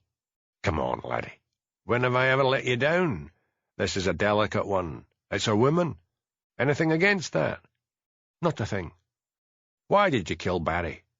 He would have talked, and the drugs would have been traced right back to you." "Aye. Well, let's get going." "No. No time like the present. Who is she?" "Tell you when we get there." Big Shug sat in the front with his driver, and Roger sat in the back with one of his henchmen. No introductions were made. The Mercedes slid smoothly off. "Where are we going?" asked Roger, as the car began to drive along the Dumbarton dual carriageway. "Relax, laddie. A wee bit before Helensburgh." A thin mist was hovering over the Gairloch as the Mercedes slid into a deserted building site. "Where is she?" asked Roger as he got out of the car. "Along, presently." Big Shug whipped a gun out and shot Roger in the stomach. "That's one for Barry," he said. "He was a pal of mine, and he never would have talked." He marched up to where Roger lay writhing on the ground and put 2 bullets into his head. "Right, lads," he said, "get to work. This site's held up forever, waiting planning permission. Nobody'll be along here for ages." His 2 henchmen dug a grave in the soft ground, dropped the body in, filled in the hole, and patted it flat with the backs of their spades. They all got into the Mercedes and drove off. 2 little boys crouched behind a rickety wall of planks, having seen the whole thing. Rory Mackenzie was 8 years old, and his brother, Diarmid, 10. "D'ye think yon was real?" whispered Rory. "Maybe they was filming Taggart." He was referring to a popular Scottish television crime series. "I think we'd better tell the police anyway." Diarmid took out his much-prized mobile phone and dialed 999. Chapter 8. Love is like a dizziness, it winna let a poor body gang about his business. James Hogg. The murders of Mark Glussy and Annie Fleming had disappeared from the newspapers and from any of Strathbane's investigations. Hamish greeted the news of Roger Burton's murder with relief. It was Strathclyde's case, and as he alone was still determined to solve the local murders, he was happy to let them get on with it. Strathbane was a violent town, and the police were used to having unsolved murders on their books. Josie begged leave to visit her mother, and Hamish let her go. Flora McSween welcomed her daughter and asked how her romance with Hamish was getting on. Josie said that Hamish had taken her to a local dance, and Flora eagerly begged for details. Not wanting to disappoint her mother, Josie gave a highly embroidered account full of speaking glances and warm clasped hands, which, to a less woolly-minded romantic than her mother, would have sounded like something out of the pages of a Victorian novel. But as she talked, Josie's imagination, fueled by a generous glass of whisky, began to make her lies become reality. Acute jealousy made her think of Priscilla as a rival, although she did not tell her mother that Hamish had gone off with Priscilla and had not returned until the following day. Then Flora said, "I've been meaning to throw a lot of old stuff out of the attic. It's been up there for years and years. Some of it's even your great-great-aunt Polly's belongings. I know they're a part of family history, but I thought some of the old clothes could go to the local dramatic society." "I'll have a look tomorrow," said Josie. On the following morning, Josie, nursing a hangover, climbed up to the attic, a small room at the top of the Victorian house which had once been used by a maid. Her mother followed her. "Look at all this stuff," said Flora. "What I want you to do, pet, is take a look through it and see if there's anything you want. I phoned the Dramatic Society, and a couple are coming around this afternoon. I'll leave you to it." Josie sat down and gloomily surveyed the jumble piled up around the room. Her mother had already labelled several of the old steamer trunks, clothes, photographs, and shoes. Feeling she could not really be bothered, and wondering whether her mother had any Alka-Seltzer in the house, Josie decided to sit as long as she could, nursing her hangover, and then say there was nothing she wanted. She had no interest in family history. There were plenty of photographs downstairs of her late father, whom she dimly remembered from her childhood as being an angry, violent man, particularly on Friday evenings when he came back from the pub. Her eyes fell on an old desk in the corner. It had a square wooden box on the top. Josie rose to her feet. Her mother had not said anything about jewellery, but perhaps there might be something valuable in there. She opened the lid. It was full of old bottles of medicine and pill-boxes. She was about to close the lid again when she noticed that one dark green bottle with a stoppered top had fallen on its side. It was labelled laudanum. She lifted it out. It was full. She remembered reading in historical romances that laudanum was tincture of opium. She looked down into the jumble of medicines and found another bottle, also full. After her failure to drug Hamish, she had vowed she would never, ever do anything so crazy again. But maybe she would take them. You never knew. Hamish, meanwhile, had set out to interview all the women in the case again. He was having a hard time with Cora Baxter, who seemed to think it the height of impertinence that a lowly police sergeant should dare to question a councillor's wife. Hamish first asked her if she had visited the town hall on the evening Mark Lussey was murdered, and then asked her if she had, or if she knew anyone who had, a knowledge of chemistry. Her formidable bosom heaved. "Are you daring to suggest that I had anything to do with Annie's murder? I shall report you to your superiors." "By all means," said Hamish, hoping she would do so, and that his sergeant's stripes would be removed along with Josie. "I am simply—" The door to the living-room crashed open, and Jamie Baxter strode in. "What's going on here?" "Oh, Jamie," wailed Cora, "this terrible man is accusing me of murder." "This is too much, Macbeth," said Jamie. "Get out of here this minute, and don't ever bother my poor wife again." Hamish tried to protest that he was only doing his duty, but he was firmly shown the door. He trudged along to Mrs. McGurty's. As the frail old lady answered his knock, Hamish realized that she was the last person in the world to make a letter bomb, but maybe she heard useful gossip. "Come in," said Mrs. McGurty. "I'll put the kettle on. Go into the living-room and take a seat." He was glad to see she had a real fire. He remembered his mother telling him that at one time, when the hydroelectric board had started up, the Highlands were promised cheap electricity. Fireplaces were blocked up, and electric fires placed in front of them. Old oil lamps, which now would fetch a good bit of money in some auction room, were tossed out with the rubbish. The electricity turned out to be expensive, but a lot of people kept the electric fires, the house-proud ladies of the Highlands claiming that peat and coal fires caused dust. The small room was cluttered and cosy, the sofa and armchair being covered in paisley-patterned cotton slipovers. There was a Highland scene above the fireplace, darkened by years of smoke from the coal fire. Mrs. McGurty came in, carrying a laden tray.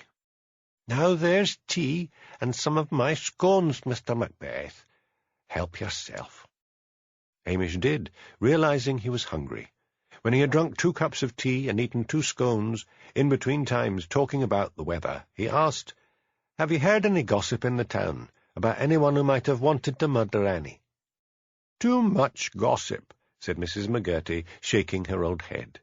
"Quite terrible it is. Who would have thought that Annie Fleming was so bad? Folks have only just started telling me about her."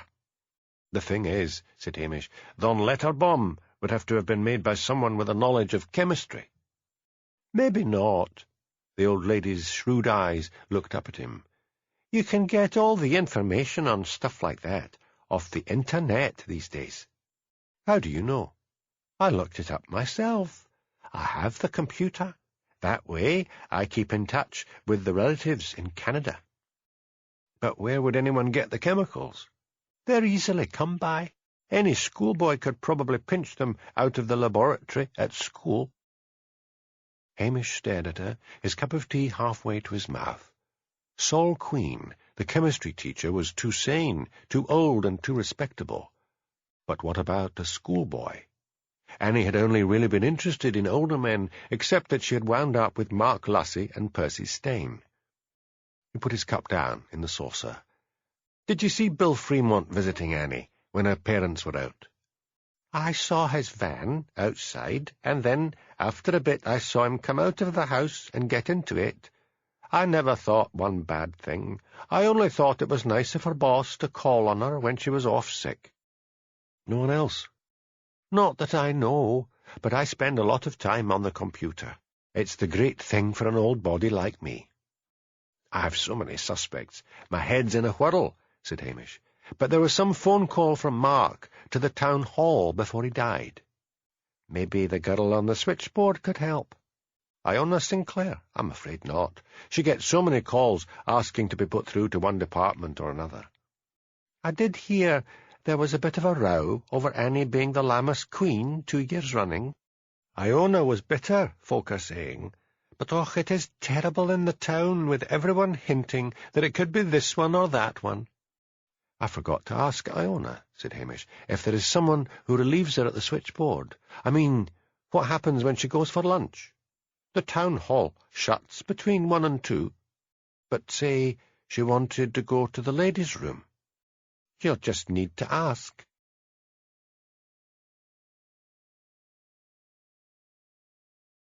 When Hamish left her, he looked at his watch. It was just before 1 o'clock. He sped off to the town hall and parked outside. He waited, hoping that Iona would emerge and not settle for sandwiches at her desk. When he saw her come out, he jumped down from the Land Rover and went to meet her. "Iona, I would like to be having a wee word with you. What about lunch?" "Wouldn't mind. I usually go to Jeannie's in the High Street." Jeannie's was a cafe run by a bad-tempered matron, but popular because of the good quality of the snacks she served. They both ordered Welsh rarebit and a pot of tea. "Now, Iona," began Hamish, "what happens when you have to leave the switchboard? Who relieves you?" "Anyone who happens to be passing. Or I phone someone like, say, Jessie Cormack, and ask her if she would mind taking over while I have a pee." "So," said Hamish, "let's go back to the day Mark Lussey was murdered. Just before you closed for the evening, did anyone take over for you?" She wrinkled her brow. Then her face cleared. "Oh, I mind fine. I was busting, and Mrs. Baxter was just coming out of her husband's office. So I called to her, and asked if Jessie was very busy because I had to go to the loo, and herself says, 'Run along, I'll do the board for you.'" "You're sure about that?" "'Course I'm sure. I'm hardly likely to forget Mrs. High and Mighty stooping to help someone like me out." "But you didn't say anything about this when I first questioned you." "You were asking me about calls I put through, and it fair flustered me, and I forgot about Mrs. Baxter." "I heard you were bitter about Annie being made Lammas Queen 2 years running," said Hamish. "I was right furious. I went around swearing I'd kill the conniving bitch." Iona turned red. "I didn't, mind. I wouldn't. The provost, Mr. Terry, got to hear about my complaints, and he sent for me and told me if I wanted to keep my job, I'd better shut up. He said the council had voted unanimously for Annie. Annie flirted with anything in trousers. She probably went out of her way to make sure she'd be elected." Hamish drove her back to the town hall and then braced himself to go and confront Cora again. To his relief, he saw that her husband's car was no longer outside the house. The curtain twitched as he walked up the front path and rang the bell. Cora answered the door, her well-upholstered bosom heaving with outrage. "You dare to come here again?" Now, said Hamish soothingly. "We may have got off on the wrong foot. I have just learned that on the day Mark Lucy was murdered, you took over the switchboard for a wee while. I need to ask you about that, for you see the last call Mark Lucy made was to the town hall." She stared at him with those eyes of hers, which were like Scottish pebbles, and then said abruptly, "You'd better come in." Hamish followed her back into the living room and removed his cap. "Sit down," she barked. Hamish sat down on a leather armchair, which welcomed him with the usual rude sound. "Can you remember any calls?" he asked. "Nothing in particular. It would have come from someone who sounded like Mark, a young person. There was a call to be put through to town planning, that was a woman, and one for health and safety, that was a man, not young, and one for waste disposal. The one for waste disposal sounded young. That's all I can remember." Hamish took out his notebook and checked it. "Waste disposal. That would be Percy Stane." "Yes, that's him." "Did any of the callers ask for anyone by name?" "No, just the department." Not many people would know how to operate an old-fashioned switchboard like the one at the town hall. I was a secretary at the town hall before I married my husband. I used to fill in on the switchboard. "If you have no more questions, I may warn you," she said, as Hamish headed for the door, "that my husband has already reported you to Superintendent Daviot." "Oh, good," said Hamish, and he left her staring after him. Hamish went to the town hall and walked into Percy Stane's office. Percy looked up at him, his eyes wide with fear like a trapped animal's. "I've told you all I know," he blurted out. "There might be something you have forgotten," said Hamish. "Look, try to remember the day Mark Lucy died. Did you get a phone call?" "I didn't know him all that well. I wouldn't know his voice." Percy wrinkled his brow in thought, then his face cleared. "There was one call. When I said waste disposal, the voice said, 'Wrong department,' put me back to the switchboard." "Man or woman?" "A man. Maybe young. He didn't say which department he really wanted." "Keep thinking about it, and if you remember anything at all, here's my card. Give me a call. Do you know if the provost is in his office?" "He'll be at the bank." Hamish walked out to the main street and along to the West Highland Bank, where Gareth Tarry, the provost, was the manager. He was told to wait. Hamish waited and waited. He wondered whether the provost was really busy or simply one of those irritating people who like to show off their authority. At last he was ushered in. "I'm very busy, Sergeant," he said, "and I don't see how I can be of any help to you." "How come Annie Fleming was elected Lammas Queen 2 years running?" "It was put to a vote, a secret ballot. There are 10 councillors, and all of them voted for Annie." "That's odd, considering some of them had daughters of their own." "I can prove it. I still have the ballot papers." "Where?" asked Hamish. "At the town hall?" "No, in my safe here. wait a moment, I just shoved the box in there. I'm more here than at the town hall, and so I keep a lot of official stuff in the safe." He rose, went to a large safe in a corner of his office, and fiddled with the combination. He bent down and scrabbled about on the inside, finally lifting out a square wooden box with a slot in the top. "I need the key," he muttered. He went to his desk and searched through the drawers, finally producing a small brass key. He placed the box on his desk and unlocked it. "See for yourself." Hamish took out several of the folded ballot papers and opened them. His eyebrows rose up to his hairline in surprise. "These are all typed. That's odd. You'd think they'd just scribble a name. Why go to the bother of typing it? Did you vote?" "No. I never vote unless a casting vote is needed." "Weren't the councillors surprised when you said the vote was unanimous?" "I simply told them that Annie had been voted for." "Who's the nearest councillor to here?" "There's Gary Herriot. He runs the Ironmonger." Gary Herriot was a small, prim man, dressed in a brown overall. He had very pale grey eyes. "Mr. Herriot," Hamish began, "can you tell me who you voted for to be Lammas Queen last year?" "I voted for Iona, the lassie on the switchboard." "Would it surprise you to learn that all 10 votes were for Annie Fleming?" "Yes, it would. I happen to know of 2 others who voted for Iona." "What happened?" "One of you got into that ballot box and put in a list of typed votes for Annie. Did you type yours?" "No. I just wrote Iona's name on the slip of paper and popped it in the box, but the box was on the provost's desk, and it was locked." "Did the provost count out the votes in front of you all?" "No. He just said Annie had been voted again. We all assumed she'd got the majority of votes." "The provost can't be in the town hall all the time. He must spend most of the day at the bank. His secretary, Alice Menzies, handles all the phone calls and things like that." Hamish went back to the town hall and got directions to Alice Menzies' room.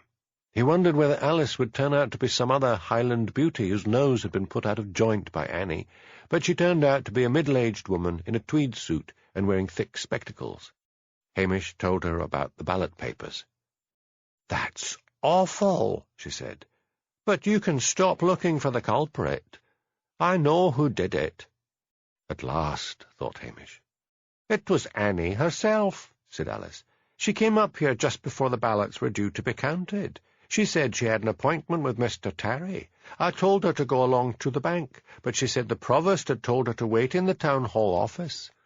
I let her in. She was only there a short time, and then she came out and said she must have made a mistake." "Where is the key to the ballot box kept? I know the provost locked it up in the safe in the bank." "You'll never believe this. The key was kept in a top drawer of his desk. Annie could have taken it out and unlocked the box." "And didn't you think to report this when the vote was announced?" She shrugged. "I was so used to all the men drooling over Annie, I didn't really bother about it." "Why did Mr. Terry take the ballot box to the bank?" "It was right after the Lammas fair. His office was being decorated. He took a lot of files and the ballot box along to the bank." "Were any of the councillors particularly interested in Annie?" "I don't know. I mean, she didn't work here." "What did Mr. Terry say when you told him about her calling here for an interview?" "It slipped my mind. The appointment wasn't down in the diary." Hamish returned in the evening to his police station, feeling depressed. Josie was waiting for him outside. "Have a good time in Perth?" asked Hamish. "Yes, thank you. I wondered what we were going to do tomorrow." Hamish thought quickly. He wanted rid of her. "Come in," he said. He led the way into the office and pointed to a large Ordnance Survey map on the wall. "I want you to take the Ascent Road between Lochinver and Kyleskew. Drop off at each place and ask if everything is all right." "Can't I help you with the murder inquiries?" "It's a large beat we have to cover. Leave the murder inquiries to me." Josie set out the following morning in a sulky mood, but her spirits rose after she left Lochinver and set out on the Ascent Road along the coast. It was a rare, calm, sunny day. The Minch lay placid, with large glassy waves curling on the shore. She stopped at Drumbeg for a cup of tea and a sandwich, and then stood outside in the car park and breathed in the clear air. The majestic bulk of Quinag Mountain rose up to a perfectly blue sky. The majesty of the highlands seized her for the first time. "I belong here," she thought fiercely. "Me and Hamish Macbeth." By the time she reached Caliskew by Lochachernvan and swept over the new road in the direction of Lairg, she was determined to do everything she could to capture Hamish. It never entered her mind again that the way to Hamish's heart might be through some diligent police work. She had not asked at any of the villages along the coast if anyone had anything to report. By the time early night had fallen, she pulled to the side of the road, her heart beating hard. She fished in her handbag for the half-bottle of whisky she had bought earlier, and sat drinking and dreaming. She had the 2 bottles of laudanum with her. When she returned to Lochdu, if the police station was empty, she would doctor a glass of whisky. If Hamish arrived while she was in the police station, she would simply say that she had called to report on her day. With a lurch in her stomach, she realized she had not talked to anyone in any of the villages. She could only hope Hamish would not ask for names. Josie arrived back in Lochdu at 6 o'clock. Everyone was indoors having high tea. She parked at the manse and made her way over the fields at the back to the police station. It was dark and empty. She let herself in, praying that Hamish's pets were out somewhere. She was in luck. Nothing moved in the silence of the police station. She switched on a pencil torch and took out a fresh bottle of whisky. She took down a glass, put in a generous measure of whisky, and then poured laudanum into the glass and stirred it up. Then she concealed herself at the side of the hen-house, waiting for Hamish to come home. She heard the cat flap bang. She hoped one of the animals wouldn't come out again, sensing her presence. But Sonsie and Lugs were used to Josie by now, and knew her smell, and didn't bother to investigate. The night was becoming frosty, and she shivered, hoping Hamish would not be too long. She heard the Land Rover drive up, and Hamish's voice saying, "Come in, Elspeth. I couldn't believe my eyes when I saw you up at the hotel." Elspeth followed Hamish into the kitchen. "I'll just go into the office and see if there are any messages," said Hamish. "I am so tired," said Elspeth. "I drove all the way from Glasgow. I had to get away." "Be with you in a minute," called Hamish. "There's a message here from one of my suspects." Elspeth sat down wearily at the table. She picked up the glass of whisky and began to drink it. When she finished it, she rinsed out the glass and put it away. "I'll light the stove," she shouted.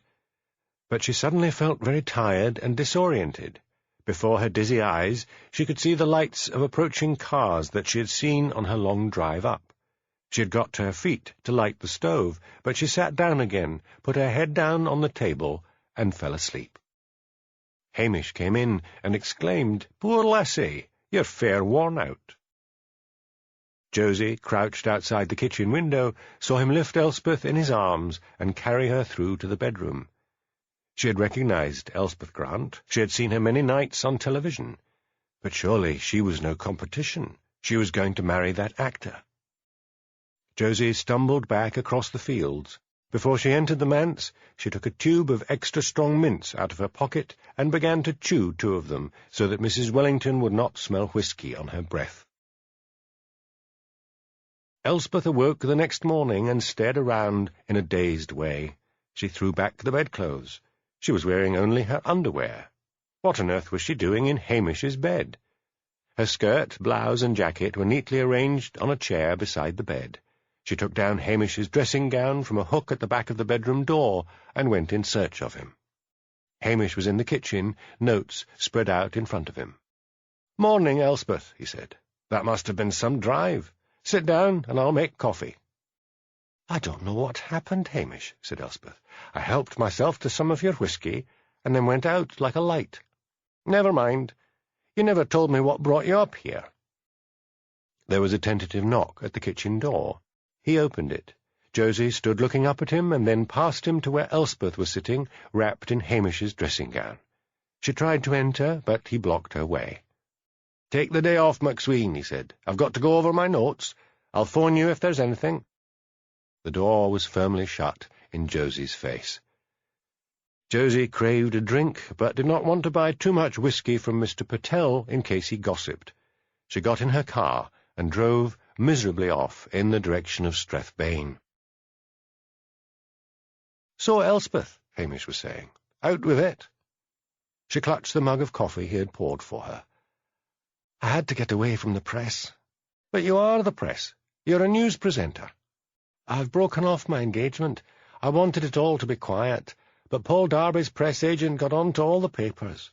I am sure, with Paul's encouragement. He's very vain." "So why did you get engaged to him?" "I was on holiday in the Maldives. All that sun, and being away from work, and having a handsome man to squire me around. Do you remember when I got jilted at the altar by that fellow?" "Yes." "Well, from time to time, the papers drag that up. I suppose I wanted to show everyone that we Elspeth Grant could do it. Paul's a big heartthrob. Of course he works in England and I work in Scotland, so we had snatched time together, which added to the romance. Then his filming on the soap was over for a bit, and he came up and moved in with me. Do you know, Hamish, his cosmetics took up more shelf space than mine." "What? Makeup?" "No, lotions and hair tonic and fake tan and God knows what else. There was little room for my clothes because he has such an extensive wardrobe. He expected me to play wifey and have meals ready for him, and I just didn't have the time. I finally gave him back his ring. He tried to punch me, so I tripped him up so that he fell on his bum. I told him if he ever laid a finger on me, I'd call the police. He stormed off to see his press agent in London, so I packed all his stuff up and left it with a neighbour, changed the locks, and left a note for him on the door. I had holiday time owing, so I just got in the car yesterday and drove straight to the Tommel Castle Hotel. I'd better beg Matthew not to put anything in the Highland Times, or the press will follow me up here. They'll find out soon enough, but I want a few days' peace and quiet. I'll make us some breakfast, but then I have to leave you, Elspeth. It's this Valentine murder. I have so many suspects, my head's going round and round. You look glamorous on the telly. Not now, with your hair gone all frizzy again, but I like it frizzy. It can stay a mess while I'm here. I'm sick of hairdressers and beauticians. You know, Hamish, sometimes I wish I'd stuck to that job on the Highland Times. Never mind. Tell me about the case. I'll make breakfast first." It was like old times, thought Hamish, as he put a plate of bacon and eggs in front of Elspeth. Elspeth looked like old times too, with her frizzy hair and clear grey gypsy eyes. He began to go over the murder cases. When he had finished, Elspeth said, "The main thing is background." "Like what?" "You need to dig and find out if any of them have any knowledge in their past about how to make a letter bomb." Strathbane went through the lot. Nothing. "But," said Elspeth, "have you got anyone on your list who came up after Strathbane checked?" "There's a point. I've been checking on the men. I've only recently begun to check on the women." "Now, someone young might not have had the experience," said Elspeth. "What about this Bill Fremont? Where's he gone?" "I'll need to ask his wife. But he was checked." "Maybe he knew someone who could do it for him." "Good girl. I'll get over there and see the wife. Oh, I got a message from young Percy Stain. He thinks he's got something that might interest me. I'll call on him on the way back." "Want me to come with you?" Hamish hesitated, and then said cautiously, "I suppose it'll be all right. Blair's given up, and the press have gone. Mind, old rules, no reporting on anything unless I tell you to." "Don't worry," said Elspeth. "I need a break." The wildlife park had a lost, deserted air about it. Bad weather was moving in from the coast, carrying a metallic smell of snow to come on a rising wind.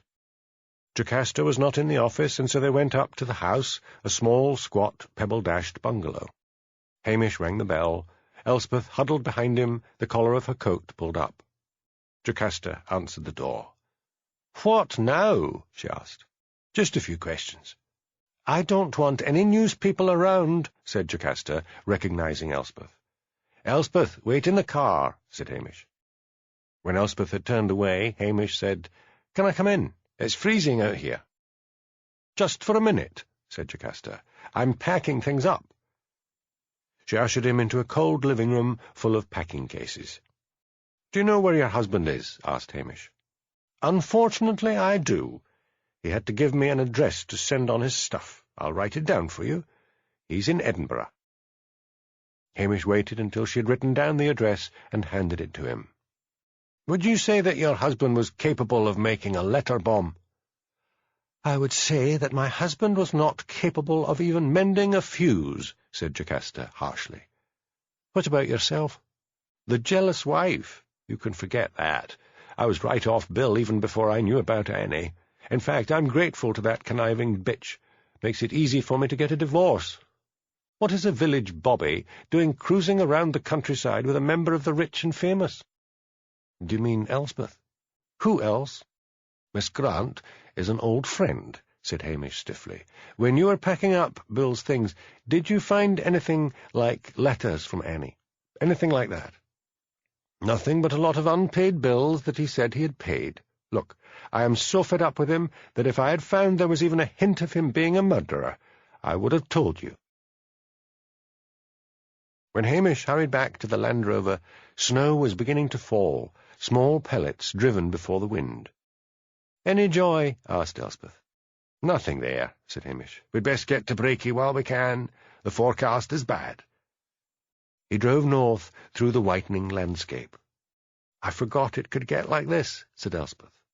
"Yesterday was so glorious that I didn't remember that up here you can get 5 climates in one day. It's getting worse. Are you sure you can see?" "I'm all right, but I hope the gritters get their trucks out soon." By the time they reached Brakey, the wind had dropped, but the snow continued to fall, large white Christmas card flakes, each one a miracle of cold lace. At the town hall they found that Percy was not in his office. Iona, at the switchboard, said he had stepped out half an hour ago. They searched around Brakey in the pubs, in the cafe, and at the post office, but no one had seen Percy. Their search was slowed by people recognizing Elspeth and asking for autographs. "Let's have something to eat," said Hamish, "and then find out where Percy lives." They ate mutton pies and peas in the cafe, and then drove back to the town hall. This time Hamish asked Jessie Cormack if she knew where Percy had gone. She shook her head and said she had not seen him that morning, but she was able to give them his address. Percy lived with his parents in a small grey stone house on the outskirts of Brakey. A very thin woman with dyed blonde hair answered the door. She looked in alarm at Hamish. "Is my husband all right?" "It's Percy I've come about," said Hamish. "He isn't in the office. Is he here?" She shook her head. "Why are you asking about him?" she demanded. "Has he done something wrong?" "Nothing like that. He left a message saying he had some information for me. Did he say anything to you?" "He left this morning as usual." Her eyes widened in fear. "These murders! Do you think something has happened to my boy?" "No, no. I am sure he will turn up. I'll phone you as soon as I find him." "No joy," said Hamish, when he joined Elspeth in the Land Rover. "Where the hell can he have gone? We'd best go back and sit in his office and see if he turns up. I'll need to let Sonsy and Lugs out for a run first." "What's the point of having a great flap on your door if you're going to take your beasties everywhere with you?" demanded Elspeth. "You never liked them," complained Hamish. "I like them fine," said Elspeth, "but to have to look after 2 peculiar animals in a snowstorm when you're supposed to be detecting is ridiculous." Hamish glared at her. He let the dog and cat out of the back and stood huddled in his coat while they chased each other through the snow. At last he called them back and drove back to the town hall. When they sat down in Percy's office, a bad-tempered silence reigned between them. Elspeth broke it by saying, "Now we're here, what about searching his desk?" "Oh, all right," said Hamish sulkily. He began to turn over every piece of paper on top of the desk, and then began to go through the drawers.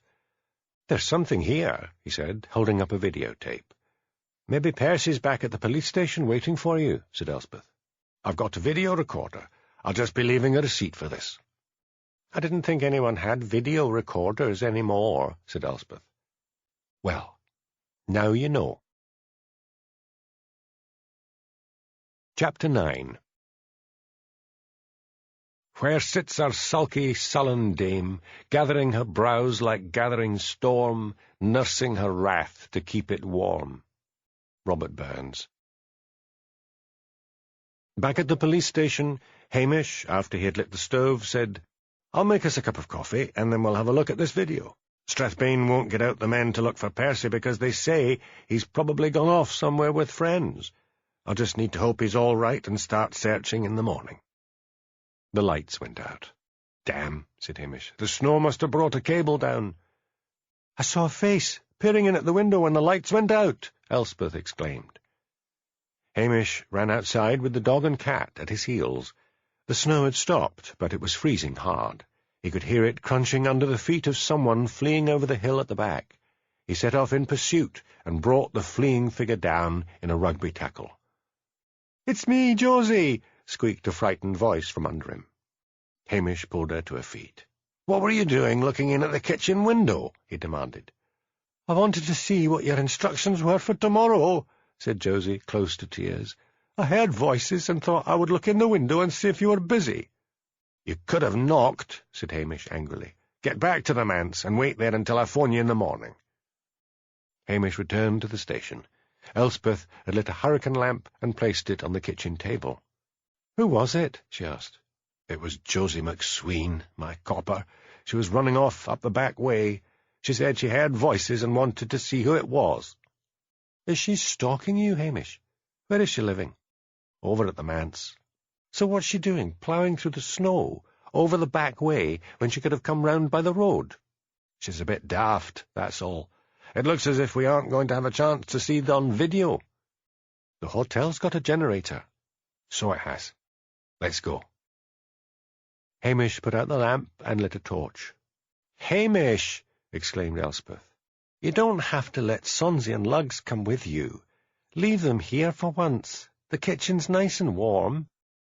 "You can't go on with those beasts chained to you," she continued. "What woman would put up with rivals such as these?" "You or I jeering at them?" "Don't let's quarrel," said Elspeth. "Let's get to the hotel." They were about to drive off when the Curry sisters appeared, standing in the glare of the headlights and waving their arms. Hamish lowered the window. "What's up?" "Tell Miss Grant the press are all at the hotel waiting for her," called Nessie. "Waiting for her," chorused Jessie. "Thanks," said Hamish. He turned to Elspeth. "They'll all be in the bar. We'll park at the side and go in through the kitchen door." The chef, Clary, was sitting reading a newspaper when they entered the hotel kitchen. "Evening, Hamish," he said. "I thought you pair might come in this way. Take the back stairs, and the press won't see you. I'll send the boy up with some sandwiches. I've got some bones for Lugs and a bit of fish for Sonsie. You can leave them here in the kitchen." "She wouldn't let me bring them," said Hamish. "Well, call in on your road out, and I'll pack them up for you." Elspeth and Hamish made their way up the back stairs to Elspeth's room. "Right," said Hamish. "Let's see what's on this video." He switched on the television set and slid in the video. It was a film of Annie being crowned Lammas Queen. How far away that sunny day appeared now. There he was, standing just below the platform. The provost raised the crown and placed it on Annie's head. She smiled triumphantly. Her two attendants were Jessie Cormack and Iona Sinclair. Jessie was glaring at Annie. The film ran on. Percy had followed the procession through the town. "Do you notice anything?" he asked Elspeth, as he went to answer the door and receive a tray of food and coffee. "It all looks ordinary," said Elspeth. "Wait a bit," said Hamish. "Run it back a little. Stop! There! That's Jake, from the disco. He's passing up a little package to her. Bastard! Dealing drugs right in the middle of what should have been an innocent day." "Yes, but he's dead," said Elspeth. "I'm starving. Let's have something to eat and look through the tape again." "I hope Percy's all right," Hamish fretted. He picked up the phone by the bed and called Percy's mother. "He hasn't come home," she wailed. "Where's my boy?" "We'll have a search party out in the morning," said Hamish. I'll call as soon as I hear anything." He then phoned Jimmy and explained the situation. "It's urgent, Jimmy," said Hamish. "Percy said he'd remembered something. Now he's missing." "Can't do anything tonight, Hamish." "I don't think I should wait until the morning, Jimmy. Maybe I'll get over to Brakey and begin to look. I'll take McSween with me." When he rang off, he said to Elspeth, "It's a right pity. I would have preferred your company, but the press will be hounding you from now on." "I know," said Elspeth sadly. "I'd better stop running away. I'll get back to Glasgow tomorrow, where I've got a press agent to cope with the lot of them. I shouldn't have run away." Hamish ejected the video. "When will you be back, Elspeth?" "I don't know, Hamish. Maybe I'll spend my next holidays up here." He bent his head to kiss her, but the phone rang. Elspeth swore under her breath. She picked it up and then slammed it down again. Then she phoned reception and ordered that no calls were to be put through to her room. Hamish hesitated in the doorway. "I'd better pack," said Elspeth, heaving her suitcase on the bed. He felt he did not have the courage now to try to kiss her. "You can't want a wee lassie like Josie to go out in this freezing cold," protested Mrs. Wellington when he arrived at the manse. "It's her duty," said Hamish. "Go and get her." Grumbling under her breath, Mrs. Wellington climbed the stairs to Josie's room and opened the door. The room was in darkness, and there was a powerful reek of whisky. She switched on the light. Josie lay on the bed, fully dressed. She was snoring loudly. An empty whisky bottle lay on the floor beside the bed. "It's that Hamish Macbeth," thought Mrs. Wellington. "He's driven the poor lassie to the bottle. I'll sort her out in the morning." She went back downstairs. "Josie is very unwell," she said. "She has a bad cold and should rest." "I'll see her tomorrow," said Hamish, thinking bitterly that Josie was absolutely useless. Mrs. Wellington picked up the phone book and scanned the pages. Then she dialed a number. "Alcoholics Anonymous?" she asked. "When and where is your next meeting?" The roads had been salted and gritted, and the Sutherland landscape lay dreaming whitely under a thick canopy of snow. Hamish wondered where to start. He stopped in the main street in Brakey and checked his notebook for a list of phone numbers and addresses. He found the name Jessie Cormack. She lived with her parents in a flat above a greengrocer in a lane just off the main street. He got out and walked there. He mounted the worn stone steps leading up from the street and rang the bell. Jessie herself answered the door. "I was just about to go to bed," she said. "What's the matter? Is it Percy? Folks are saying he's disappeared." "Can I come in?" Hamish removed his hat. "You'd best come through to the kitchen," said Jessie. "My parents are watching television." Hamish sat down and took out his notebook. If Percy was worried about something, where would he go? She frowned in thought. He might go to the minister. What about friends? All his friends were from the kirk, but he'd stopped seeing them, and he barely spoke to me. Did Percy need money? If he thought he knew the killer, would he try to blackmail him? Not Percy. He'd be more likely to do something stupid, like say to the murderer, "I know it was you, and I'm going to the police." That's what I'm afraid of. Hamish drove to the minister's home. Martha Tallant opened the door. "What do you want?" she whispered. "Everyone's in bed." "You'll do," said Hamish. "Just a wee word." He followed her into the living room. "What's it about?" asked Martha. "Have you seen anything of Percy Stain?" "No. Why?" "He phoned me to say he had some information, and now he's missing." Her eyes widened with shock. "Will this fright never end? He hasn't been here." "Any phone calls?" "Not for me. A few for Father. Nothing sinister, just the usual parish business. People wanted to know about wedding and funeral arrangements and things like that." "You heard them all?" "Yes. We were all in the living room when they came in. I heard them all." "Did you know Percy?" "Only slightly. He was obsessed with Annie. Oh, I remember now. It was last week. Father went over to the Flemings' house to check the repairs to the kitchen, and he found Percy loitering in the garden. When he asked what he was doing there, Percy said he wanted to be near the place she had died. Father told us he thought Percy was sick in the head, and he wouldn't be at all surprised to learn that Percy was the murderer." Hamish thanked her, and went out again into the cold, frosty night. He went to the Flemings' home. The police tape had been removed. There was something pitiless about the biting cold and the white snow which blanketed everything. He cursed the lambing blizzard that often struck the Highlands in April. The garden gate screeched when he opened it. He looked in the front windows of the house, and then studied the front door. There was no sign of a break-in. He made his way round the side of the house to the kitchen door. There was a new door and new windows. The kitchen door was locked and padlocked. He turned and surveyed the garden, glittering under a small, cold moon. His eyes narrowed as he saw a black lump of something in the far corner. He switched on his torch and walked over, his boots crunching in the frozen snow. Percy lay there, his dead eyes staring up at the uncaring moon. Blood from slashes in his wrists stained the snow. An old-fashioned cut-throat razor lay half-buried in the snow beside him. Hamish cursed under his breath. Poor Percy! What a waste of a young life, and all over some manipulative bitch. He had attended Annie's funeral, but few people apart from the press had turned up. The locals, having learned of Annie's reputation, had shunned the funeral, which had taken place 2 whole months after her murder. None of the town's dignitaries, who had smiled on her so fondly when she was the Lammas Queen, had bothered to put in an appearance.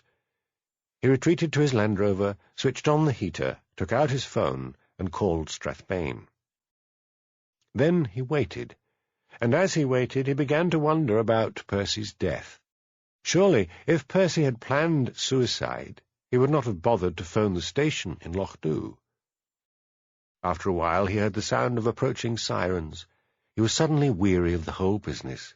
Percy's death had depressed him so much that his emotions felt as numb and as cold as the weather outside.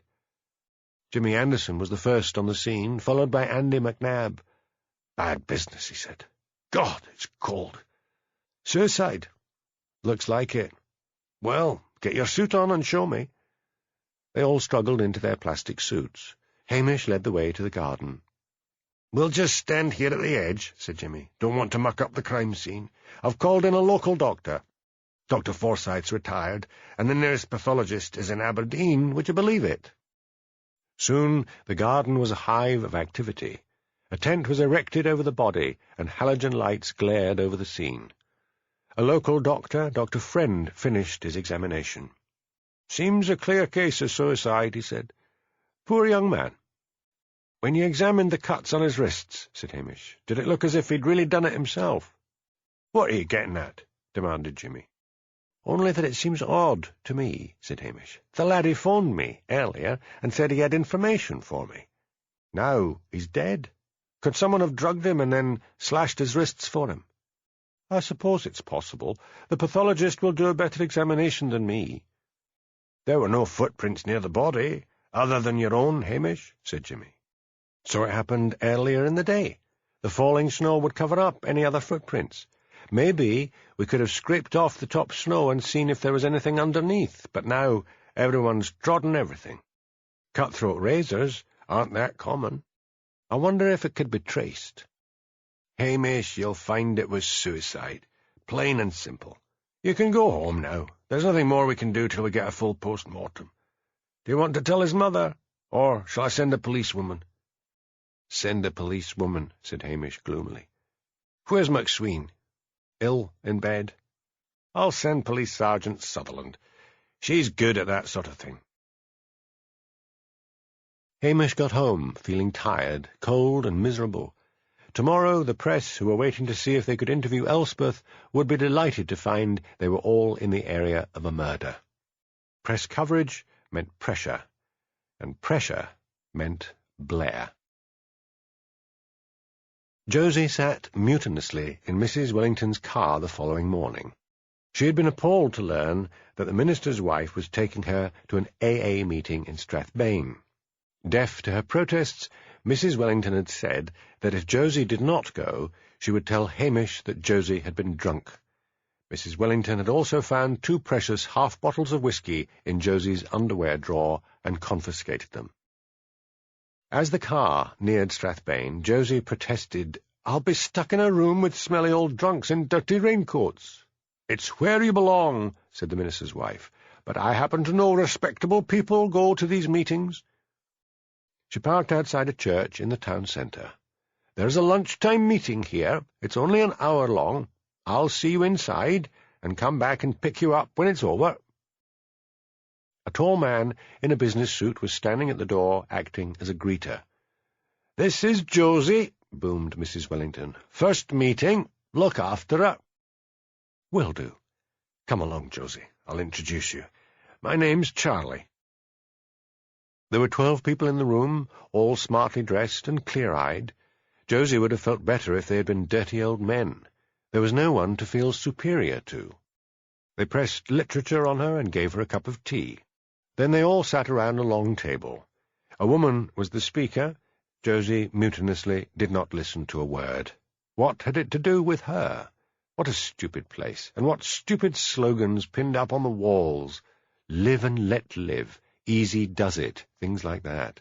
Stuff for morons, thought Josie. But she pinned an interested look on her face, wondering all the time what Hamish was doing. Was he really interested in Elspeth? What chance had she compared with a television star? The newspapers said that Elspeth's engagement had broken off. She realized with a start that the chairman was addressing her. "As it's your first meeting, Josie, you don't have to say anything." "Thank you," she said. "I think you are all so brave."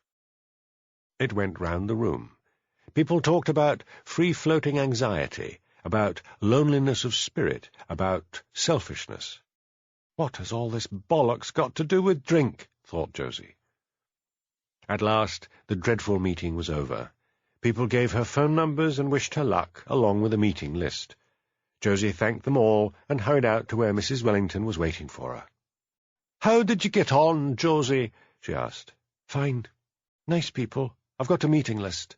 "Good girl. You'll be all right now." Vodka, thought Josie. I'd best try vodka. It doesn't smell. If she had been listening at the meeting, she would have heard a woman say that she had started drinking vodka because she thought it would not smell, and everyone had burst out laughing. On the way back, her mobile rang. It was Hamish.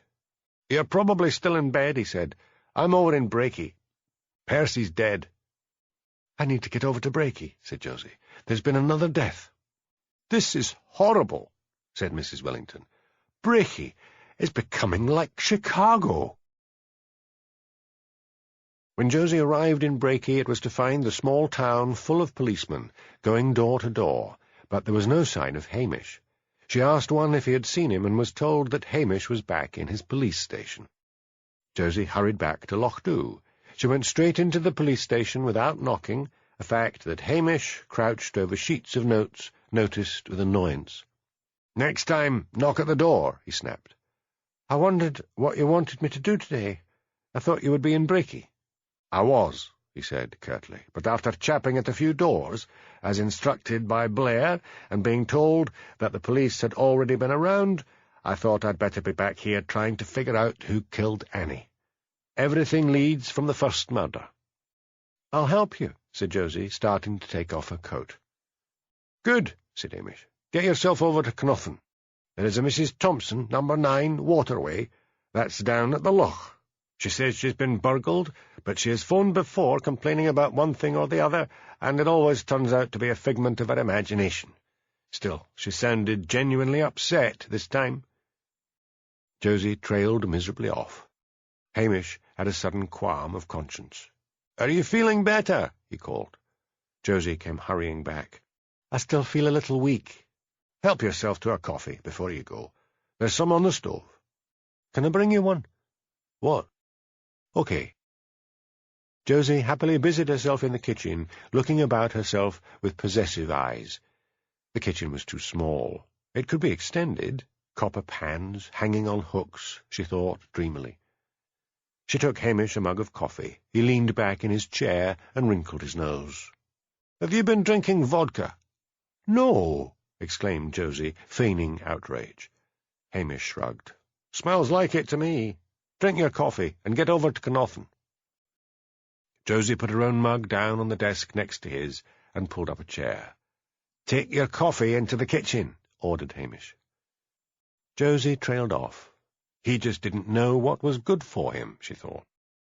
The cat suddenly looked up at her with yellow eyes and gave a low hiss. "I'd better make friends with those animals," thought Josie. "I'll start to bring them food. If I drug Hamish, I'll need to drug them as well." The days for Hamish crawled past as he waited for the autopsy report. Finally Jimmy called. "This is a right mess," he said. "There was a quantity of sleeping drug in the boy's stomach, along with a lot of whiskey. The pathologist says that from the angles of the cuts, it looks as if someone did it for him. Have you worked out anything at all, Hamish? We're getting desperate." "I found a video in his desk." "Have you been withholding evidence?" "There was nothing on it but mere evidence of Percy's obsession with Annie. It was a video of her as the Lammas Queen last summer." "I'm coming over to see it," said Jimmy. "Meet me at the hotel, then," said Hamish. "I have a video machine here, but I tried it last night, and it wasn't working." Mr. Johnson let them use one of the hotel rooms. Once more the sunny scene sprang into view. "Don Provost seems pretty friendly," said Jimmy. "See the way he presses his big fat hand on her shoulder." The tape ran to the end. Hamish switched it off.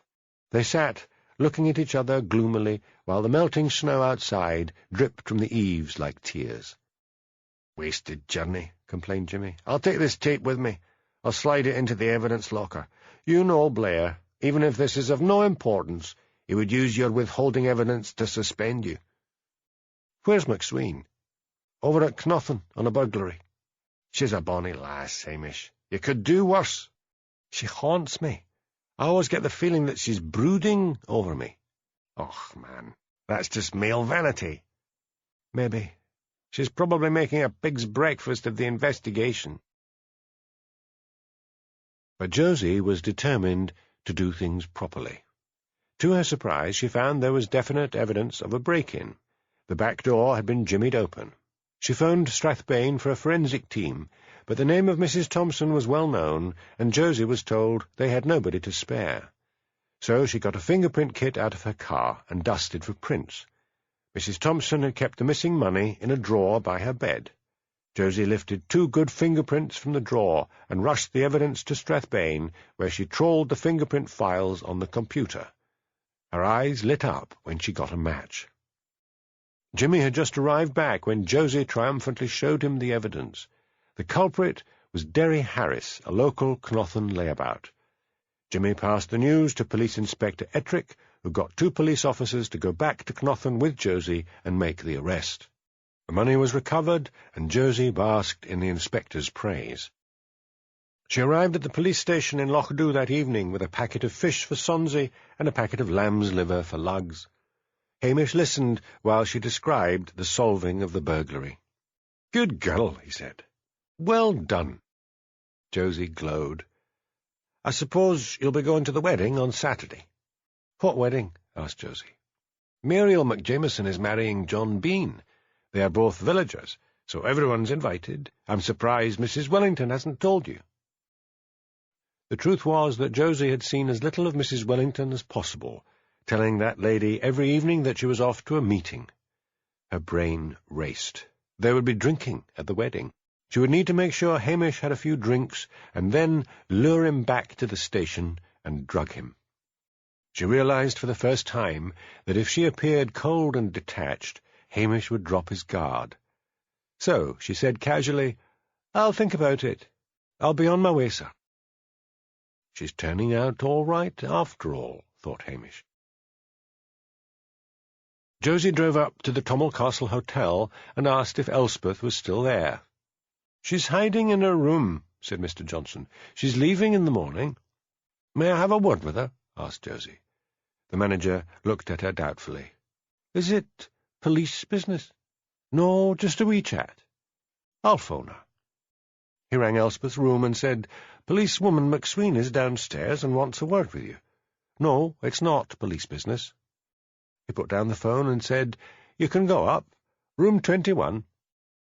Elspeth answered the door and looked curiously at Josie. "What is it?" she asked. "Is Hamish all right?" "I just wanted to ask your advice." "Come in." Josie sat down on the bed and looked up earnestly with her big brown eyes at Elspeth. "You are a woman of the world," began Josie. A line from a Gilbert and Sullivan operetta flashed into Elspeth's brain, uttering platitudes in stained-glass attitudes. "What's that got to do with anything?" she asked. "I'm old-fashioned," said Josie piously. "Not like you. If a man sleeps with me, do you think he ought to marry me?" "Are we talking about Hamish?" asked Elspeth. "I didn't say that." "Well, these days women must take responsibility as well as men. Unless you've been raped, you haven't a hope in hell if it was only a one-night stand." Elspeth's face hardened. "Now, if you'll excuse me, I have packing to do. I suggest you consult a professional." She went and held open the door. Josie left, burning up with fury. What did she know about anything? But Josie hoped that Elspeth would think that she had meant Hamish. Hamish lay in bed that night, reading a detective story. He sighed as he finally put the book down. Fictional detectives never seemed to be hit with long days and weeks of not having a clue. "I'd give anything for even a red herring," he said to his pets before he switched out the light. His last gloomy thought before he went to sleep was that Blair would hound and hound until he found any suspect. Josie craved a drink.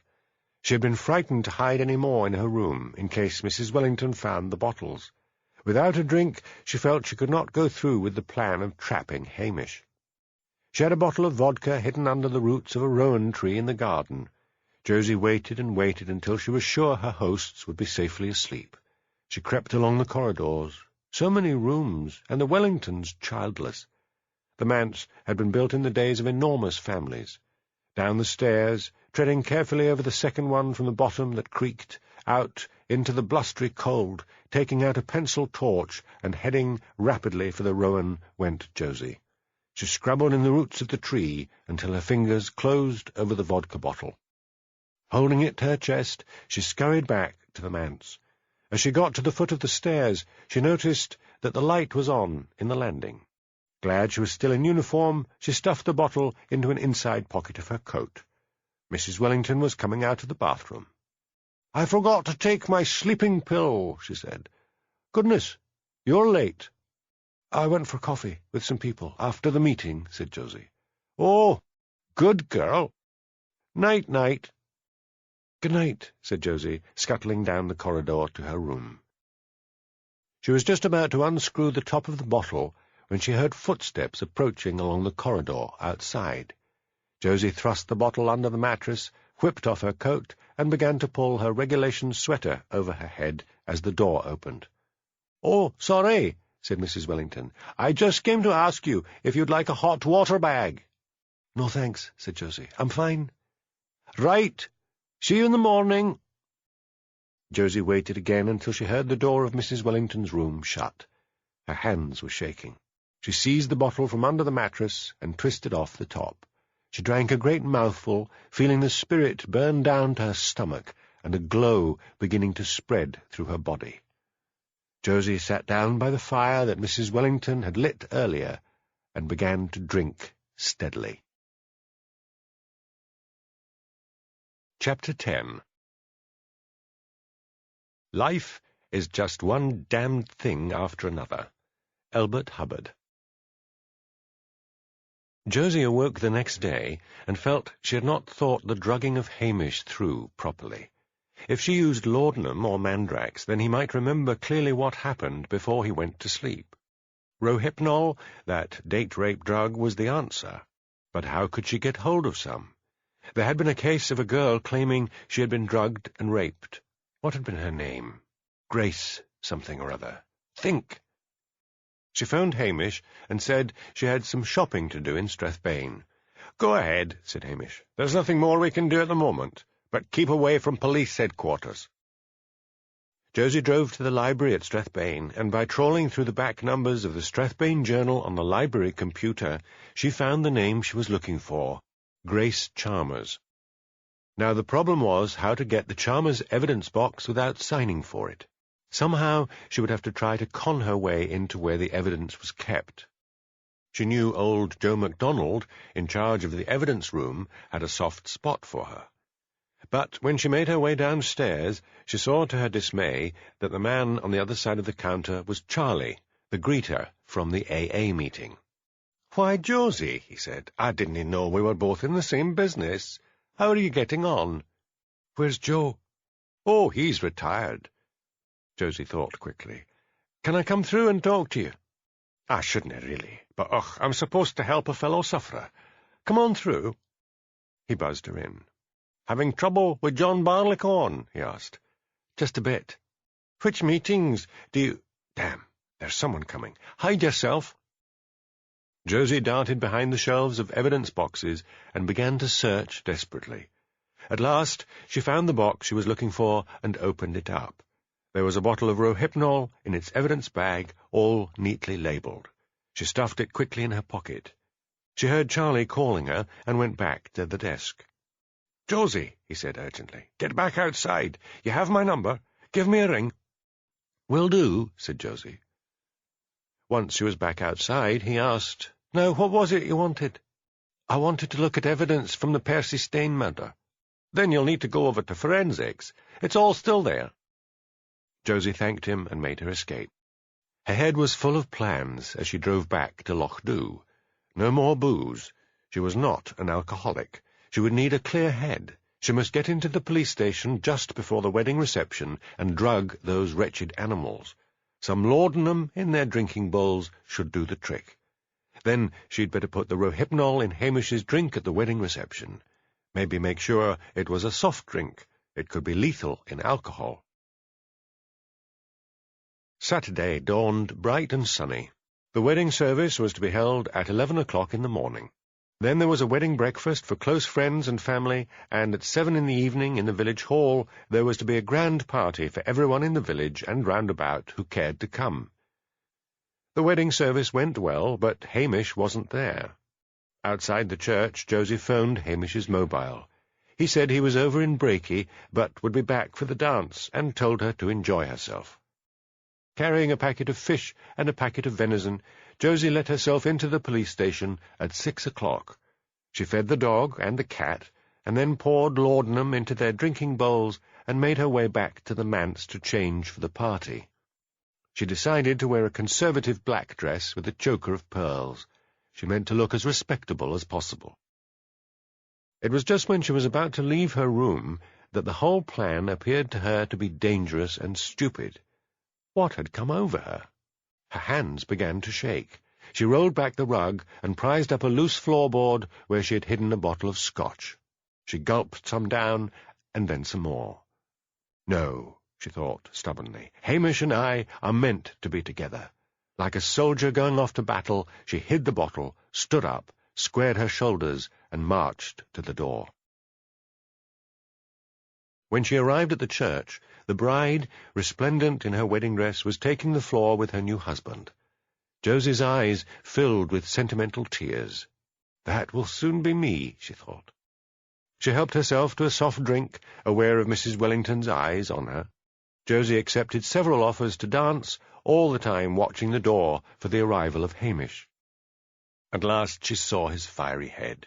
He was impeccably dressed in his one good suit. Josie went to join him. "How is it going?" she asked. "Still nothing," said Hamish. "Let's find a quiet corner. I want to talk about it." They both walked to a corner of the hall, away from the band. "It's the damned video," complained Hamish. "I've watched it until my eyes hurt. There must be something there. I've even borrowed a machine from the hotel so I can go over it at the police station." "Perhaps I could have a look at it this evening," said Josie. "Maybe a fresh pair of eyes is what you need." "You won't want to miss the fun." "I don't mind." "All right, we'll have something to eat. I've got to talk to a few people and thank Grace's parents for the party. I'll let you know when I'm ready to go." This was all meant to happen, thought Josie. She sat in a corner of the hall, refusing offers to dance, frightened that Hamish might think she was enjoying herself so much that he would leave her behind. But he finally came up to her and said, "Are you sure you can be bothered looking at that video tonight?" "Yes, I'm dying to see it," said Josie eagerly. Curious eyes watched them leave the hall together. At the police station, Hamish exclaimed, "Would you look at those lazy beasts?" Sonsie and Lugs lay curled up together, asleep beside the stove. "Now come into the living room, and I'll run that video." "Can I get you something to drink?" asked Josie. "Not at the moment." She followed him into the living room. She shivered. Hamish had central heating, but hardly ever used it. Hamish switched on the television and slotted the video in. Josie decided to pay close attention. If she did find something, he would be so thrilled with her that it would throw him off guard. What if there might be someone amongst the crowd that Hamish had not noticed? So instead of studying the main characters, she kept her eyes on the audience. The Lammas Queen was crowned and proceeded on a float through the town, then back to the field. Suddenly, she leaned forward. "Stop the film! Right. Run it back a bit. Stop! There! At the edge of the screen!" The provost and councillors had left the rostrum, where the Queen now sat with her attendants. It was a back view. Percy had moved behind the rostrum to film the crowds. The provost and councillors stood in groups near the rostrum, chatting. At the very edge of the screen stood Jamie Baxter. He was looking straight at Annie, and his face was a mask of hatred. Hamish ran the film slowly forward. His wife was with him. She said something to him and tugged at his arm, and then they both walked away. "Well, I never!" breathed Hamish, the sibilance of his accent showing his excitement. "I wonder if there's anything in our Jamie's background to show he knew about bombs. I'll check tomorrow. Oh, good girl, this calls for a drink." "I'll get it," said Josie. "Whiskey?" "Aye, but put a lot of water in it. I want to have a clear head in the morning. The bottle's in the cupboard. I'll just have a look at this again." Josie hesitated in the kitchen. He was pleased with her. Let it go. But what if Elspeth came back from Glasgow? According to Mrs. Wellington, they'd been an item. She took down the bottle of whiskey and poured a weak measure for Hamish and a strong one for herself. She added 2 crushed tablets of rohypnol to Hamish's drink and stirred them up. "Switch off the light," ordered Hamish. "I want a better look at this." "Everything's going my way," thought Josie. "If there are any grounds in the glass, he won't notice in the dark." She handed Hamish his drink. "Sláinte," she said. Hamish took a drink. "You're right," he said, his eyes glued to the screen. "How could I have missed that?" He continued drinking while he stared at the screen. Then he suddenly put his hand up to his head. "I feel dizzy." "Maybe there was something in the food at the party," said Josie. Hamish stood up and swayed. "Let me get you to bed." She supported his lanky figure as he stumbled towards the bedroom. Hamish fell on the bed. When he had come back to the police station, he had taken off his jacket and tie. Josie struggled until she had removed his shirt. His eyes were closed, and he seemed to be out cold. She threw the shirt on the floor and then pulled his trousers off. By the time she got his underpants and socks and shoes off, she was sweating. There was the final effort of managing to get him under the bedclothes. She stripped off her own clothes and crept naked into the bed beside him. She rubbed her naked body against his, working herself up. There must be a smell of sex when he woke up in the morning. "This is what it's going to be like for real," thought Josie, laying her head on his chest. Hamish slowly regained consciousness the following morning. He felt a body next to his. He blearily looked down into Josie's sleeping face. He rolled out of bed and fell on the floor with a thump. He stared down at his naked body.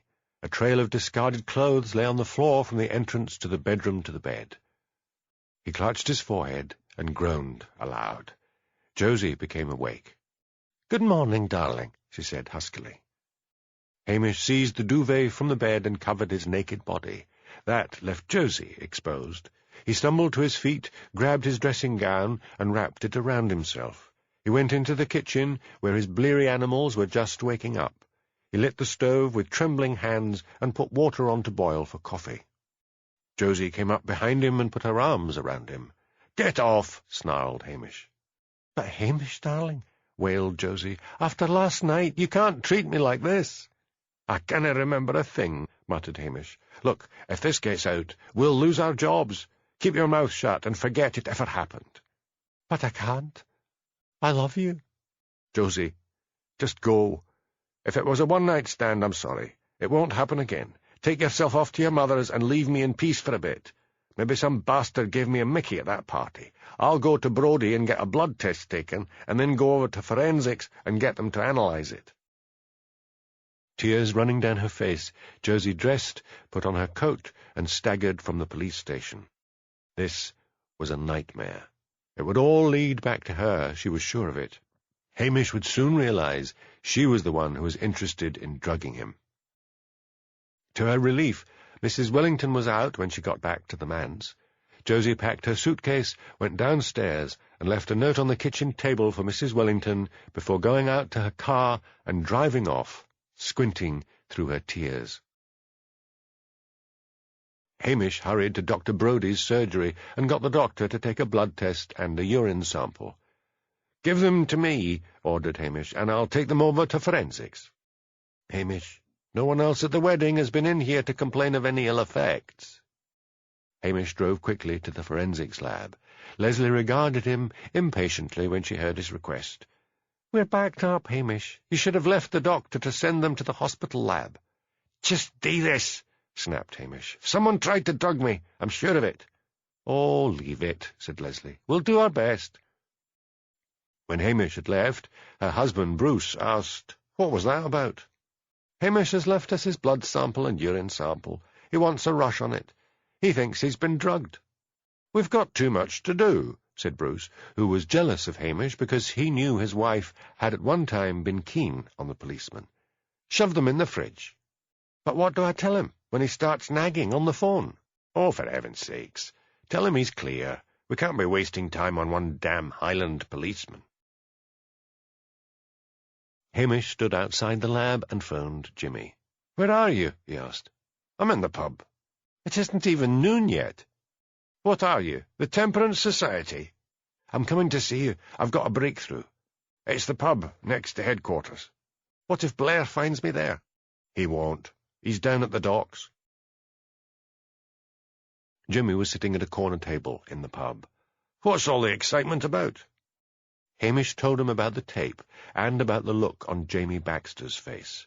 "Oh, come on, laddie," said Jimmy when he had finished. "He's a respectable man with an impeccable background." "What is his background?" asked Hamish. "You told me you had checked all my suspects." "He was in Special Forces in Northern Ireland." "Was he now? Jimmy, what better place to find out all about bomb-making? Didn't you connect the dots? You should have told me about this. I want a warrant." "You'll need a lot more evidence to get a warrant than a look on a man's face months ago." "I'm going over to have a word with him." "Well, mind how you go, and if the shit hits the fan and he starts howling to deviate, I'll swear blind it's the first I've heard of it." At the town hall, Hamish asked Jessie Cormack where her boss was. "He's gone to Edinburgh with his wife," said Jessie. "There's some function or other they have to attend." Hamish went back outside and climbed into his Land Rover. He had to get inside Jamie's house. Dressed in black, he left his police station that night at 2 a.m. He had borrowed an old Volvo from Ian at the garage, not wanting the Land Rover to be seen anywhere near the Baxters' house. It was a dark, cold, misty night. He parked the Volvo some distance away and made his way along a lane at the back of the Baxters' house. The garden gate was locked, but he climbed nimbly over it and dropped down into the garden. He had not noticed any sign of a burglar alarm on his previous visits to Cora. He opened a small backpack, took out his forensic coveralls and put them on, even covering his boots. He did not want any trace of him to be found in the house. He took out a ring of skeleton keys and got to work on the back door, hoping it was not bolted on the other side. Householders often did not realize how effective a bolt could be. At last the lock clicked open, and he slid quietly into the kitchen. His pencil torch flickered over the sterile kitchen's gleaming surfaces. He made his way from the kitchen into a square hall. He looked briefly into the downstairs living room and dining room before making his way quietly up the stairs. He hoped Jamie had a study. He found it beside the main bedroom. Thanking his stars the study was at the back of the house, he sat down at Jamie's desk and began to go through the drawers. The bottom one was locked. He worked steadily with a skeleton key, not wanting to force the drawer. His heart sank when all he found were pornographic magazines and a bottle of whiskey. He flicked the torchlight around the room. There was a small wall safe. If there is anything incriminating, it will be in there, thought Hamish. But how to get the combination? He searched the desk again, hoping that Jamie might have written the combination somewhere. He took out all the drawers and looked at the back. Nothing. He replaced the drawers and switched on Jamie's computer.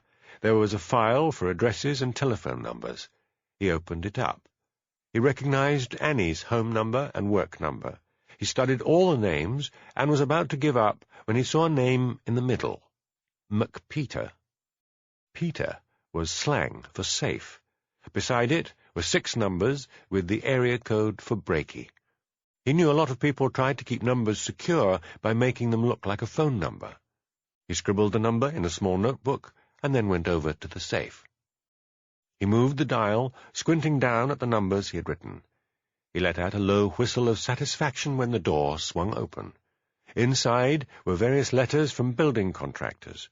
It seemed as if Jamie had been giving contracts to friends for a payoff. There was a manila envelope. He pulled it out and took it over to the desk. Inside was a smaller envelope containing photographs. He slid them out. They were of Annie, either naked or wearing fishnet stockings and a suspender belt. He put them to one side and studied the rest of the contents. There was a book on bomb-making.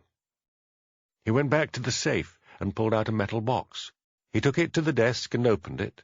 Inside was a cutthroat razor and bottles of chemicals. The fool, thought Hamish. The vain, murderous fool. He was proud of what he had done. He probably sat in his office, gloating over his trophies. Hamish spread all his finds on the desk, risked switching on the lights, and taking out a small, powerful, digital camera, began to photograph the evidence. Then he carefully put everything back the way it was and locked the safe. Mr. Patel was roused at 7 in the morning by Hamish hammering on the door of his flat above the shop. "What is it, Hamish?" he asked.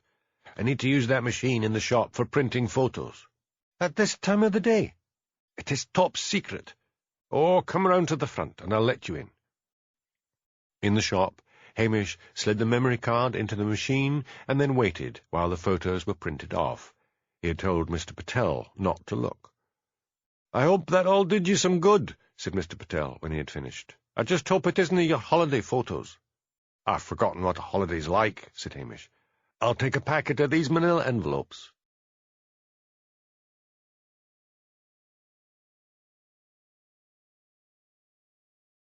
Hamish went back to the police station, and still wearing latex gloves, wrote Superintendent Daviot in block capitals on an envelope, addressed it, and then put all the photographic evidence inside.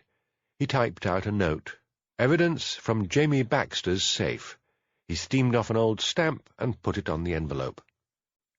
He couldn't bear to post it and have to wait until it was delivered, fearing that Jamie would destroy everything before a search warrant could be issued. He went through to his bedroom, wrinkling his nose in distaste at the faint smell of sex from his bed, and rummaged under the bed where he kept a box with some disguises. He selected a black wig, glasses, a black moustache, and a cap. He changed out of his regulation boots and put on an old pair of trainers. Luggs and Sonsy looked at him hopefully, but he said, "Be good, I won't be long." The animals eyed him curiously as he put on his disguise. He opened the kitchen door and peered out. Nobody was around. He got into the Volvo and drove off to Strathbane. He parked some way away from police headquarters and then walked towards the building. To his delight, he saw a postman just getting out of his van.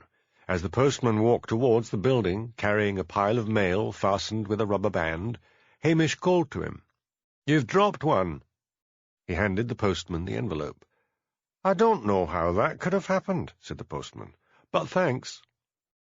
Hamish went back to Lochdu, stopping on the way to strip off his disguise and the clothes. He left the car at the garage in the village. Back at the police station, he got an old oil drum out of the shed and put the disguise in it. He went in, changed into his uniform, got his forensic suit and boots, and threw them in as well. He added the clothes he had been wearing when he had broken into the Baxters' home. On a sudden impulse, he ran indoors and stripped his bed and stuffed the sheets and pillow slips on top. Then he remembered the memory card from his camera. He added that as well. He poured petrol over the lot and set it on fire. He was suddenly exhausted, and that exhaustion brought back unhappy memories of waking up next to Josie.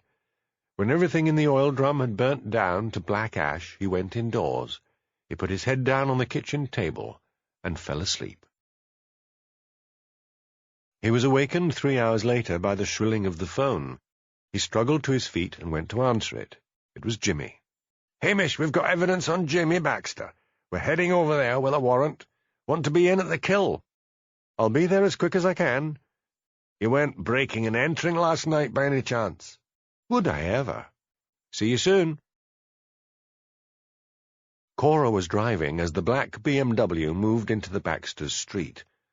"Wake up, Jimmy," she said, nudging her husband in the passenger seat. "What are all these policemen doing outside our house? Oh, stop them! They're about to break the door down." But Davitt had seen their car arriving and told the men with the battering ram to wait. Jamie got slowly out of the car, followed by his wife. "What is going on here?" he demanded. Davitt handed him a search warrant. "Open up," he said. "You wait here, Mrs. Baxter. A policewoman will look after you." Hamish drove up just as Jamie was being ushered into his home. Cora looked at him, her eyes blazing with hatred. "You!" she spat out. He walked into the house and straight up the stairs to the office. Davitt was standing in front of the safe, flanked by Blair. "Open it," he ordered Jamie. Jamie gave a grin like a rictus and patted his pockets. "I lost the combination. I meant to get onto the company, and—" "Stop havering, man," yelled Blair. "Open the damn thing, or we can all wait here till I get someone to blast it open." Jamie's shoulders sagged. He twisted the dial and the safe swung open. He stood, head hanging, as Davitt went through the contents. He held up the cutthroat razor. "If I might have a look," said Hamish. "Get back to your sheep, and leave this to the experts," said Blair. "What is it, Macbeth?" asked Davitt, as Hamish drew on a pair of latex gloves and took out a powerful magnifying glass. He studied the razor. "There's a bit of blood, just between the handle and the blade," said Hamish. "If you get that examined, you'll probably find it's Percy Staines." Davitt charged Jamie with 3 murders. He was led outside. He saw his wife and screamed, "You bitch! You told them!" Davitt said wearily to Blair, "Charge Mrs. Baxter with being an accomplice. Take her in for questioning." Jimmy drew Hamish aside. "Was it you that sent the photos?" "What photos?" asked Hamish. "Listen, put in a word for wee Josie. If it hadn't been for her sharp eyes, I'd never have got on to Jamie. Are you coming back to Strathbane for the interviews?" "No, I'm going back home." "Thank God it's all over," said Hamish Macbeth, blissfully unaware that trouble of another sort was looming on his horizon. When he got back to the police station, he phoned the forensic lab and spoke to Bruce. "Have you got my results?" Bruce had just been phoned to stand by for a rush job on the razor. Why should he bother with a pillock like Hamish? So he said, "We checked them. Nothing at all." "Nothing. Clean as a whistle." Hamish rang off and stared miserably into space. He realized that he had recently come to the conclusion that Josie had drugged him. How else would he have gone to bed with her? Flora was worried about her daughter. Josie kept mostly to her room, playing dreary pop tunes over and over again. She did not know that Josie was waiting in dread for the results of Hamish's tests. So that when her mother climbed the stairs to tell her Hamish was on the phone, she turned chalk white. But she decided she had better get it over with. She went slowly down the stairs and picked up the phone. "Hello," she said in a shaky voice. "Good news," said Hamish. "We've cleared up the murders, and it's all thanks to you. We got Baxter this morning. When are you coming back?" "Have you had the result of those tests?" "Yes, I got them, and there's nothing there. Look, I'm awfully sorry. I don't know what came over me. Let's just forget the whole thing." "I'll be back tomorrow," said Josie. Her mother was amazed at the transformation in her daughter. Josie's eyes were shining, and colour had returned to her face. "What did he say?" she asked.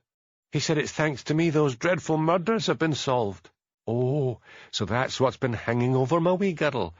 Maybe you're just not suited to the force, Josie. All those dreadful deaths. Why don't you get out the house? Go and see Charlotte. You used to be such friends." "I'll do that," said Josie, thinking of Charlotte's generous drinks cabinet. Flora had begun to suspect her daughter was drinking too much, and so there was no liquor in the house. Josie made her way to her friend's home. Charlotte had recently got married to a local builder. To Josie, Charlotte's bungalow seemed like a dream, from its ruched curtains at the windows to the fitted carpets throughout. Charlotte, a chubby, cheerful girl, hugged Josie and said, "You're just in time." "What for?" "I'm about to crack open a bottle of champagne. I'm pregnant. I got one of those kits that advertises it can tell you you're pregnant before you know it yourself. See, look at that blue line. You sit down, pet, and I'll open the champers." Charlotte opened the door of the drinks cabinet, and the tinkling strains of Highland Laddie filled the room. Josie stared down at the pregnancy kit as if mesmerized. If only Hamish had really seduced her, and she had got pregnant, he'd need to do the honourable thing. "Here you are," said Charlotte, handing her a glass. "Congratulations," said Josie. She took a gulp of champagne and felt the relief of having alcohol once more coursing through her body. She had been to school with Charlotte, and so they drank and talked about former school friends. A car drew up outside. "That's my bill," said Charlotte, and ran out to meet him. Josie opened her handbag and slid the pregnancy kit inside. When they came in, arm in arm, Josie got to her feet. "I'll leave you to it," she said. "Congratulations again." "Let me show you the pregnancy kit," said Charlotte. "Damn, where is it? I'm so excited I can't remember where I put it." "Never mind. I've made an appointment with the doctor tomorrow to get it confirmed." "Should you be drinking?" asked Bill. "I'm going to get right bloated, and then I'm not going to drink another thing until the baby is born. Open up another bottle." Josie stopped at the supermarket where they sold bags of ice. In her car outside, she dropped the kit into the ice, wrapped in a polythene bag. The day was freezing, so she hid the bag in the garage.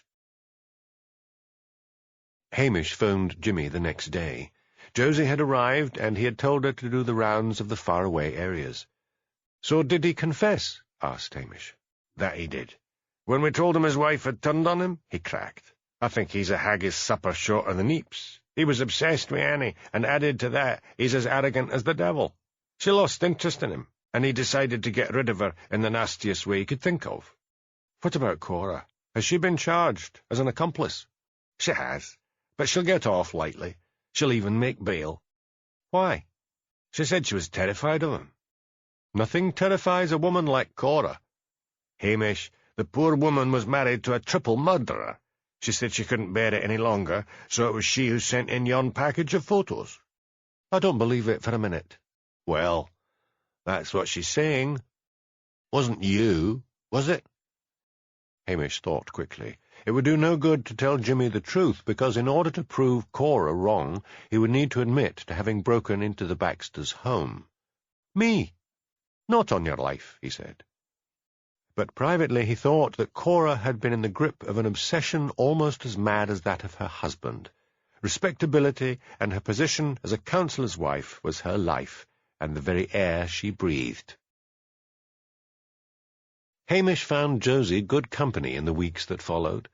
Josie, cunningly, knew instinctively that if she betrayed any romantic feelings towards Hamish, then he would back off. He even took her out for dinner a couple of times. The villagers thought they were watching a budding romance, and hadn't Mrs. Wellington said she was sure there would soon be a wedding?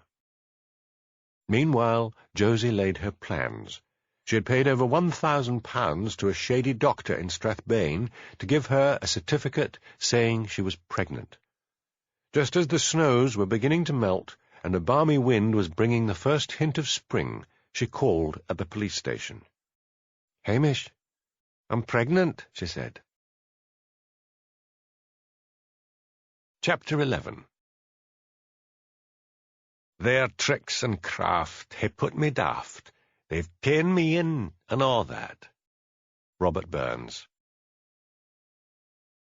The news of Hamish Macbeth's engagement to Josie McSween was greeted with delight in the village of Lochdew. They were such a suitable couple. She was a pretty wee lassie, and a policewoman too. Only Angela Brodie was worried. One evening, shortly after the announcement of Hamish's engagement, her husband confided in her that Hamish had come to him one morning demanding a drug test, but that the forensic lab had stated that he was clear. She knew Hamish better than most. Although he smiled on Josie and escorted her about, Angela sensed a bleakness in him. She didn't like Josie. She thought there was something sly about her. Also, Hamish, who usually dropped in for a chat, had been avoiding her. She found him one morning, leaning on the wall overlooking the loch, with his animals at his heels. "Hamish," she hailed him, "I haven't had a chance to talk to you. So you're finally going to be married. Congratulations." "That is very kind of you, Angela." His eyes were flat and guarded. "I'd best be getting along to the station." "Wait a moment. Are you happy?" "Of course," said Hamish, and he strode off. Angela was walking back home when she met Mrs. Wellington. "Isn't it exciting?" said the minister's wife. "I've come to think of Josie as my own daughter." "I don't think Hamish is very happy," said Angela. "It doesn't matter if he's happy or not. He got the girl preg—" Mrs. Wellington actually blushed. "Do you mean Josie's pregnant?" "Don't tell a soul. I shouldn't have said anything." "I don't think Josie is my husband's patient." "Well, no. It would spoil the occasion if people thought it was a shotgun wedding." "Which doctor did she go to?" "I remember she said it was a Dr. Cameron in Strathbane." Angela phoned the television studios in Glasgow and asked to speak to Elspeth Grant, saying she was a friend. She was told Miss Grant was broadcasting, but if she left her name and number, Miss Grant would phone her back. Worried that her husband might drop in, find out what she was doing, and accuse her of interfering, Angela paced nervously up and down. At last the phone rang, and, with relief, she heard Elspeth's voice on the line. "It's about Hamish," said Angela.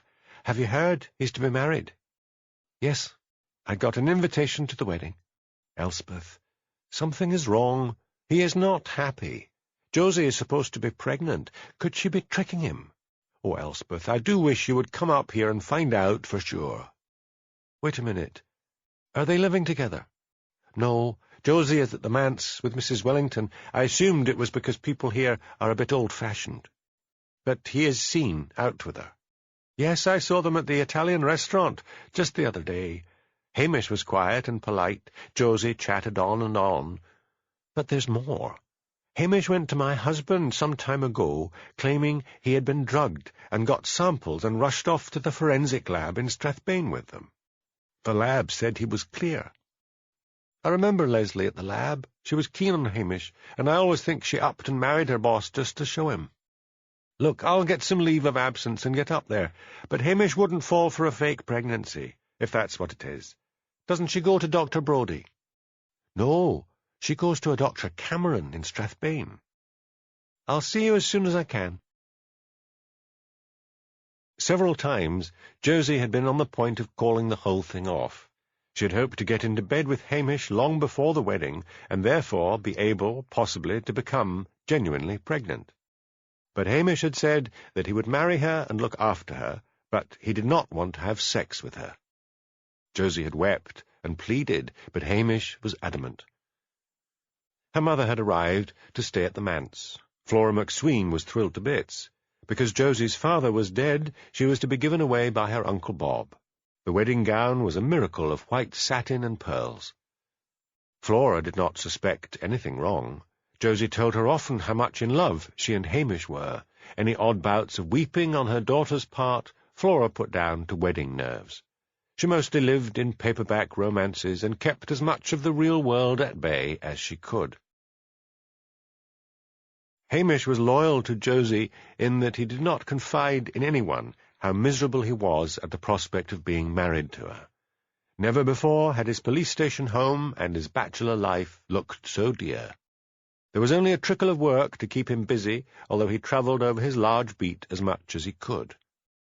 Strathbane, on the other hand, was in the grip of drug wars.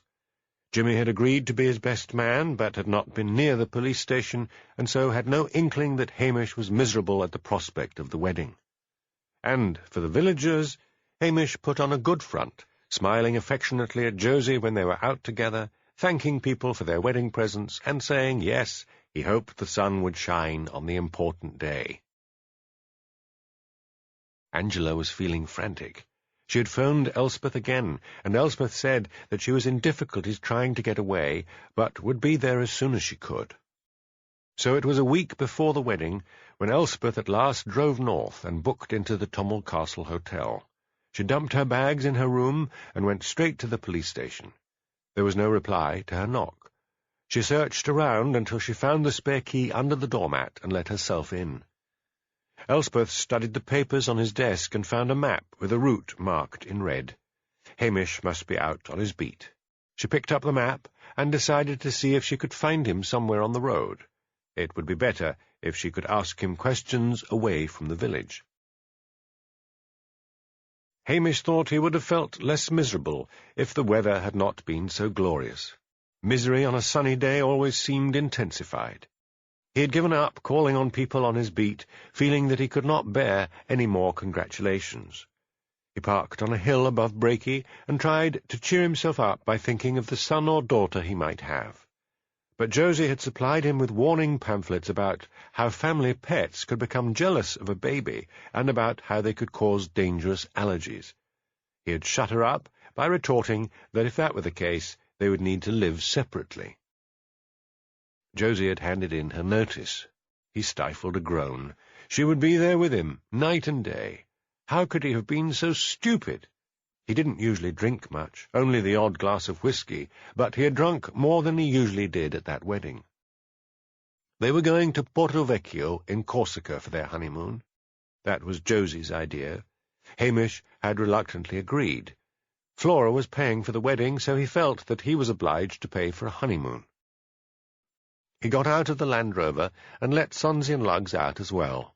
The mountains behind him soared up to a perfectly cloudless blue sky. In front of him the sea sparkled in the sunshine with myriad lights. The clean air smelled of thyme and peat smoke, wafting up from the chimneys of the town below him. Hamish gave a superstitious shiver. He suddenly felt as if he was seeing such a view for the last time. A rifle bullet smacked into his chest. He caught a glimpse of Cora Baxter rising from the heather and hurrying off down the brae before he collapsed to the ground and blackness settled on him. Elspeth drove through Breaky and out on the North Road. Something off to her right caught her attention. She stopped and saw the police Land Rover up on the hill. She could just make out a uniformed figure lying beside it. She ran up the hill, calling out, "Wake up, Hamish! It's me, Elspeth." But when she reached him and saw the dark stain of blood on his regulation jersey, she let out a wail of despair. Sonsie and Lugs were guarding the body. She took out her phone and shouted down it for help from the emergency services. Then she knelt down in the heather beside him, feeling for a pulse. There was one, but it was faint. She pressed a handkerchief to the wound and whispered, "Oh, Hamish." His eyes flickered open. He said in a whisper, "Cora Baxter," and then lapsed into unconsciousness again. It seemed an age before she heard the whirring blades of a helicopter overhead and the siren of an ambulance coming out from the town. The ambulance came bumping up the hill over the heather, and the helicopter landed. "He's been shot," said Elspeth to the paramedics. "Cora Baxter did it." "It's bad," said the leading paramedic. "The helicopter had better take him down to the Regmore Hospital in Inverness." "I'm going with him," said Elspeth. An oxygen mask was placed on Hamish's face. Elspeth climbed aboard the helicopter and sat beside Hamish, praying as she had never prayed before. The news that Hamish Macbeth was in intensive care hit the village of Lochdew like a bombshell. The whole village, including Josie, would have descended on Inverness had not Dr. Brodie informed them all that Hamish was not to be allowed any visitors. Then further news came in that Cora Baxter had been arrested for the attempted murder of Hamish. Josie fretted and worried. The wedding was postponed. If Hamish survived, he would expect her to be showing signs of pregnancy by the time he got out of hospital. She had been dieting so as to be slim on her wedding day. She decided the best thing would be to put on weight. Because Elspeth had done such a dramatic piece on television, she was told to take as much time up in Inverness as she wanted. She was sitting in the waiting room when Jimmy Anderson arrived. "What's the news?" he asked. Tears rolled down Elspeth's cheeks. "It's still bad. They got the bullet out. He lost a lot of blood, but the bullet seems to have missed any vital organs and gone right through the shoulder. Why did that damn woman do such a thing?" "These small towns," mourned Jimmy. "In a big city, to be a councillor's wife is no great shakes, but her position in the community had been everything to her. She must be mad. She knew what her husband had done and kept quiet about it." The surgeon came into the waiting room, and Elspeth jumped to her feet. "Any news?" "He's stabilized, but still unconscious. He should be coming out of it. I've seen something like this before, but only with attempted suicides, when they don't want to be rescued." "I've got to talk to him," said Elspeth. "I can't see it'll do any harm, and it might do some good." "Wait for me, Jimmy," said Elspeth. As they walked along the corridors towards Hamish's room, Elspeth whispered, "Don't tell anyone, but I think he has been conned into getting married. I've no proof. Just don't let his fiancée see him." The surgeon was very impressed to be talking to such a famous Scottish celebrity. "If he recovers, I'll see," he said. Elspeth went into Hamish's room and sat down by the bed. "I'll give you 10 minutes," said the surgeon.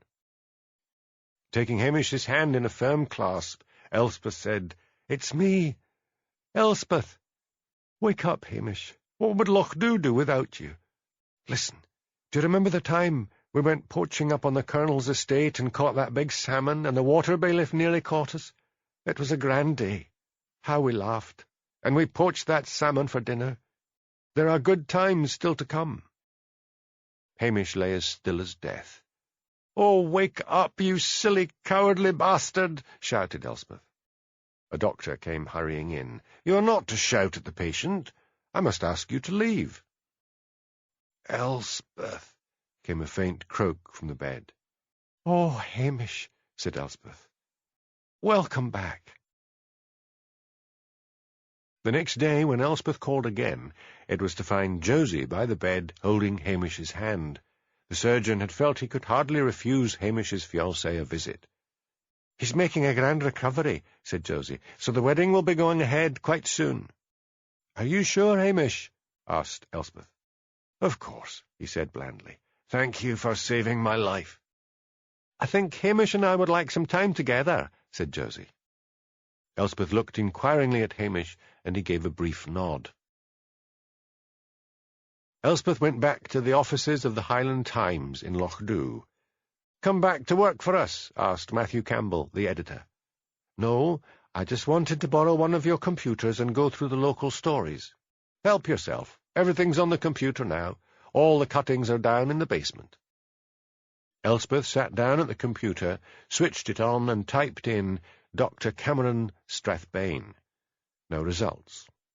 Elspeth found a copy of the Highlands and Islands telephone directory and looked up Dr. Cameron. There was the name and address. She wrote the address down and set off for Strathbane. The doctor's surgery was down near the docks, in a far from salubrious neighbourhood. Even the seagulls looked dirty. Thin, white-faced youths lurked outside. Elspeth had donned a simple disguise in the car, a woolen hat pulled down over her hair, glasses with clear lenses, and old clothes from her thrift shop shopping days. She sat in her car and wondered what to tell the doctor was wrong with her. Then she thought, but what good would it do?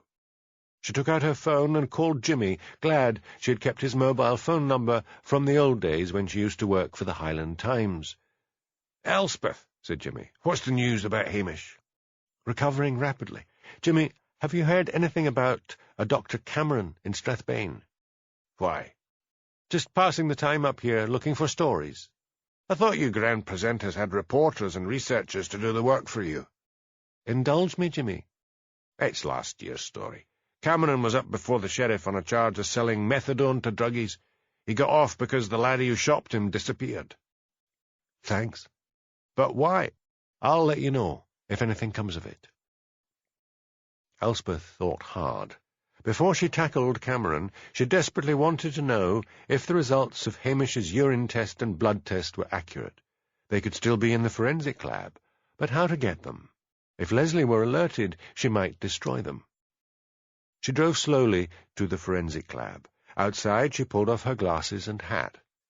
Elspeth walked into the lab. Bruce and several of his assistants were working at long benches, strewn with not only the paraphernalia of forensic detection, but also half-eaten sandwiches, flasks of coffee, and paperback books.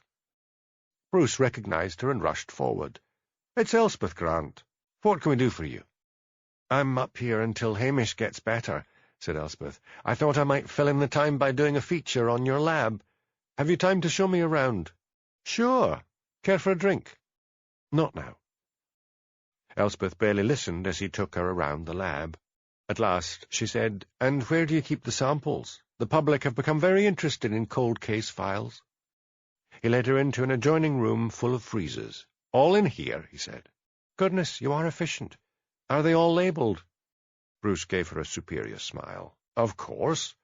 He swung open one door. "See." Elspeth stared at the labelled samples. She could not see Hamish's name. "This is fascinating," she said. "May I see in the others?" Bruce opened door after door. In one of them, in a corner, Elspeth saw 2 samples labelled Hamish Macbeth. They returned to the lab. "Where has everyone gone?" asked Elspeth. "Lunch. Would you like to join me?" "I'm a bit pushed for time, but I wouldn't mind a drink. Whiskey will do fine if you have it." He laughed. "This lab runs on it. Wait here. I've got a bottle somewhere." When he went off to a side room, Elspeth darted back to the freezers, seized Hamish's samples, shoved them in her handbag, and hurried back to the lab. Bruce came out holding a bottle and 2 glasses. "I thought you'd have a cameraman with you," he said, pouring Elspeth a generous measure. "I'll be back with one, but I just wanted to get a feel for the place first. Sláinte." She knocked back her drink and said, "I've got to run. See you soon, Bruce." Elspeth went to the nearest supermarket, bought a bag of ice, and put the samples in amongst the cubes. There was a forensic lab in Aberdeen. She could only hope they could get a result for her quickly. But after a long drive to Aberdeen, she was disappointed to learn that the quickest they could do it would be 2 weeks. Still, she reflected, Hamish was safe for the moment. She decided to return to Glasgow. Hamish, although still weak, was able to get out of bed and go for short walks. He pretended to be very frail, however, when Josie and her mother came to call, to hide from Flora his lack of affection for her daughter. But just as he was pronounced fit to leave, Flora arrived on her own, very agitated. "Hamish, Josie has just told me she is pregnant, and it's beginning to show. You must be married as quickly as possible." Hamish looked at her wearily. It was all going to happen anyway. "Make it next week," he said. Rapid invitations were sent out again with the new date. Angela stared at hers in dismay. She had been immersed in writing her latest book, and had not been out and about to pick up the gossip, or she would have heard of the new date before the invitation arrived in the post. 3 days' time. She phoned Elspeth, who listened in horror to her news. In fact, it was more like 2 days, as Angela had not opened her post until the evening. "I'll do my best," said Elspeth. She knew she dared not ask for any time off, so she pretended to faint on the studio floor. The television doctor diagnosed overwork and stress. Elspeth left the studios and drove straight to the airport. She booked herself onto a flight to Aberdeen. At Aberdeen Airport, she hired a car and drove to the forensic lab. She was told they had not yet got around to examining her samples. Elspeth took a deep breath. She faced the director of the lab and said, Unless you get me these results fast, a man is going to be tricked into marriage." "All right," he said. "Come along tomorrow morning." Elspeth booked into a hotel, barely sleeping that night, and was at the lab the first thing in the morning. The director beamed and handed her a printed result. "This Hamish Macbeth had taken a big dose of rohypnol. It's the first time we've had a man with this result." "Macbeth? Isn't that the—" But he found he was talking to the empty air. With the printout on the seat beside her, Elspeth drove the long way across country to Strathbane. To her dismay, she found that the surgery would not open until 6 o'clock in the evening. She tried to find the doctor's home address, but without success. Impatiently she waited, and then, just before 6, she donned her disguise. A thin, undernourished-looking girl was just unlocking the door to the surgery when she walked across the road and followed the girl in. "Are you the receptionist?" she asked. "Yes." "I need an urgent appointment. Doctor has people to see before you." Elspeth slid a £20 note over the desk. "I need to see him quickly." The girl tucked the note into her blouse. "Take a seat. He won't be long." The surgery began to fill up with young men and women, all shabby, all with dilated pupils. "He's still up to his tricks," thought Elspeth. "I'll nail the bastard. But Hamish comes first." Dr. Cameron arrived, a small, rotund man with a fat face and little gold-rimmed spectacles. The receptionist followed him into his office and then came out again after a few minutes. She jerked her head at Elspeth. "You can go in now." Elspeth switched a powerful little tape recorder on, leaving her handbag open, and went in. "Now then," said Dr. Cameron, "what's all the rush?" "I want to get married," said Elspeth. He grinned. "Can't help you there." "As a matter of fact, you can. You can do for me what you did for my friend, Josie McSween. You gave her a certificate to say she was pregnant when she wasn't pregnant at all. You didn't even examine her. Josie gave me your name." Careful not to disturb the tape recorder, Elspeth pulled £500 out of her handbag and put them on the desk. "Will that do?" she asked. He counted out the notes. "Josie McSween gave me £1,000, he said. "That was the deal." Glad she had drawn out a large sum of money earlier, Elspeth took out her wallet and counted out another 500. Again he checked the money. He drew his prescription pad forward. "Name?" "Heather Dunn." "Address?" "No. 6, the Waterfront, Knothen." He scribbled busily and handed the note over. "Nice to do business with you, Miss Dunn. Don't come back." Elspeth drove to the centre of town and sat in her car. She hated Josie with an all-consuming rage. She could go straight to the police station and hand the evidence to Hamish, but she wanted Josie to suffer as much as Hamish had suffered. She wanted her to be publicly humiliated. Josie was at the manse, trying on her new wedding gown, altered to fit her larger figure. "Why did you have to go and put on weight?" fussed Flora, and then flushed nervously as she remembered in time that no one was supposed to know that Josie was pregnant. "I think she looks a picture," said Mrs. Wellington, her eyes full of sentimental tears.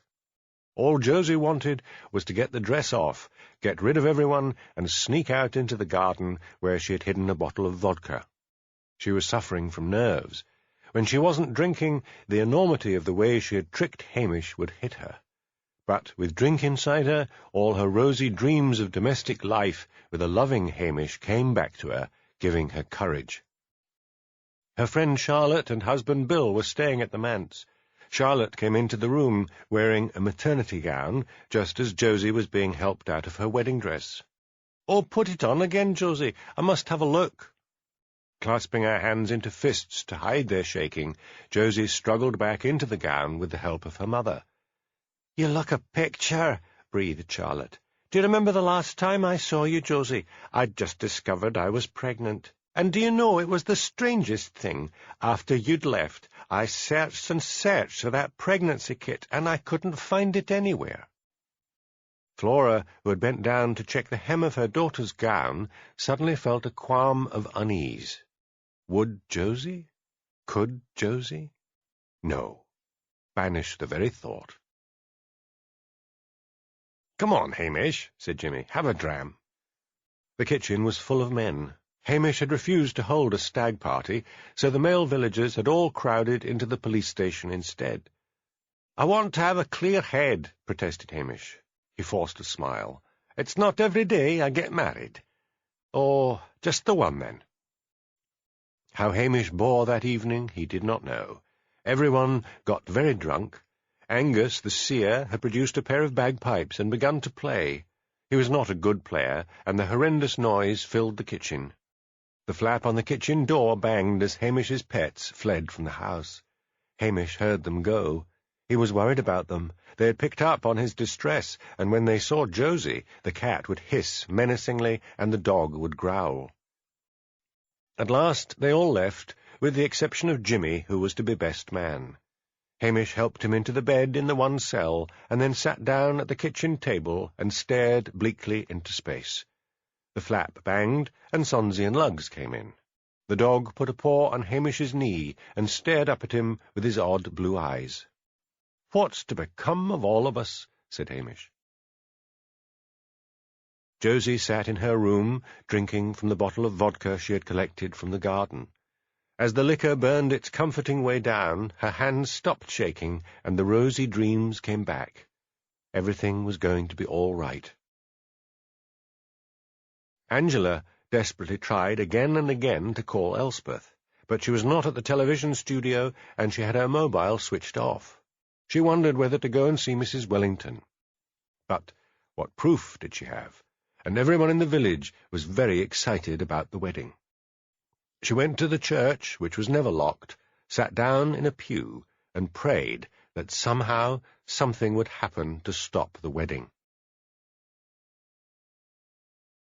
Chapter 12.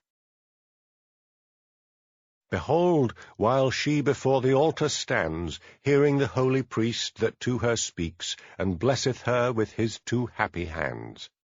Edmund Spenser. The day of Josie's wedding to Hamish Macbeth dawned bright and sunny. The village buzzed with anticipation. Those who were not married found the whole idea of a wedding romantic, and those who were had a feeling of schadenfreude that some other poor soul was about to be chained in holy matrimony. Cottage bedrooms reeked of mothballs, as rarely used finery was taken out to be put on. Men grumbled that their suits had shrunk, and the more tactful wives refrained from pointing out that they had put on weight. The Curry sisters, each donning a large hat, looked like a couple of small toadstools, for the hats were of brown straw topping their camel-hair coats.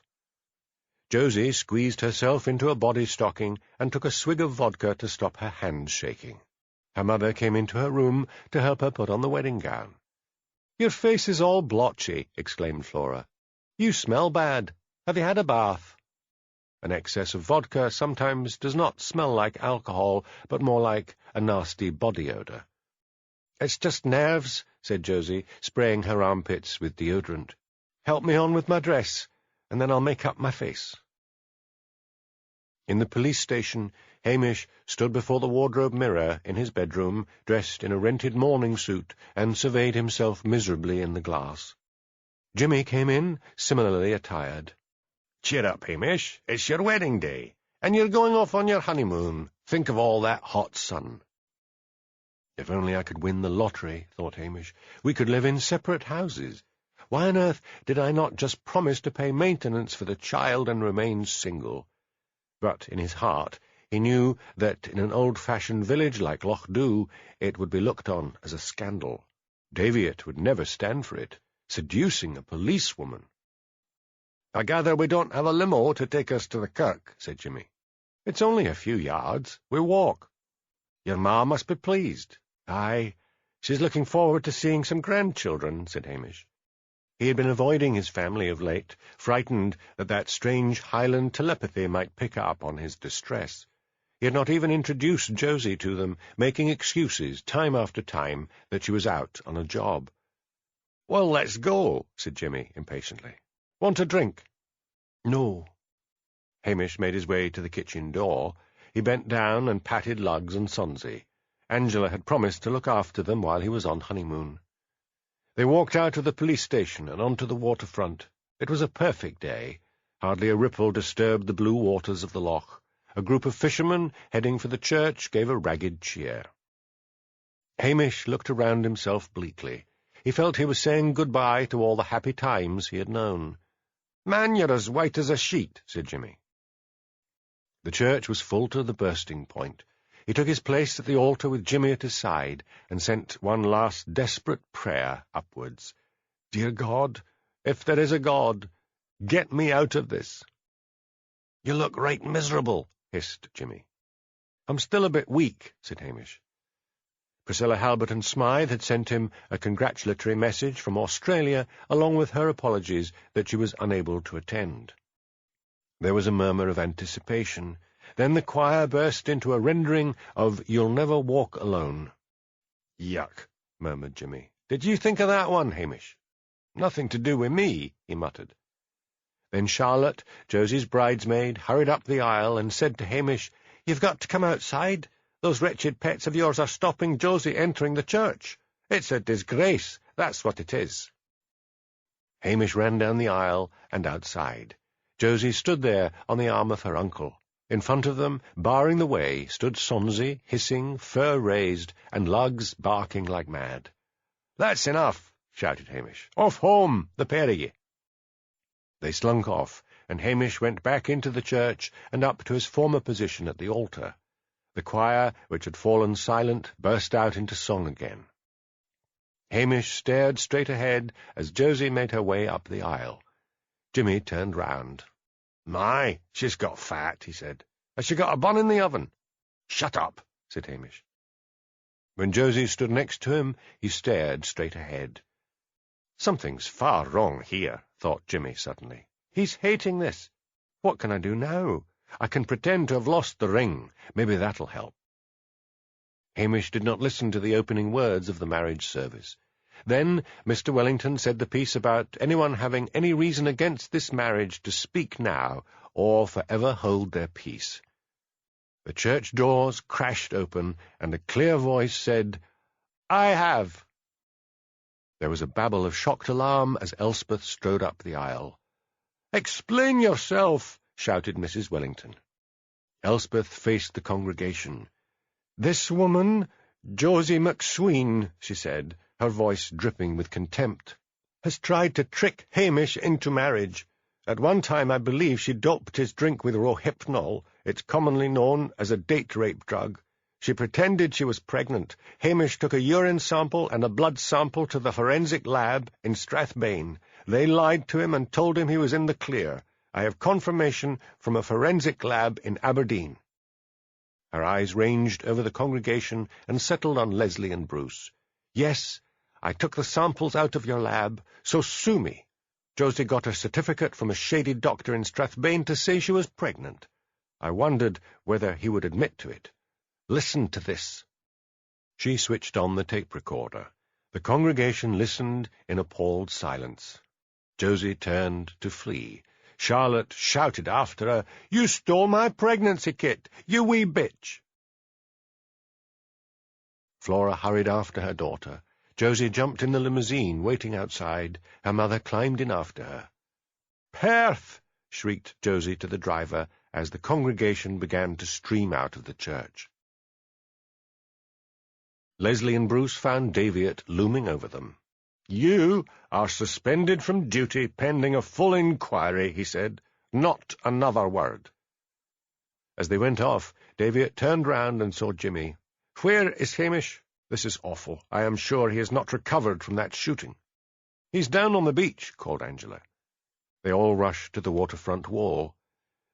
Hamish Macbeth was turning cartwheels along the beach, with the dog and cat prancing beside him. Instead of being delighted that Hamish had escaped being tricked into marriage, a good number of the villagers were feeling positively sulky. They trooped up to the manse to retrieve their wedding presents. They thought that at least the reception might have gone ahead and let them enjoy a party, but Flora had stopped on the road to cancel everything.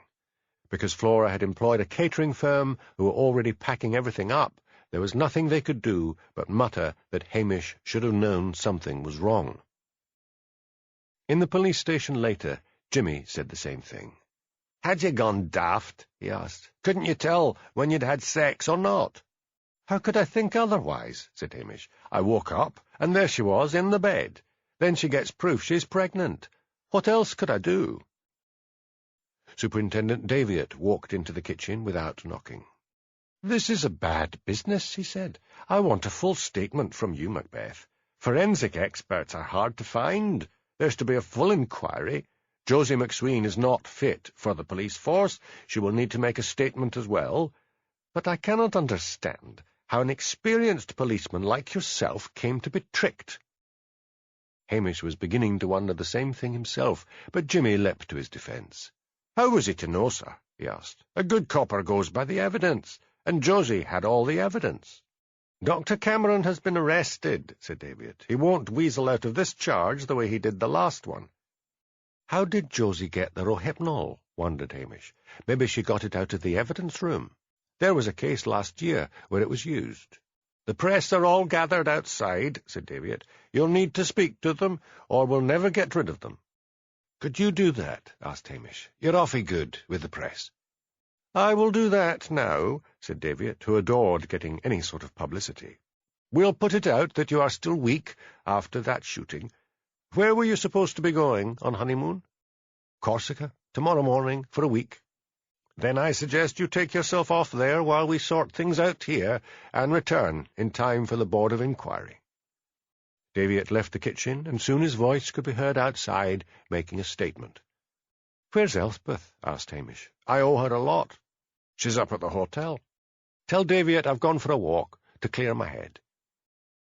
Hamish slid out of the kitchen door, followed by Luggs and Sonsey, and started the long walk by way of the fields at the back to the Tommel Castle Hotel. He was directed to Elspeth's room and knocked at the door. When she opened it, he said, "How can I ever thank you?"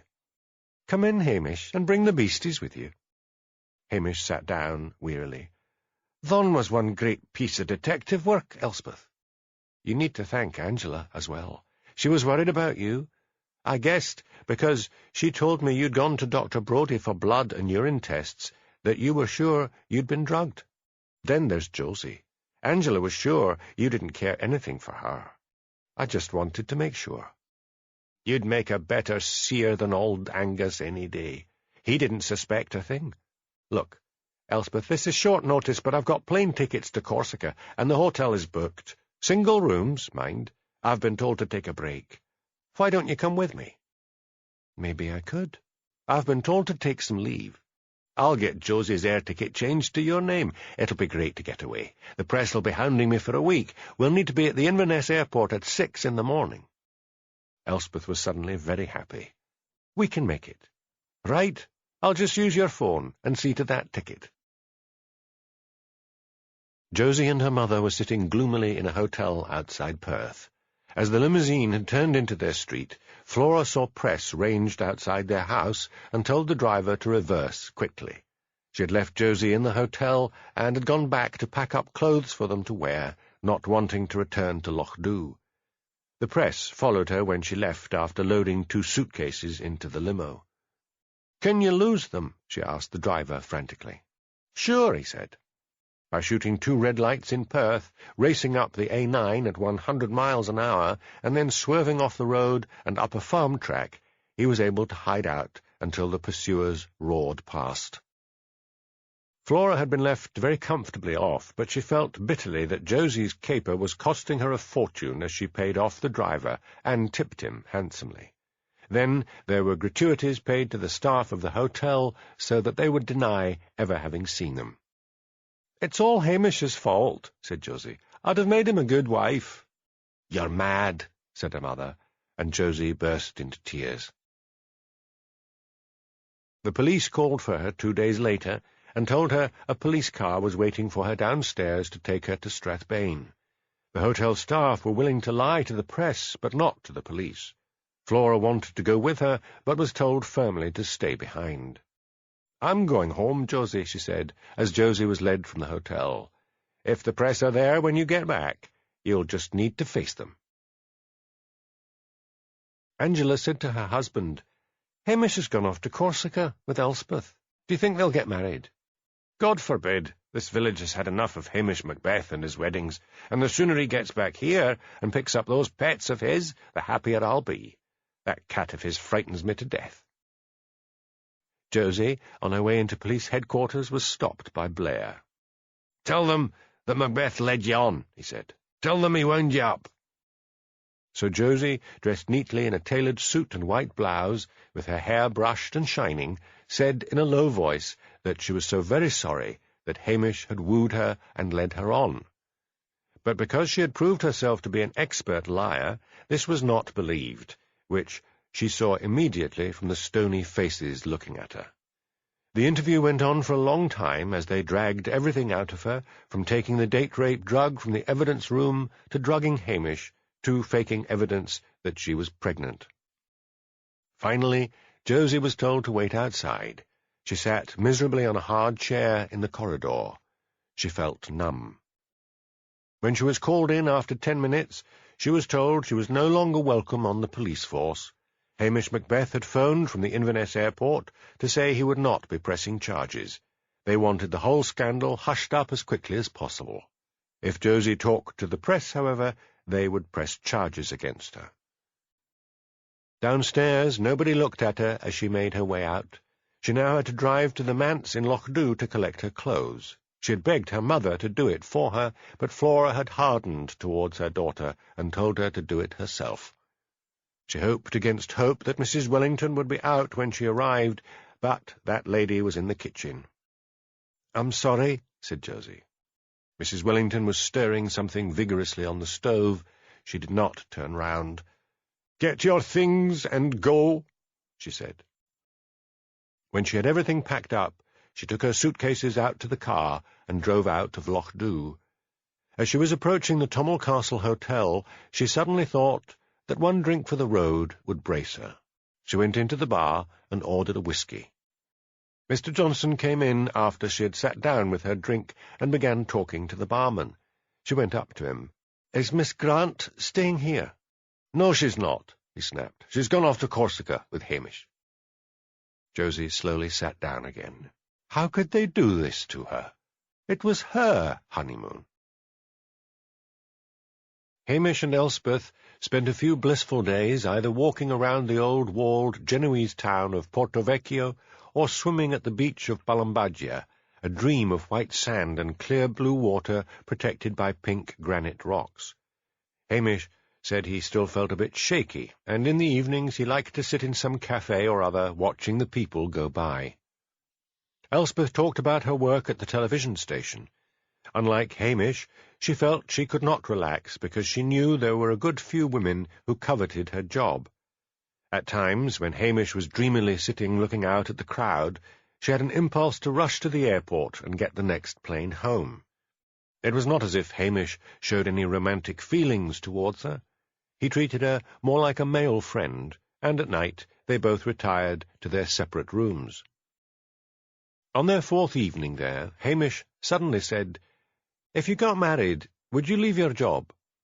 "No," said Elspeth. "Well, maybe. I haven't had much success with men." Hamish was wondering whether to propose. He did not relish the idea of moving to Glasgow. Elspeth was easy and affectionate with him. She could always work for Strathbane Television. Horrible though the experience with Josie had been, it had put the idea of children into his mind. A son or daughter would be great. He had seen jewellers with pretty rings. He had been on the verge of proposing to her for so long, but something had always thwarted him. Perhaps it would be a good idea just to take the plunge and see what they could work out. Back in his room that evening, he thought that perhaps he would find out if there was any news of Priscilla. He obscurely felt it would be some sort of way of saying goodbye to the love that had plagued him for so long. Elspeth was sitting out on the balcony of her room when she clearly heard him telephoning and asking for news of Priscilla. Always Priscilla, she thought. She went indoors, determined not to hear any more. Over breakfast the next morning, Elspeth noticed that Hamish was glowing with happiness and excitement. "I think I'll take myself off for a look at the shops this morning," said Hamish. "Don't bother coming with me." "I'll probably stay here on the terrace and read," said Elspeth. She was suddenly determined to follow him. She felt he was up to something. Hamish stopped in front of a jeweller's window. Then he went inside the shop. The door was open. Elspeth heard him saying, "I'm looking for an engagement ring." So that was that, thought Elspeth. That phone call, and then all his happiness and excitement at breakfast. Priscilla must have arrived back from Australia, and he must have proposed to her on the phone. And he didn't say a word to me. "I've risked my career for that bastard," she thought, as she returned to her room and hurriedly packed. "I am not even going to leave a note for him. I just want out of here." When Hamish returned to the hotel, he went straight up to Elspeth's room. There was no reply to his knock.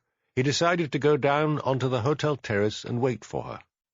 After an hour, he went into the desk and asked if Miss Grant had left a message for him. He was told, to his horror, that Miss Grant had checked out. He took a taxi to the airport. He was just in time to see Elspeth disappearing through departures. "Elspeth!" he shouted. But she did not turn round. He tried to get through into departures, but was told he could not pass.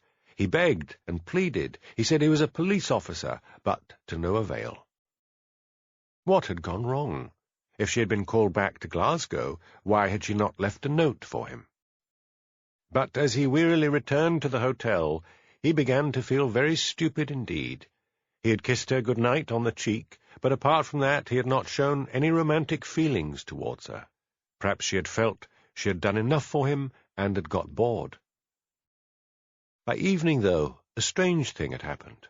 With Elspeth gone, he could not remember what had prompted him to want to propose. When she was with him, he felt their companionship was so strong that surely he was in love with her. But if he were in love, he should be feeling heartbroken. He decided to treat himself to a lobster dinner that evening and forget about the whole sorry business. Flora was seriously worried. Josie was hardly ever sober. At last she confronted her daughter. "Josie, either you go to an AA meeting, or I'm turning you out." "You wouldn't," gasped Josie. "I would that. Here's the address. Get yourself along there this evening. You haven't started drinking yet today, and you're not going to. I'm going to watch you like a hawk every minute." Flora drove Josie to a church hall that evening and said grimly, "I'll be back to pick you up when the meeting is over." Josie walked into the hall. All the faces seemed like a blur. She sat down at a large table. The meeting began. The secretary said, "As usual at this meeting we go round the room and introduce ourselves." When it reached Josie, she clasped her shaking hands and said, "My name is Josie, and I am an alcoholic." And with that she burst into tears. The man seated next to her put an arm around her shoulders. "You'll be all right," he said, handing her a clean handkerchief. Josie barely listened to the speaker. The man next to her had his hands on the table. She could see his sleeve and an edge of white shirt with cufflinks. He was wearing a gold watch. Josie dried her eyes and stole a look at his face. It was a square, handsome face, and he had blue eyes. At the end of the meeting, she said, "Can you help me?" "We could go for a coffee, if you like," he said. "Oh, my mother will be waiting outside to take me home." "It's important you get help," he said. "We'll tell her I'll drive you home." Josie's mind rocketed into romance immediately. He looked rich. He was miles better looking than stupid Hamish Macbeth. Life was definitely looking up. And there was that bottle of vodka she had hidden in the garden, just waiting for her. Epilogue. O Caledonia, stern and wild, land of brown heath and shaggy wood, land of the mountain and the flood, land of my sires, what mortal hand can e'er untie the filial band that knits me to thy rugged strand? Sir Walter Scott.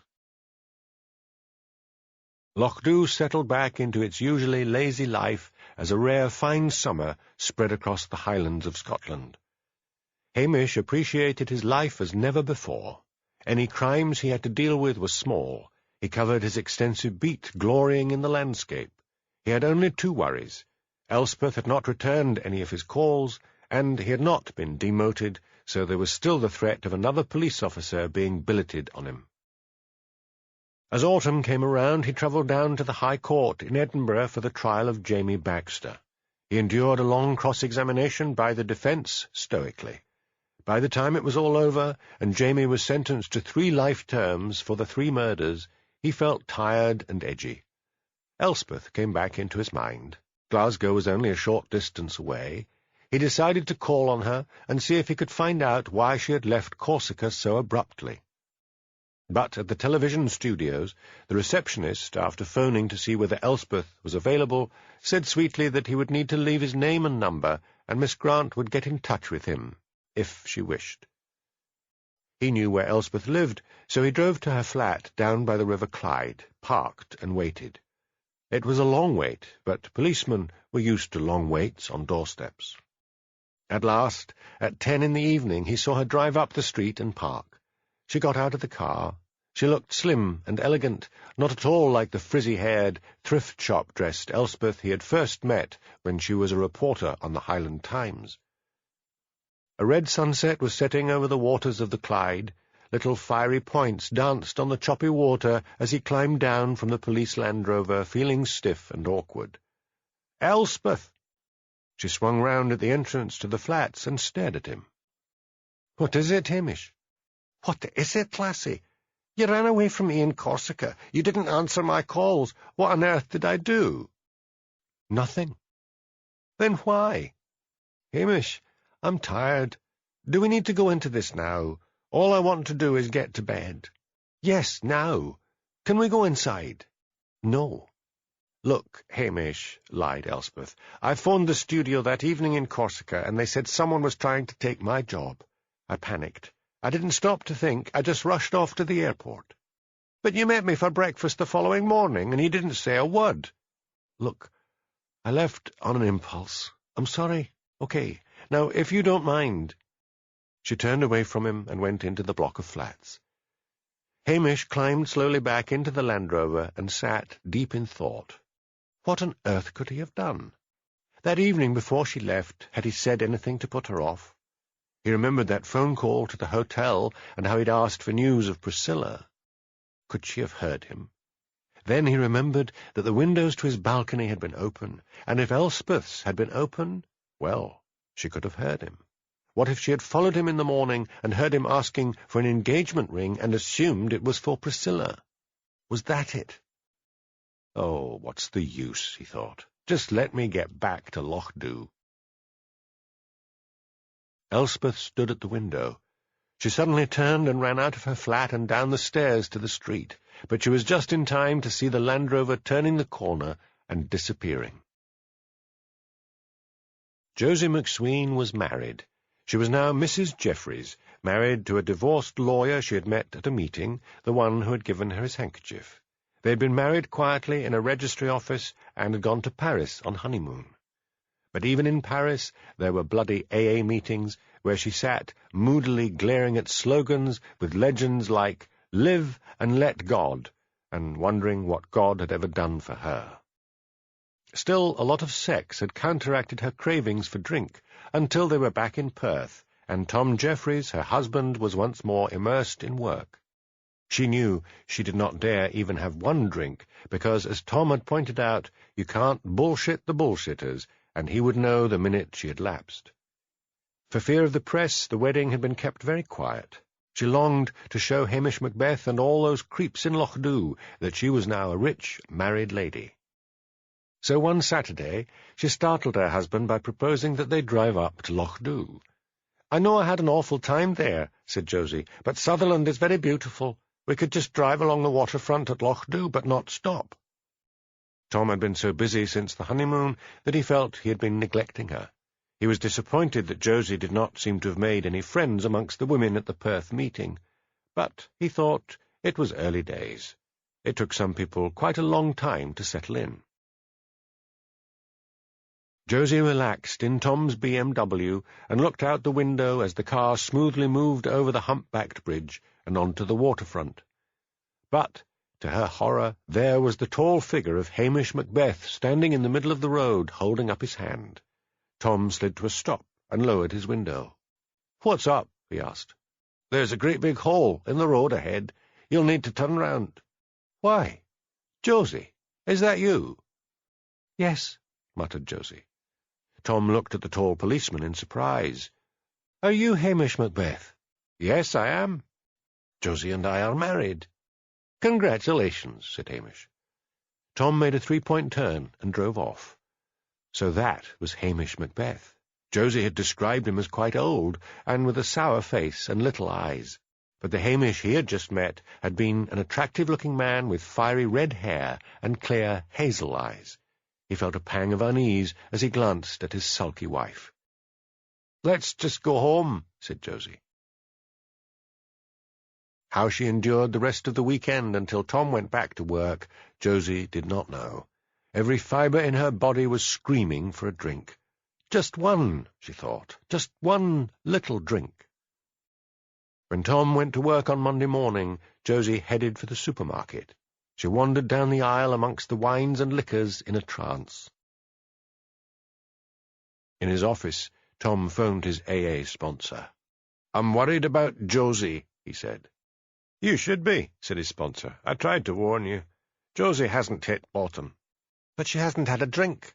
"She's white-knuckling it. That lassie's on a dry drunk." Josie had meant to buy a miniature, but the supermarket only sold bottles. She got herself a bottle of whiskey. She would just take one little drink and pour the rest down the sink. She carried the bottle home, opened it, sat down at the kitchen table, and poured herself a small measure. As she drank it down, she felt her screaming nerves disappear. One more wouldn't do any harm. Those numpties at AA didn't know what they were missing, thought Josie, unaware that they all knew exactly what they were missing, and that's why they were there. Jimmy Anderson called on Hamish a month later. "They're still trying to find a copper for you, but no one wants to move to this dead-and-alive hole." "Suits me," said Hamish. "Have you heard about Josie?" "I saw her with her new husband a month ago. Seems to have landed on her feet." "She's about to land in the divorce court, that's what." "Was she unfaithful to him?" "In a way. Turns out the love of her life is the bottle." "That explains a lot," said Hamish. "Nothing dafter or more devious than an alcoholic." "You said it, laddie. Got any whiskey?" After Jimmy had left, Hamish strolled out to the waterfront with his cat and dog at his heels. Angela, coming out of Patel's grocery, saw him looking out at the loch and went to join him. "Grand evening, Hamish. How are things?" "Quiet. Just the way I like them." "You've been living in a nightmare for quite a long time," said Angela sympathetically. "Well, like I told you, it's thanks to you alerting Elspeth that I got off the hook." "Have you still got any bad effects from the shooting?" "When it's cold, my shoulder hurts a bit." "I did think when you went off to Corsica with Elspeth that the pair of you might make a match of it." Hamish forced a laugh. "It wouldn't work. It would mean I would have to move to Glasgow. I'm still enjoying having my bachelor life back." Archie McLean came up to join them. "Like to come out to the fishing tonight, Hamish?" Hamish's face lit up. "I'd like that fine." "Aye. See you at the harbour.